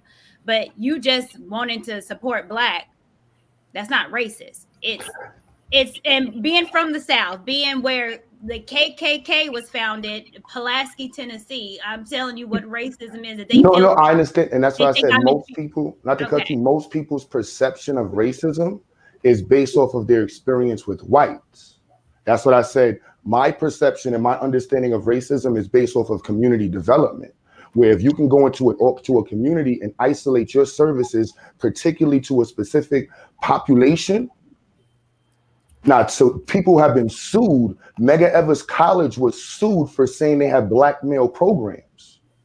Like the usage of certain terminology can be deemed racist. Can we define racism like by the dictionary real quick? Well, let's not. Well, we can, but I also want to stick on topic as far as is being, is your preference is that inevitably racist? And so to date, telling black women I will never date you. So I'm gonna say no. My preference is not racist because I literally don't have a racist outlook. I just happen to like black men. I would date outside of my race, but I wouldn't marry outside of my race because I'm of a mixed race background and I understand the intricacies of raising mixed children is problematic for me. And I'm not interested in doing that. But by definition, racist is literally the adjective. Sorry. Huh? They said that I'm clear about that. I'm clear about that. Yes, I'm clear about that. By definition, racist is having, reflecting, or fostering the belief that a race, see race entry, as a fundamental determinant of human traits and capacities, and that racial differences produce an inherent superiority of a particular race. I don't have those personal beliefs. So just because I prefer to only date black men, but without that belief system in my mind in courting, it doesn't make my preference racist. Now, if I thought that I'm superior to another race, then yeah, my preferences would be racist because white men are, they just want me to be a bed wench and blah, blah, blah, blah, blah. If I thought all that, then yeah, my preference would be based on racism. Just wanted to clear that up because we're kind of going off the top of the head and I'm like, let's define racist because I get it. So according to Merriam, a racist is someone having, reflecting, or fostering a belief that race is a fundamental determinant of human traits and capacities and that racial differences produce an inherent superiority of a particular race. So for me, I'm stating that my actions will do, what I'm doing is based off of the purpose of creating a superior position for my people. So if I'm saying that I'm going to put black people's resumes first, is because my goal is to get black people economically empowered. So do you have a business? Do you have an LLC to put black people first? Right now I have a music studio that's filled with black men. I have an institute that's filled with 250 black students only across the country, all black people only. I have 2 locations in Brooklyn. Both of them are inside of a black-owned business, black-owned locations. This one I'm sitting in is owned by a black woman and black man, 30 years. And the other location is owned by a black woman and black man. Everything I do is surrounded by black people. Are you in Atlanta too? No, I'm in Brooklyn. Okay. Well, you're an outlier. This does not represent the collective of black men. What you're doing, and what you're doing is great. There's a lot of black men doing stuff like this. Where are you getting the? This is to conservative black women. You're, an outlier, which you're calling him. Where are you getting your ideas of black men? I'm looking at the collective. I'm a social worker, so I see things. I go into homes. I see things. I'm not going to go too much as into a social worker. Hold on, but Yeah. as a social worker, you're going into homes where there's problems with. Yes, So and that represents the collective. That's like me working in an AIDS facility, and I see majority of Mexicans in that area, and I'm saying, well, Mexicans all must have. No, you're in that facility. That's what you're going to see more of, depending on your area. But that's not a whole. That's we got to get out of the mind frame. Collective, we're in bad shape. I don't think you realize how bad of a shape black people are really in. I know we like to kind of, especially black men, we live in a delusion in a sense, but we're in bad shape. Conservative black women. I'm not trying to even be funny. This is serious. Okay. Can I ask you, what issues do white people have? What do you mean, what issues? They have the same issues as everybody else, but they dying out. We have it on a bigger scale, even though we're the smallest population. Not true. Or smaller compared to white people. True. Guess what? I live around white people. I live in a white neighborhood. I have for a long time. And trust me, there are issues. And you feel safer, don't you? Don't you feel safe living around white people? I'm going to be honest with you. I do, to a degree, feel safer, but I'm saying, but they don't, I'm a different type of black guy. Thank you for being honest. I'm going to be honest, but that don't mean that they have issues. They have a lot of issues. Thank you for being honest. I'm gonna be for a better You gotta be honest. You feel safe around white people. Yeah, for I me don't. too. A bunch of white people, I don't feel safe. Right. Hold up. You feel safe around a bunch of black people? Yep. Let me respond to this right here, Alpha Omega. This is again the issue and the problem that we have here. Again, why we have so extremists on both sides, men and women. It's because the perpetuation of lies. So, Alpha Omega, 80% wedlock equals bad shape, in my opinion. Where are you getting 80%? It's not true. Let me share my screen, because I get so tired of this. It's just nonsense. And then you wonder why Cynthia G does this, because it makes black women look bad. It makes black women look bad, and we're not. All right. Yeah, we're tired of it. Blackdemographics.com. Let's look at black. Oh, yeah. Cynthia G debunked Black Demographics. She said that's all BS.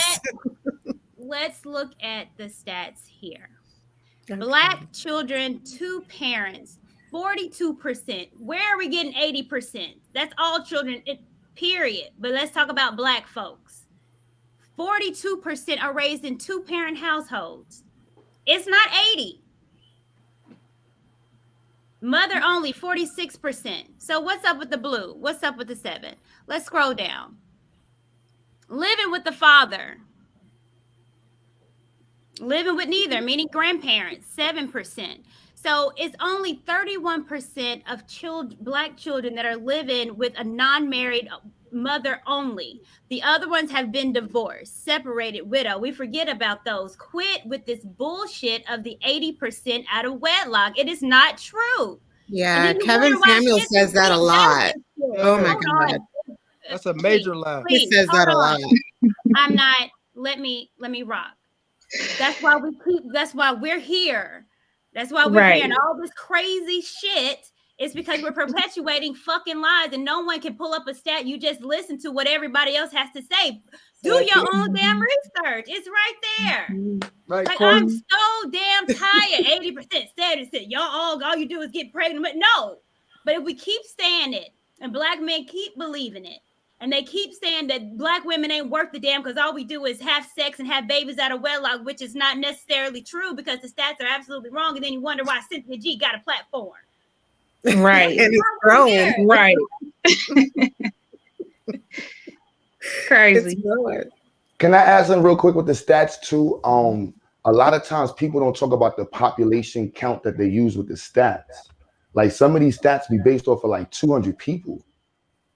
Like I know 200 people. Like I know 400 or 500. I know, like, literally just look at the very bottom. Yes, They'll tell you 400 people, 200 people. That's the problem. That's the problem with statistics. My godmother, who's a white woman, literally studies statistics, and the biggest issue with statistics is they're based on focus groups.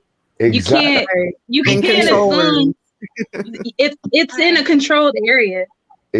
So when people throw the stats out, fellas, I'm gonna say this to y'all fellas, don't argue the stats with sisters.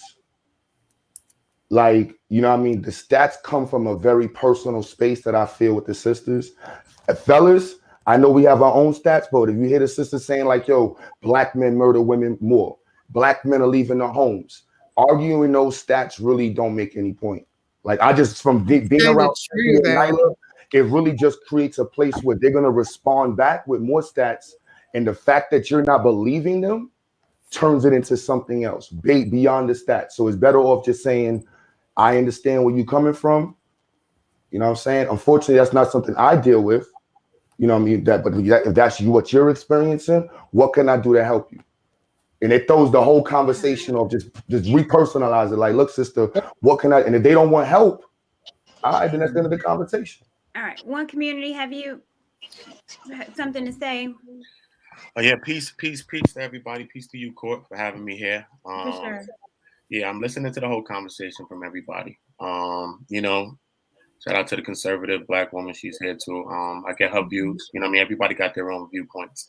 I just think a lot of time we have limited viewpoints. I think a lot of times, like as soon as you brought up the stats, she said Cynthia G debunked the stats. I think we need to debunk black demographics because it's kind of biased, and Kevin Samuels likes to use that. And it was debunked by Cynthia G a couple times. Conservatives, I don't see a lot of the times with all the stats. You know what I mean? I think we could throw away a lot of the stats. A lot of times it's people that control those narratives and are trying to push those narratives. When we come to talk about black people and the love for black people, I experience it every day. I don't see attention. I show love to people every day, but most definitely to my black people. I'm a person that's online. I lift black women. I don't put them down. My son's mother tried to kill my baby. I don't call them bees. I don't call everybody bees and things like that. I'm still doing positive things, right? So I think it's all our perceptions. You know, I think it's all our perception, but I think a certain thing just want to be pushed, right?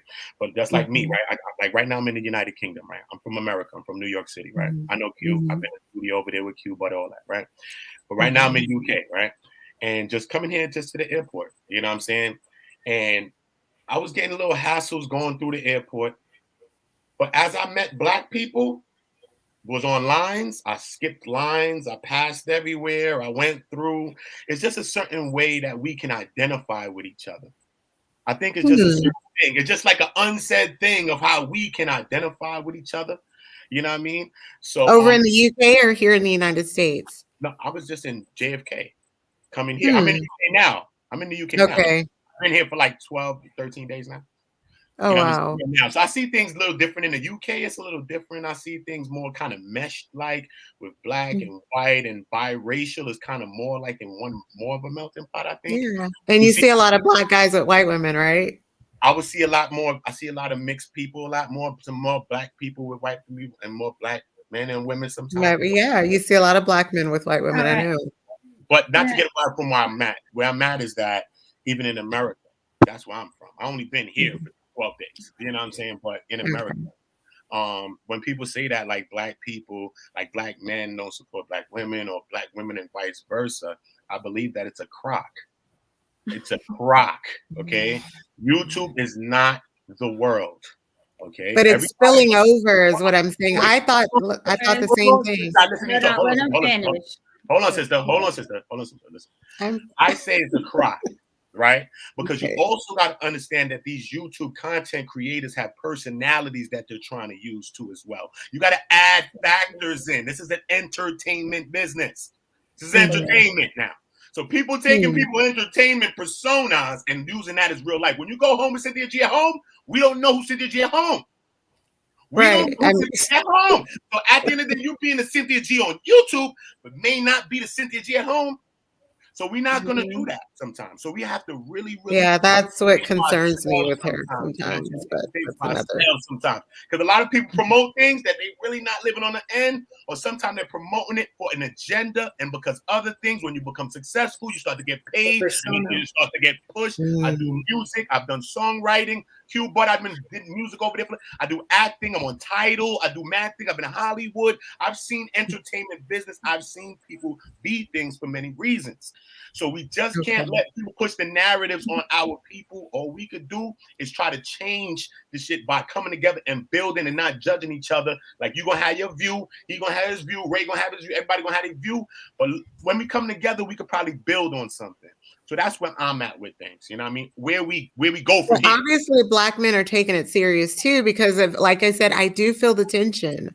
I do. I feel it. I see it. Well, Black men let me tell you why you might. They're angry, and you can feel the anger, and it's conservative Black women. This is why you might be feeling it, because again, I'm not feeling it. Catherine is not feeling it. So you got. But we can be in denial too. I was in denial. Hold on. There's 3 Black women on here, but only one is feeling it. But the two black women that aren't, love Black men. You may ignore. So I don't have to ignore something, because anybody can get the smoke from me.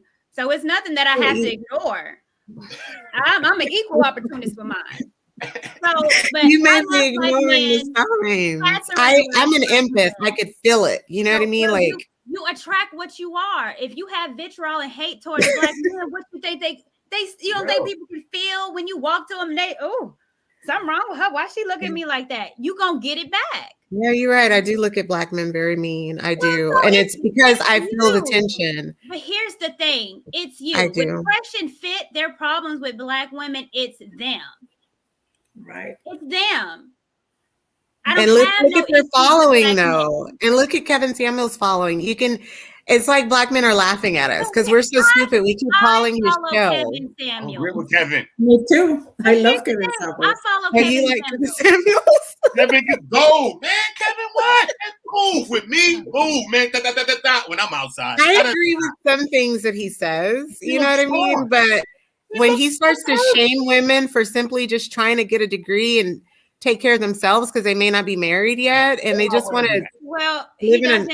Okay, so he doesn't shame women for getting degrees. And he curses at women. It's just ill. It's cringe. When I watch it, I try to watch it. Trust me. I've tried to watch him, and it's just every time he does the same thing, and it just makes me so angry. All right. Like, so if y'all can chill for a second, because this is what we're about to do. He keeps calling. I don't know where they call. This has been quite interesting. Again, every time I get on here, I never know what I'm going to expect. I damn sure didn't expect this. Sorry. I want to, because I'm going to go ahead and start wrapping it up. I have a headache. Conservative Black woman. I'm sorry. Paused it. Raphael. I'm sorry. Came in my ass for 2 days. And so, yeah, you did. But I want to get everyone's last word. Again, this is not an echo chamber, and I appreciate everyone's different perspective. Again, I just want us to be respectful, because regardless, you might not agree, but damn, it's important to hear what other people and other sides have to say in order for you to combat it. Mm-hmm. You can't fight off the enemy that you don't know about. You can learn. Right. So, and that's why I listen to the manosphere. People probably want to know, why do you listen to them? Because I want to hear what these men are saying. It's scary sometimes. You want to hear. Yeah. And what these people are saying. But here's the interesting, I'm glad you said that, because you have people. I'm nosy. I'm sorry. You have people that want to learn from the manosphere, and then you have people that want to use it and push a narrative to fight against it. And it's important that people can understand and see the difference. Because me and you both listen to the manosphere, but we are completely different. Perceive it differently. Absolutely. Okay. All right. So one community. I'll email you the person I listen to. Yeah, like I said, man, peace and blessing, Courtney. great panel. You know what I mean? Q, good to see you again. Conservative, everybody, I have nothing against no one here. You already know one community. We build in one community. That's what we need. We need the men. We need the women. We need both of us to help raise the children. That's what we need. I'm not with the Kevin Samuels. Men that I know are not like that. That is not men to me. Look scorned, look hurt. They breed in a lot of fake Kevin Samuels, bootleg Kevin Samuels with the fake suits and the lights behind them. And they all sound a lot of that. Hold on. What do you have to say about your last words? This is my last words. Okay. I'll be again. This is my last words. I don't want nobody being a fake Kevin Samuels, okay? Because a lot of them fake Kevin Samuels, a lot of them are feminine. They are effeminate men. They sound very effeminate. They don't sound like the strong men that I know, okay? All of these people talk about high value and all that. Listen, these people don't know what they're talking about, man. These people lose their women if they had one. Anytime they get one. Trust me. But listen, bless y'all. One community. Peace, blessings. I appreciate every one of y'all. I'll be back again. All right. Thank you. Ooh, all right. Ray, talk that talk. You know, I rock with you, Courtney, since the Lapeef Network. I'm going to keep rocking with you, you know. Thank you. I'm going to just say that, you know, we got to, as a community, we got to come together, hopefully, eventually soon. Because if we don't, we won't have a community. Right now, the fastest growing community in America right now is Mexican or Spanish people, however you want to put it. They are growing. And when it flips over, and I don't want to be the minority looking in again. So we got to get our community together. You know, Fresh and Fit, I don't know why some guys listen to these guys. They're like two geeks that finally start getting women and they don't know what to do with it. So, to a degree, you know, I guess they don't like black women because they can't handle strong women. That's my take on it. So they date other women because it's more easier. But the whole manosphere itself, I'm not with the red pill manosphere stuff. Yeah, do I think that we need some work as far as our young black men? Yes, we do, because you know a lot of them are being raised by single mothers, and we need men back in the households. But the stuff that they're putting out there on YouTube does sound like a bunch of bitter black men, and we need to change that. The real men need to stand up and give their perspectives and help these men that been hurt, and you know, get them back on track. Because I've been with a lot of women myself, and you know, okay, wait a minute. I told you I'm an entertainer. So you know, you used to dance. Yeah. I still do it, but hey, okay, I'm sorry. But that's another show. Yeah, one day I'm gonna perform for you and your ladies online. But yeah, so you just from a Patreon. Need to get us back together. You know, conservative black woman, you got some good points. I mean, I agree with you on it. I mean, I agree with you on everything, but you do got some points, and you are right about some things. But that's the whole point. We're going to agree to disagree, but we come together to try to make it work. And that's all I got to say. All right. Thank you, Ray. All right, Q. Thank you for popping up. I appreciate you. What is your take with all this? Oh no, dialogue is great. It's more, the more we increase dialogue, like you said, the greater chance we have of regurgitating each other's talking points. And if those who want to listen, you know, take it in. If those who don't, you know, keep it pushing. You know, so for me, I'm about black empowerment, black first, black over everything, black through anything, black anywhere, everywhere, anytime of the day, black, bliggity, black. Question for you though, because you said that you're buddies with Cynthia G, right? Mm-hmm. So how is it that you're blackity black? Do you agree with her when she says terminate black boys in the womb? She's talking about terminating Dusties and derelict. How do you know someone's gonna be a Dusty? Because their fathers are Dusty. Their fathers are derelict. Okay, so you agree with her? Agree with her? No, that's just her talking point. For me, I understand both sides, and I say heal or die. That's pretty much my perspective. If we don't heal, people are going to die. I don't think the space has created an environment for the dialogue to be healthy. So Cynthia G's talking points are largely shaped around her personal experience and the experience she had on the internet. In the time that I've known her, it's been very bad, like just the attacks that she got from Black men. So the conversation developed. Like when you see the saying eagle, when she calls herself the eagle, that was her spinning the joke where they called her the bald eagle for 2 years straight. You see what I mean? She took it to the eagle. When they were talking about abortion, the abortion was the Black dude's conversation point. It wasn't her talking point. She took it because these dudes jumped on the panel. It kept saying, we don't want no more babies with y'all. Y'all babies are the issues. Y'all wombs are the issues. So she said, you know what? We closing up shop. So I'm sitting there just listening to like, look, if y'all continue this conversation in this direction, it's only going to go that route. So for me, I don't even choose to handle the conversation that way. That's why I made a suggestion to my brothers. And if the sisters want a suggestion, I'll gladly give a suggestion, but I don't just openly give suggestions to females like that. But to my brothers, I tell them like, look, we need to do more to create an environment and a safe space for the people in our community, our women and our children.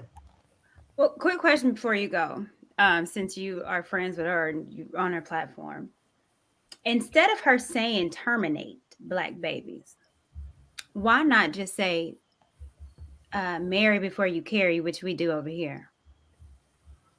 That's your choice. I find that what YouTube exposed me to is a very strong sense of narcissism. It's like subliminal micro narcissism where we want other people to say what we want them to say. And it's like, I think your platform is really dope and you're going to get bigger and you just say your piece. Mm-hmm. She says her piece, everybody says their piece. And then as we get to ignore people and just focus on what we have to say, people, the audience will will get healthier. Like what you're doing right now is really dope. And they need to see other people, have a space where they can be in themselves and they're securing themselves and create a talking point for it. Because I do heal or die. And they be chewing me up. They be like, yo, Q, you let the dudes come up there and talk. You let the women come in. I'm like, look, bro, I'm just trying to let people have dialogue, but y'all not going to come up here and talk crazy. You see what I mean? Like at the end of the day, I'm not to say I'm not a misogynist, but I understand my male tendency. So I can cut off the conversation for women in my head and direct it straight to men. Like, look, we need to do better. We need to do more. I don't hang around females. I be around men all the time. So I know how to deal with men. Like at the end of the day, we need to get our shit together. I'm not blaming the white man. I'm not blaming nobody but us for our shit. Good. We need to figure this shit out and get our shit up. Straight like that. All right. Thank you, Q. I appreciate you. Appreciate you. Black power. Black power. Catherine, what you got for me? I don't know. But first of all, thank you for having me up here. It was a very constructive conversation. I was, blown away by you, conservative Black woman, like most of us. But I appreciate that, you were always honest. And for the most part, I think you were respectful in the way you approach everyone. So I appreciate that. Although I don't agree with, I will say maybe 80% of your views. Wow, that's a lot. Yeah, but I respect them. And I believe something that we should cultivate as well is the ability to respect different point of views. Like, I don't need you to think exactly like me to be able to have a conversation with you. But yeah, I don't agree with most of the things that you said, because I'm very for, as I said at the beginning, for the Black family and Black love and Black men. So yeah, definitely I don't agree, but I respect your point of view. I respect everyone's point of view. I think that it's important for these conversations to happen, to have these spaces where we can actually have constructive talk and not only listen, maybe like go to just one space where they're going to be focusing on bashing Black women, or the other space where they're bashing Black men, but actually be able to just have the conversation and be held accountable. That's another thing. When they're telling us things that we know we need to change, I don't think we should see it as bashing, but we should all be held accountable, because I think our race as a whole needs to work on improving, right? Both men and women, and because the children are looking up to us. So that's what I believe, and I'm happy to be a part of this discussion tonight. Thank you. Thank you so much, Catherine. I appreciate you. You're welcome. Bye. Derek, what you got for me? Wasn't ready for this one, were you, Derek? It's a lot. I'm sorry.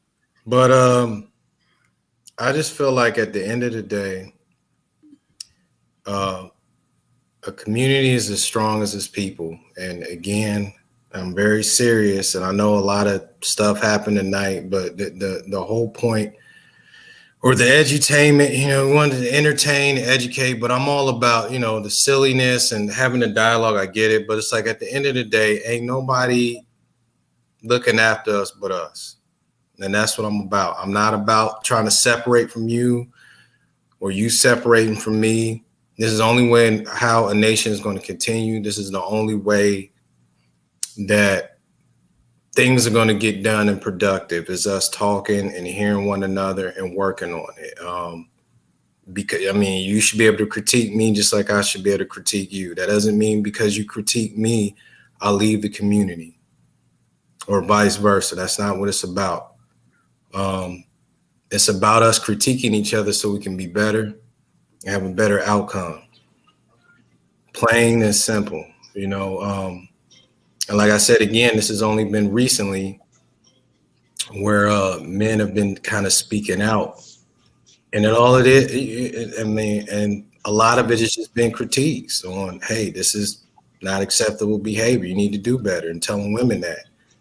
And the response and the pushback has been negative. But at the end of the day, that's all it is. And we owe it to each other to do that, to keep each other in check. Because like I said, at the end of the day, when things go awry, and we see that they have, you know what I'm saying? I need you in my corner. It's like, you need me in your, that's what it's about. People are going to unify who look like each other at the end of the day. So divesting or going abroad or people can do whatever they want to do. But, the initial point and question of the topic, don't just do it because you assume it's better because it's something else. These behaviors can be found in anybody. This woman is not better than you because she's white or whatever the case may be. She has some attributes that are positive, that are better, like I said, that's where the problem kind of with the fresh and fit situation. The fact that you say the tension with black men and black women, what if it was a woman like you that made fresh and fit be the way they are? It wasn't though. No, that's the thing. It wasn't a woman like me to make them like they are. They're just like that. Listen. I'm just using that as an example. Whatever that interaction is that happened to make them be like that, we can control the narrative of who we are and what we do, how we interact with other people. So obviously they had some type of negative experience with a black woman or a black person, which is sad because they're black. So when I hear black people saying this about other black people, it's more, it's I don't want to say crazy, but it's more like it's harder to swallow because I expect that from an outsider, somebody that doesn't look like me or you. Because at the end of the day, I always talk about nobody should get each other more than us. Because we come from a lot of time, not everybody, but I'm saying the experience a lot of times in this country as a person of color is usually the same. We trying to jump the same hurdles, the same obstacles. So that's something I feel like you should and would understand. So when you say stuff like the tension and stuff, this is the top type of talking points they can use. So black women she didn't speak to me or didn't smile to me or didn't, whatever it could be to set a person off. But again, it just had you just have to go ahead. You just have to come and be in good faith that this person, everybody's not your friend. All skin folk ain't kin folk. I get it. But again, I'm not just initially, hey, conservative black woman has bad intentions for me. Courtney Michelle has bad intentions for me. When I don't know you from a can of paint. You get to know the person, you assess, you go from there. You don't just generalize. Hey, most black women are ratchet or loud, or it's like that. That's like, come on. Anytime you start talking in absolutes is when danger, where you get into is problematic. You can't do that because you don't know everybody. So can you answer this, Derek? 3 adjectives for black women that you would give. 3 adjectives for black women. Mm-hmm. I think beautiful. I think strong. And I think it's not really an adjective, but I want to say mean, but it's like a mirror. I don't know if that's an adjective, or I guess I could say relatable. Relatable. Mm-hmm. And I said this before, Courtney. You guys are home, so that's what it's supposed to be. So, but you got to start. You don't think that black men just settle for black women? You gonna get you chill out up there, okay? I'm gonna let you have your moment, okay? Okay. All right. Go ahead, Derek. Whatever else you got to say. Mm-hmm. No, I was just saying, like, this is the first contact. I mean, we're around each other before you go. Like I said, going out abroad, I was in the military. I got to experience some different things, but again, when I come back home, it's familiar, and I've been with, and I'm not shamed away from. I've been with different types of women, but at the end of the day, a woman's a woman. They all have the attributes. It doesn't make a woman better than you because she's Asian or whatever. Mm-hmm. There's cultural differences. But at the end of the day, the same basic needs, just like with anybody. So it doesn't, but them saying that comment and stuff like that is like, but yeah, again, thanks for having me up. This was definitely a lot tonight. Yes, it was. I feel like we had a bunch of bad kids over at the house. And we got to clean up now. It's cleanup time. And they spilled stuff all over, red juice all over the floor and everything. But they done put it on the carpet, right? Guess what? Okay, I got some stain remover, and we gonna clean it up. It is gonna be like new once we get done with it. Okay. Yeah, well, I'll see you next week. But again, real quick, at the end of the day, we gotta be about talking to each other and solutions. Just initially, because that's what everybody else does. They don't give us the benefit of the doubt. Once we start doing that with each other, that's dangerous. I agree. All right, thank you, Derek. All right, y'all have a good night. You too. See you next time. Omo, Wale. What up, Court? I've been pocket watching all night. Have you? Let me hold $5. So this was your first stream of the new year, right? This was my stream of the first year. Yeah, it is. What a stream. As always, sis, I just want to start by just telling you how proud I am of you and the work that you are doing. You truly are blossoming as a content creator. You damn near hit 500 tonight in the live. So for this to be your first stream of the year, I think 2022 is going to be a great content year for you. So I appreciate that.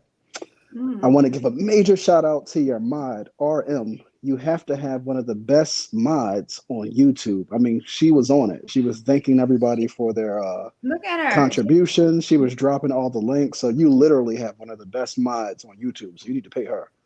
Yes, I do. she is amazing. But yeah, RM hit my. Oh, I mean, tell RM hit my DM. Yeah, definitely hit her DM. Hit my DM too, RM. Yeah, hit my DM, RM. I can use a mod like you because you are amazing, truly. But no, in closing, Court, I think that this was an amazing show. I think that we just all have to keep in mind that the objective in war is always to injure the other side, right?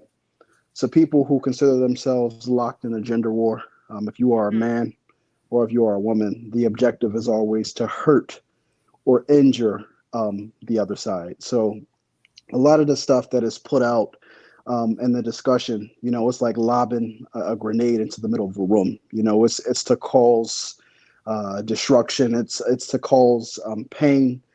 So there's so much that we just have to take with a grain of salt. Now, unfortunately, I don't necessarily, believe that many of the people who engage in these gender wars can be saved, depending on how far you've gone. So for me, the best treatment for cancer in the body is always to cut it out, so that it doesn't spread. But I definitely appreciate you continuing to use your platform as a neutralizing space where all sides of the conversation can be heard. But to the listening audience, I just want you all to just keep in mind that people who are engaged in a war, and I think that you can see the people who come on the platform who are clearly engaged in the gender war, right? If someone says that they are black male first, or if someone says that they are black woman first, and that means that they are not black people first, right? So if you are gender banging, the objective is always to hurt the other side. So anything that they put forth, I don't care if it's a stat, I don't even care if they're using their own personal experience. That is ammunition that they use in this particular war. So I just ask all of us that we keep that in mind. But those of us who are serious about healing the divide, I would encourage you all to continue to come back to platforms like Courtney's, where healing discussions can be had. So with like that yours, being said, Wale, like yours. well, definitely follow my platform. I try to do a little bit of healing. It's always you. I do a little bit of niggatry as You be well. speaking some knowledge over there. I mean, sometimes I'm petty. See, I got a toilet flush sound on my soundboard. So when the divestors show up, I kind of like flush them down the toilet. But you nicer than I am.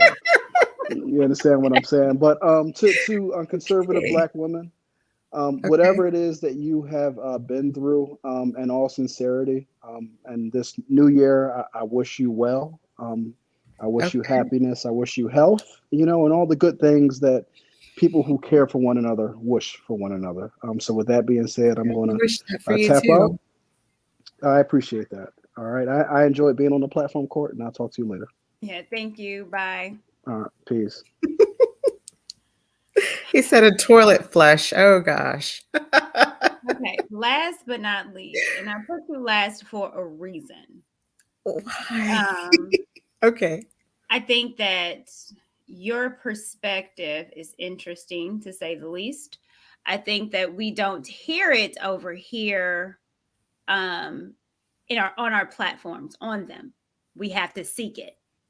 Oh, wow. Okay. But no one ever comes over here and able to say what they have to say as far as what you say, and able to take the criticism and the people saying this, and you.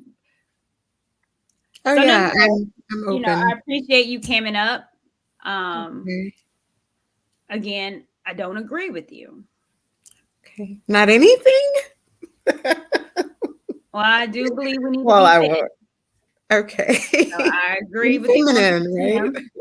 Okay. That's about it. But Okay, I appreciate you coming up, and yeah, I gave you my email. Yes. Lord, I don't know if that was I'm just pro Black woman, and it feels so good. I just wish all of you had this good feeling that I have. It's a feeling of liberation. It really is. Because I used to be a hotep. I used to believe the Black man was God and the Black woman was God and all that. I was raised by an Afrocentric mom, so I'm a little different. I know that because I am totally divested. I don't deal with Black men at all. But it's just weird how the transformation started. But it's just like I said, all the content curators, they don't help stop it. So actually they help accelerate it. And it really, like I said, it's making the movement grow, because it's toxic. The manosphere is. You might not think so, but there's just so much that was said and so much that can't be unsaid and unheard. And I just think that that's why the solution came up with Cynthia G. Yeah. I don't disagree with her. So. And you have every right. Like Fresh and Fit has every right to their preference, and you as well too. Right. And they represent a lot of Black men. That's the thing. They represent a lot of the way Black men think in general. So I'm just tired of it. And I think a lot of Black women are just getting tired of it, you know. And that's why, like I said, they're moving to other options. Yeah. Mm-hmm. Well, all right. Well, I appreciate you, and thank you again for joining me.